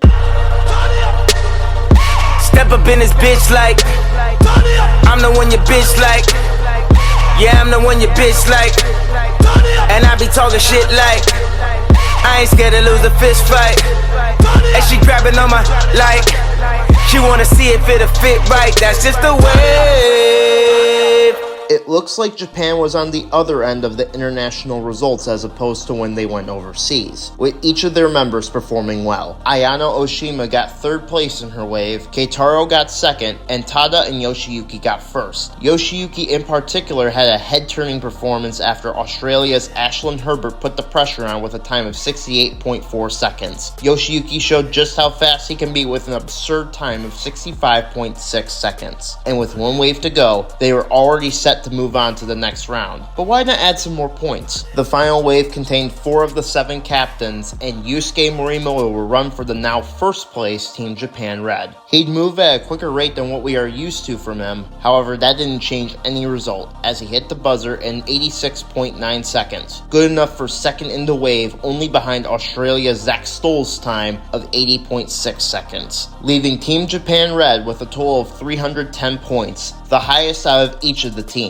But unfortunately, Team Japan Legend and Team Germany were eliminated with the 2 lowest point totals, with Germany's exit being especially shocking. 5 teams left for the next round, a 15-meter spider climb. Yusuke wouldn't compete in this round, delegating the climb to his teammates Tatsuya Tada and Yoshiyuki Yamamoto. Both of them would dominate, with Tada completing it in 9.6 seconds and Yoshiyuki in 8.9 seconds, 2 of the top 3 times to the buzzer. The other was France's Clement Gravier, but they would be eliminated this round after a colossal mistake from Captain Charles Pujad, which would invoke a 20-second penalty. But now the next round was stage 3. 4 waves, 4 teams left with only 2 that would advance to the final stage climb-off. Who would those teams be? Team Japan Red, Team Japan Blue, Team USA, or Team Australia? Each stage 3 move would be worth 10 points for each of the teams, and the top 2 would advance to the final stage. We'd start with the cliffhanger dimension being as deadly as ever, with Australia's Zach Stolz and Japan Blue's Hikaru Iwamoto failing the first transition, and USA's Joe Moravsky failing the second. Japan Red's first choice for this grueling course was Keitaro Yamamoto, and he just came off his 2 best tournaments. In training, he was deemed the most likely to beat the vertical limit burst, so it made him an easy choice for stage 3. First 2 obstacles and 60 points, he was sitting pretty, but the swing edge?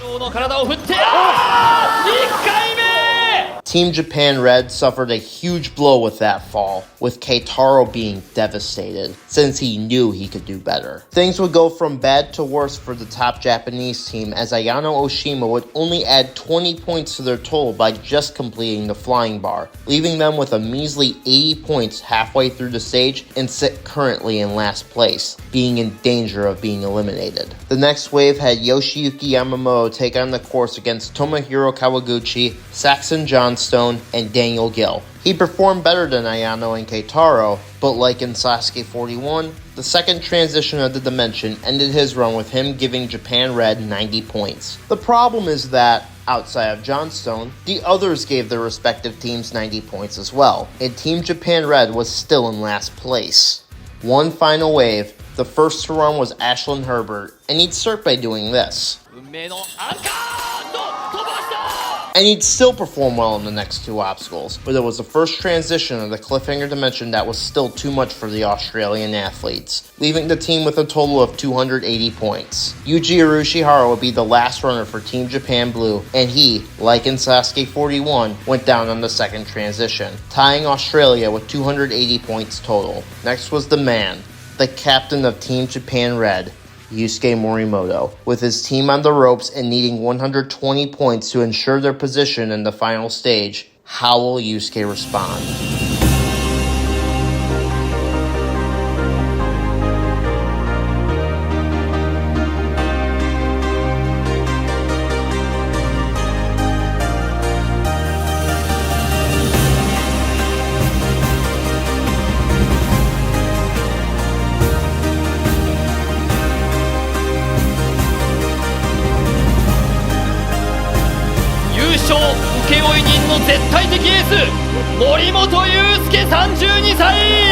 This is the time to feel the red ball.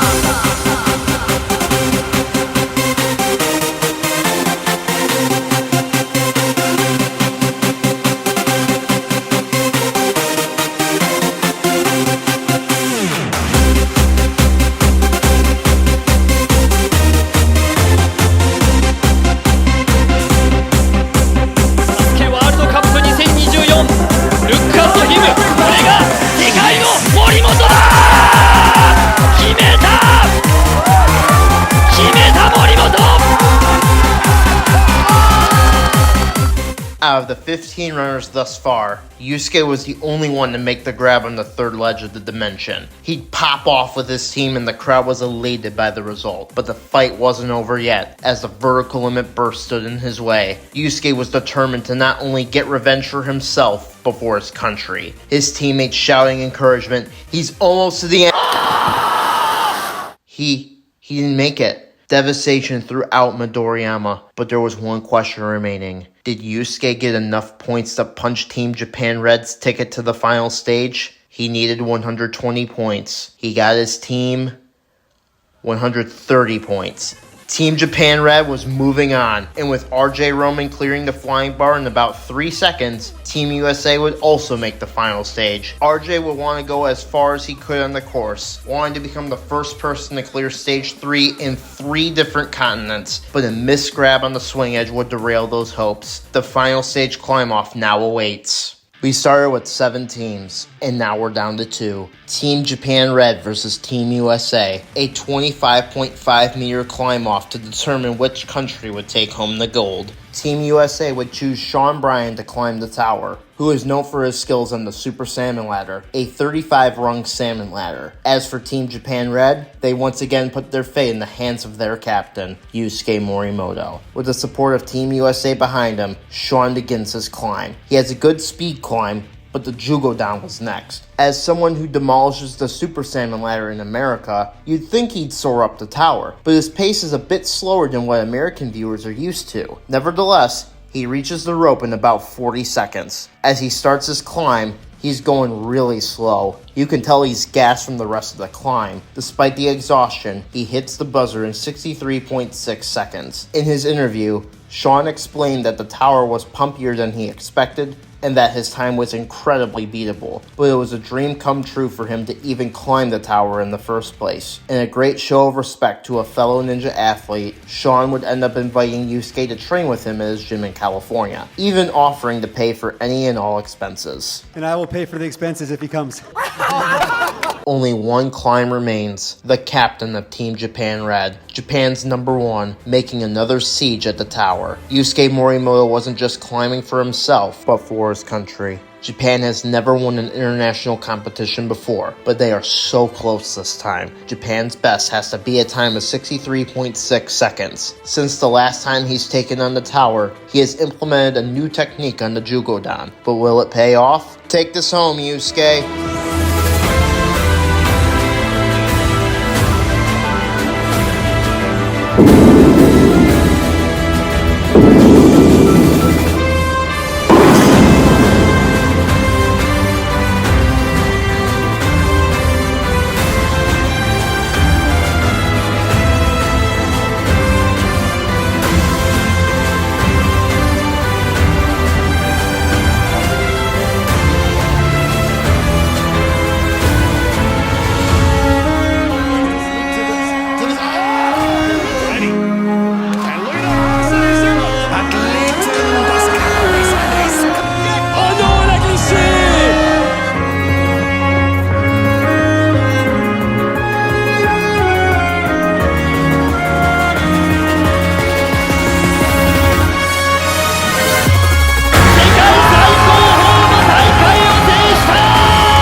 年ぐらい前ですか、僕がASEAN オープンカップ出て、ずっと海外の大会に出てきて負け続けて悔しい思いをし続けてきたんですけど、今回こうしてワールドカップという舞台で日本チームのみんなと優勝を取れて本当に嬉しいです。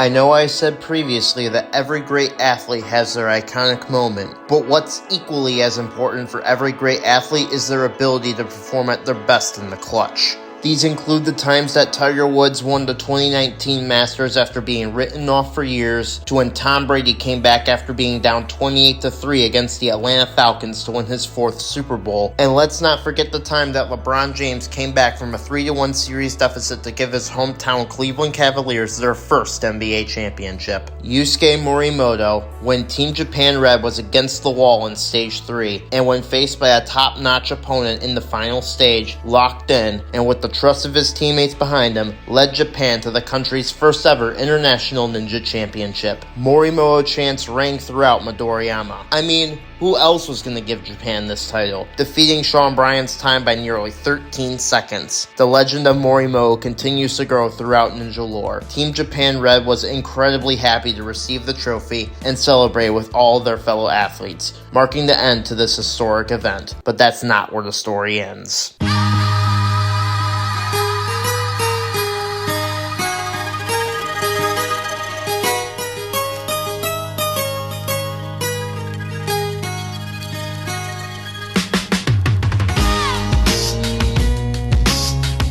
It all comes down to this. The most recent Sasuke tournament would be the one to shift the direction for what's to come next. Would a rival like Yoshiyuki or even the new Sara Miyaoka come to usurp the Morimoto Sedai? Would a member of the Morimoto Sedai come to join or even surpass Yusuke at the top? And most importantly, could Yusuke overcome the vertical limit burst and potentially become the definitive greatest of all time? All these questions and more will be answered in the climactic Sasuke 42. The tournament would open with consistent success from some known competitors. most notably Koji Saikawa, who'd make a comeback from a previous injury. With that came success from newcomers, alongside Kaio and Nakashima proving that their breakouts in the last tournament weren't flukes. The real battle began, however, at number 60, when Tomohiro Muda would continue his streak of success by breezing through the first stage, kicking the door open for the rest of the crew to make their mark. This would come at numbers 75 through 77, as Jun, Araki, and Tada would join him in the second stage. Keitaro would follow at number 79, but we can't forget about number 78. Splitting the Morimoto Sudai almost right down the middle was Ryosuke Miyaoka. Not only did he get a much higher number due to his incredible rookie performance, but the dude showed up to the starting line in a full-blown suit. If that doesn't radiate pure confidence, I don't know what does.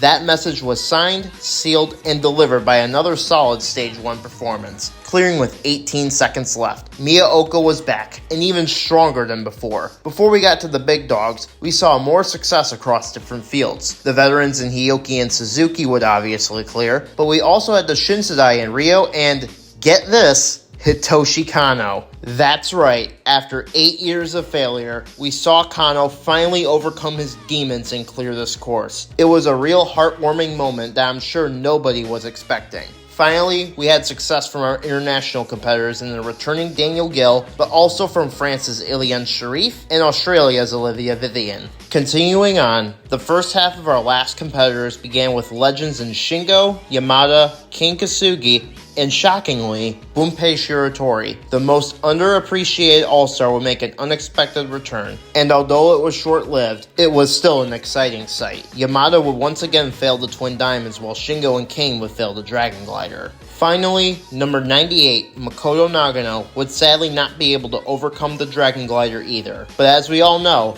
Nagano's legacy will continue to be carried on, especially by his son. Luckily, the last few competitors would find success on the stage, each representing a crucial piece of the puzzle. Tomohiro Kawaguchi, the shining veteran, would overcome the Dragon Glider this time and cleared once again to continue a career resurgence. Yuji Urushihara, the original two-time grand champion, was continuing to defy Father Time, but still hoping that there was a way he could finally return to the top of the tower. Yoshiyuki Yamamoto, seemingly Yusuke's biggest competition, one of the few to match the performances of Yusuke since his second total victory, still has it in the cards for him to claim the champion seat for himself. Finally, the man himself, Yusuke Morimoto, the potential greatest of all time. Something was off this time though. In the hours leading up to his run, Yusuke was struggling with a fever, along with a heavy feeling of nausea, and a temperature of 39.5 degrees Celsius. It was honestly up in the air if he was even going to run. However, this is Yusuke Morimoto we're talking about. The guy doesn't know the definition of quitting. He was feeling better enough by the time of his run to compete, and even through the sickness, he ran through stage 1 like it was nothing. We never know when Yusuke's last chance at a third victory will be, and with the continuous amount of up-and-comers hoping to steal his crown, it could be argued time is starting to run out. Once again though, this is Yusuke Morimoto, and he was not going to let any chance slip away. Stage 2, despite the only change being a 5-second reduction to the time limit, started off strong in removing the fodder, once again preventing veterans Saikawa and Sugeta from making the third stage. It wasn't until Kajihara would break through with the fastest time of the night. Sadly, Kaio would suffer his second rolling log failure, but right after was an insane run from Yuta Nakashima. Nakashima would become the youngest person to ever clear the second stage, and it was a monumental moment for the show. Yamada, his mentor, couldn't have been more proud. He'd be joined by the duo of veterans Muto and Hioki, but unfortunately the Shinsadai's comeback this tournament would be put to a halt when Ryo would shockingly fail the rolling log, and despite a valiant effort, Kano's return would end on the reverse conveyor. It was now time for number 75, Jun Sato, to lead the Morimoto Sudai to an imminent Stage 2 sweep. Probably the most consistent member of the Morimoto Sudai when it came to speed, this was going to be another walk in the park. Rolling log, no problem. Wait, what's happening? Why did he stop? Is he stuck? Nobody saw this coming. While maybe not the strongest of the Morimoto Sudai, all 5 would always match each other on the first 2 stages, rain aside. This, though, This was something else. Jun Sato had just failed stage 2 for the first time since 2010, and it was down to Araki to start the clear streak. Luckily, he would do so, and Tada and Keitaro would follow. Despite an unfortunate end to Olivia Vivian's Sasuke debut on the rolling log, Ilian Sharif and Daniel Gill would continue to carry the internationals into stage 3. However, we can't forget about the dark horse Ryosuke Miyaoka. The bank worker would cruise through stage 2, and he already looked armed and ready for stage 3. Yusuke's competition would continue to follow with Kawaguchi, Yoshiyuki, and Yuji all advancing. This left our final competitor of the night to keep hope alive. Not only was Yusuke the leader of a superstar group, not only was he battling with a fever, but before this tournament, Yusuke actually got married. This continued to add pressure onto him, but as per usual, he persevered and cleared the second stage, and now it was time for the real battle to begin. There lies a manic in disguise.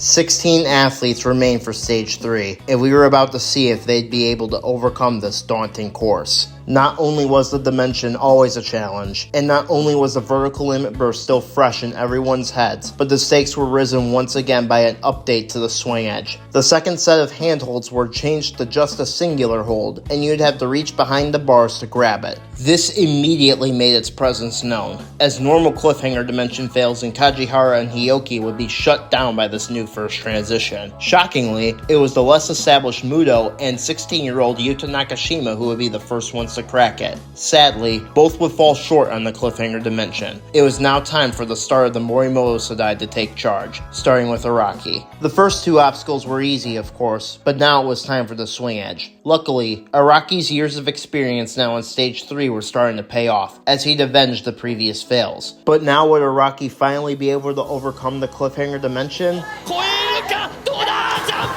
Not this time, unfortunately. But next up was Yusuke's right-hand man, Tatsuya Tada. Tada would continue his consistency by beating the modified swing edge and overcoming the jump that Araki just failed. And just like that, he was back at the vertical limit burst. While everyone was holding their breath for Yusuke, this could be Tada's next chance to break out of his shadow. Could he be the first person to beat the burst and set the stage, putting not just the Morimoto Sadai on top, but maybe establishing himself as its new leader? 妻の父から届いたバーティカルリミットバーストのクリア練習を積んできた Despite a valiant effort, it was all for naught, as Tada would plunge into the water on the last transition. And now it was time for the new kid on campus to prove himself once again, and I don't think anyone expected what was about to happen.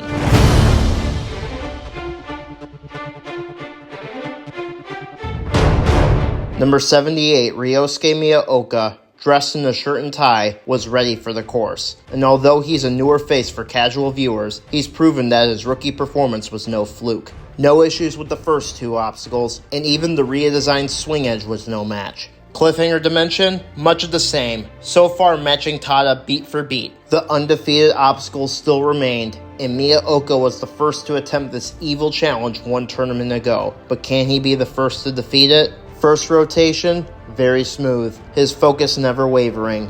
One rotation left. 進んでいくか溜めてこの回転だ耐えている耐えているついにバーティカルリミットバーストを超えた最初のクリア者は宮岡亮介 「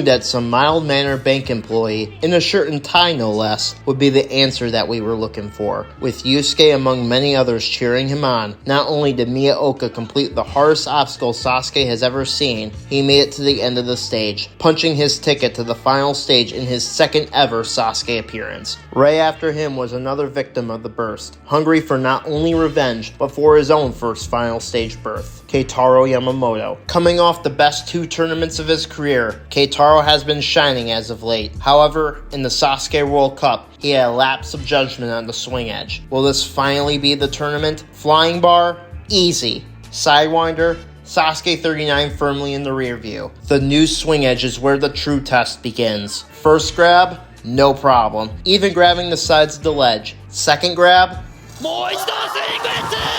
Not again. Unlike Tada, Keitaro couldn't make the one-handed save and landed into the water, marking the second time Keitaro's run at stage 3 ended on the swing edge. The new swing edge wasn't done wreaking havoc yet, as Tomohiro Kawaguchi fell victim to the challenge, ending yet another comeback run from him. Yuji Urushihara would fare better, but the Cliffhanger Dimension had other plans for the Ageless Wonder. As for our foreign talent, both Daniel Gill and Ilian Sharif made it through the swing edge, with Daniel making a one-handed save of his own. Both would also make the first transition of the Cliffhanger Dimension, and while Daniel fell at the second transition, Ilian, on the other hand,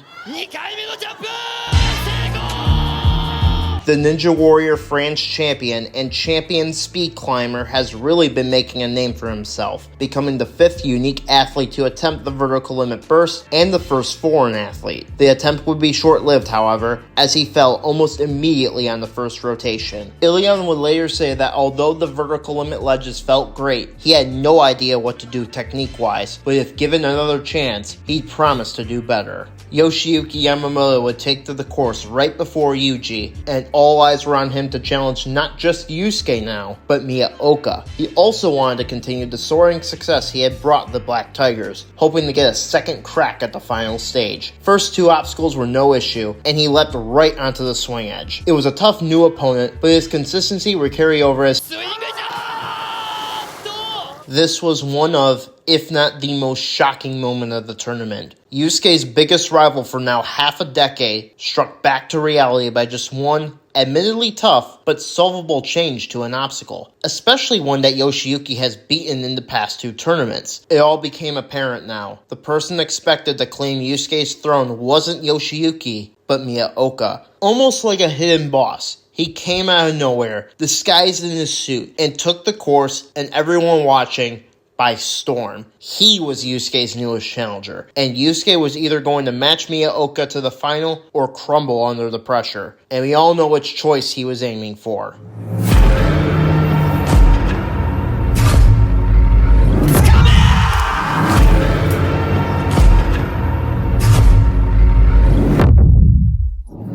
"15 athletes down, 1 to go. Yusuke Morimoto is looking to make his unprecedented 6th final stage appearance and to get revenge on the vertical limit burst after dunking him into the water in both Sasuke 41 and the World Cup. He's still fighting the internal battle regarding his fever. Although he wasn't constantly vomiting like on the first day of filming, he still wasn't at 100%.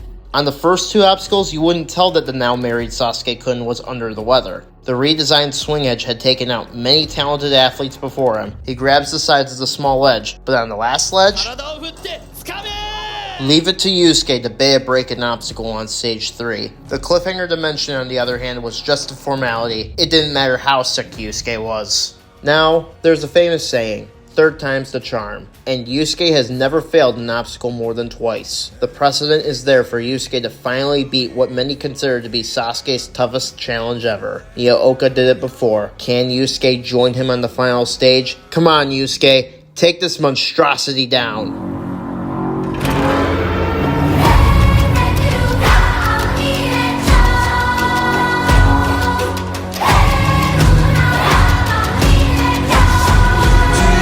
And blood,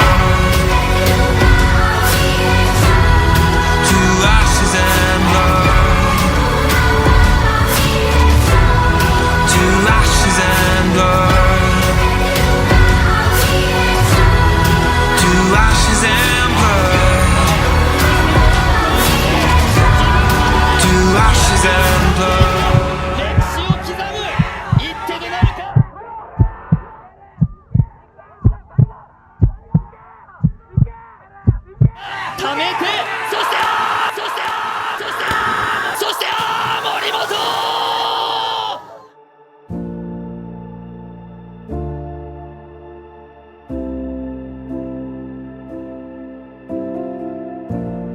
There's an ocean so dark down below the waves, where you watch while these dreams gently float away. And there's a silence so soft, it's only memory, like the way your voice always sounds when you sing to me. こんなに悔しいサスケはないですね。やるべきこと全部やってきて、本番も完全にシミュレーションして一個一個クリアしたんですけど、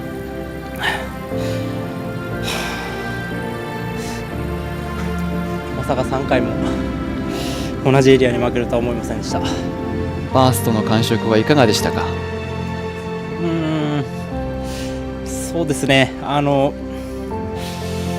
ぱり練習よりかなり疲れが来るの早くて、もう手の開閉がうまくいってなかったんで、気持ち負けだけはしないと思って頑張ったんですけど、いや力が及びませんでした。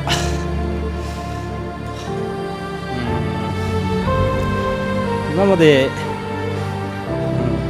何かしらやっぱりなんか良かったところとか出し切ったなとかあったんですけど、まあでもダメですよ、こんな最後ずっとネガティブなだけじゃダメなんで、本当に最後まで完全性諦めてなくて。森本裕介さんでした。お疲れ様でした。ありがとうございました。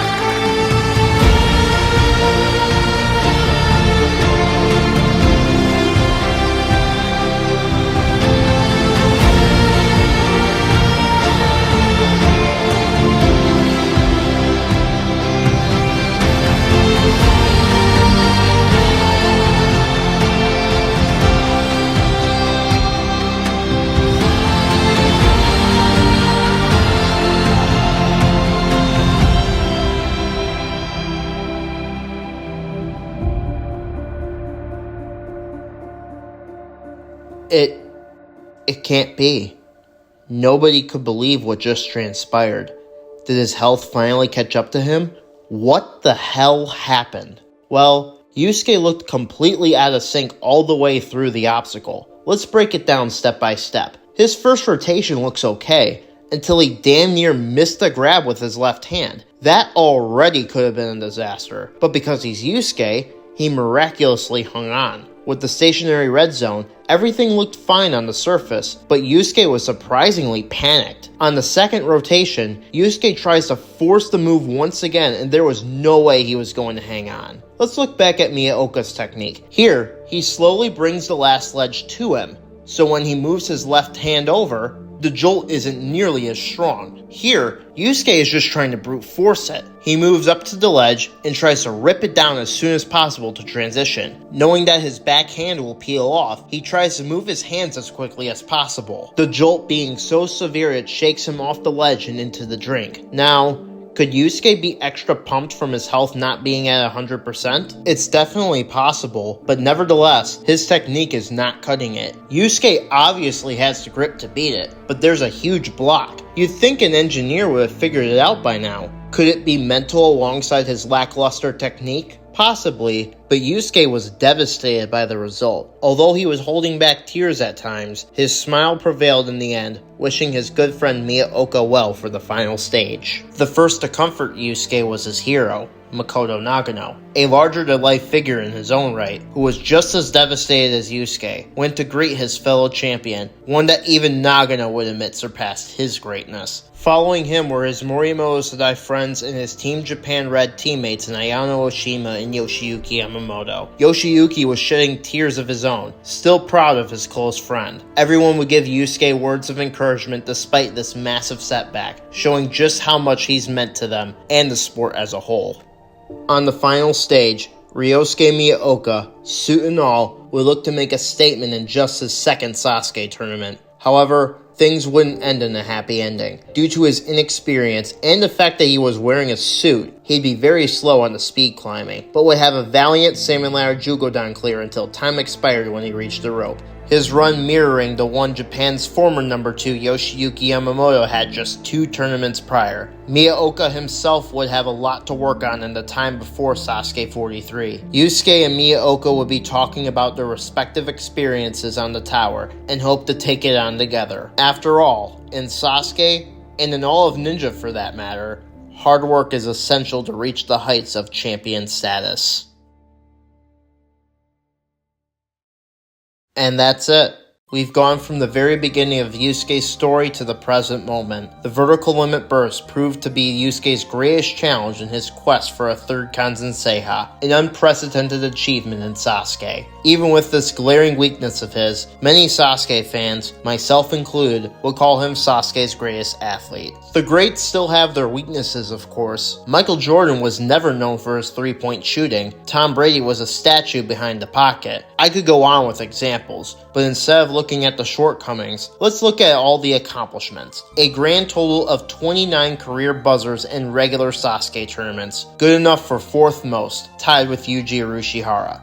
5 trips to the final stage, tied for the most with Makoto Nagano. And of course, 2 Kanzen Seihas, an accomplishment only shared by Yuji Urushihara. And arguably the 2 most important statistics in ninja shows, Yusuke is tied for 1st in both, with the only other 2 names mentioned in those conversations being Makoto Nagano and Yuji Urushihara. Don't forget, despite attempting a cliffhanger obstacle 13 times across Sasuke, USA vs. the World, Indonesia, and the World Cup, he has never failed it. Being undefeated on one of Ninja's most feared and iconic obstacles is quite an achievement for someone who was once a small kid from the Koshi Prefecture. 14 years ago, it seemed like Yusuke's Superfan ending on Sasuke 27 was just a blip in the background of many different stories concluding. Who knew that the revitalization of the show would bring us one of the most inspiring stories to be seen in all of Ninja? And that really answers the question I posed in the beginning of the video. Sometimes, the story doesn't need to end. Did we have a satisfying ending in 2011? Sure. But in 2025, the story of Sasuke has expanded exponentially into giving old and new faces more growth. From the rise of Katsumi Yamada's Black Tigers and their leader Yoshiyuki Yamamoto, to the come-ups of new stars like the Morimoto Sadai and the new number 2 star Ryosuke Miyaoka, to Japan finally claiming their international competition crown with the Sasuke World Cup, it all circles back to the source. Yusuke Morimoto's story is one that can't be replicated. At his current age of 33 years old, and with the rise of older athletes making it far into the Sasuke course, Yusuke's journey on his favorite show is surely not over yet. With many more Sasuke superfans on the horizon, inspired by him and his friends, I wonder how often Yusuke thinks about his Sasuke journey. While many Sasuke fans may have their issues with the show nowadays, Yusuke's story has made it all worth it. The story of a superfan with grand ambitions who became the greatest of all time.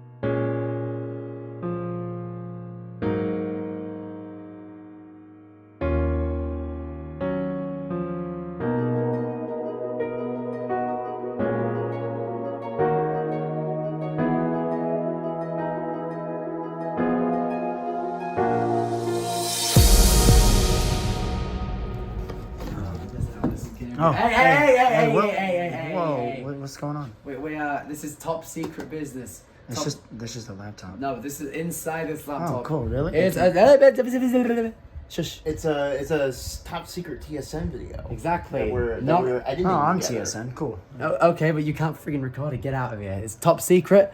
None of you, okay, will be looking at it at any point in time until it is ready. So, like, shush. Yeah. It's that has something to do with it. Top secret. Hey, but give me my property.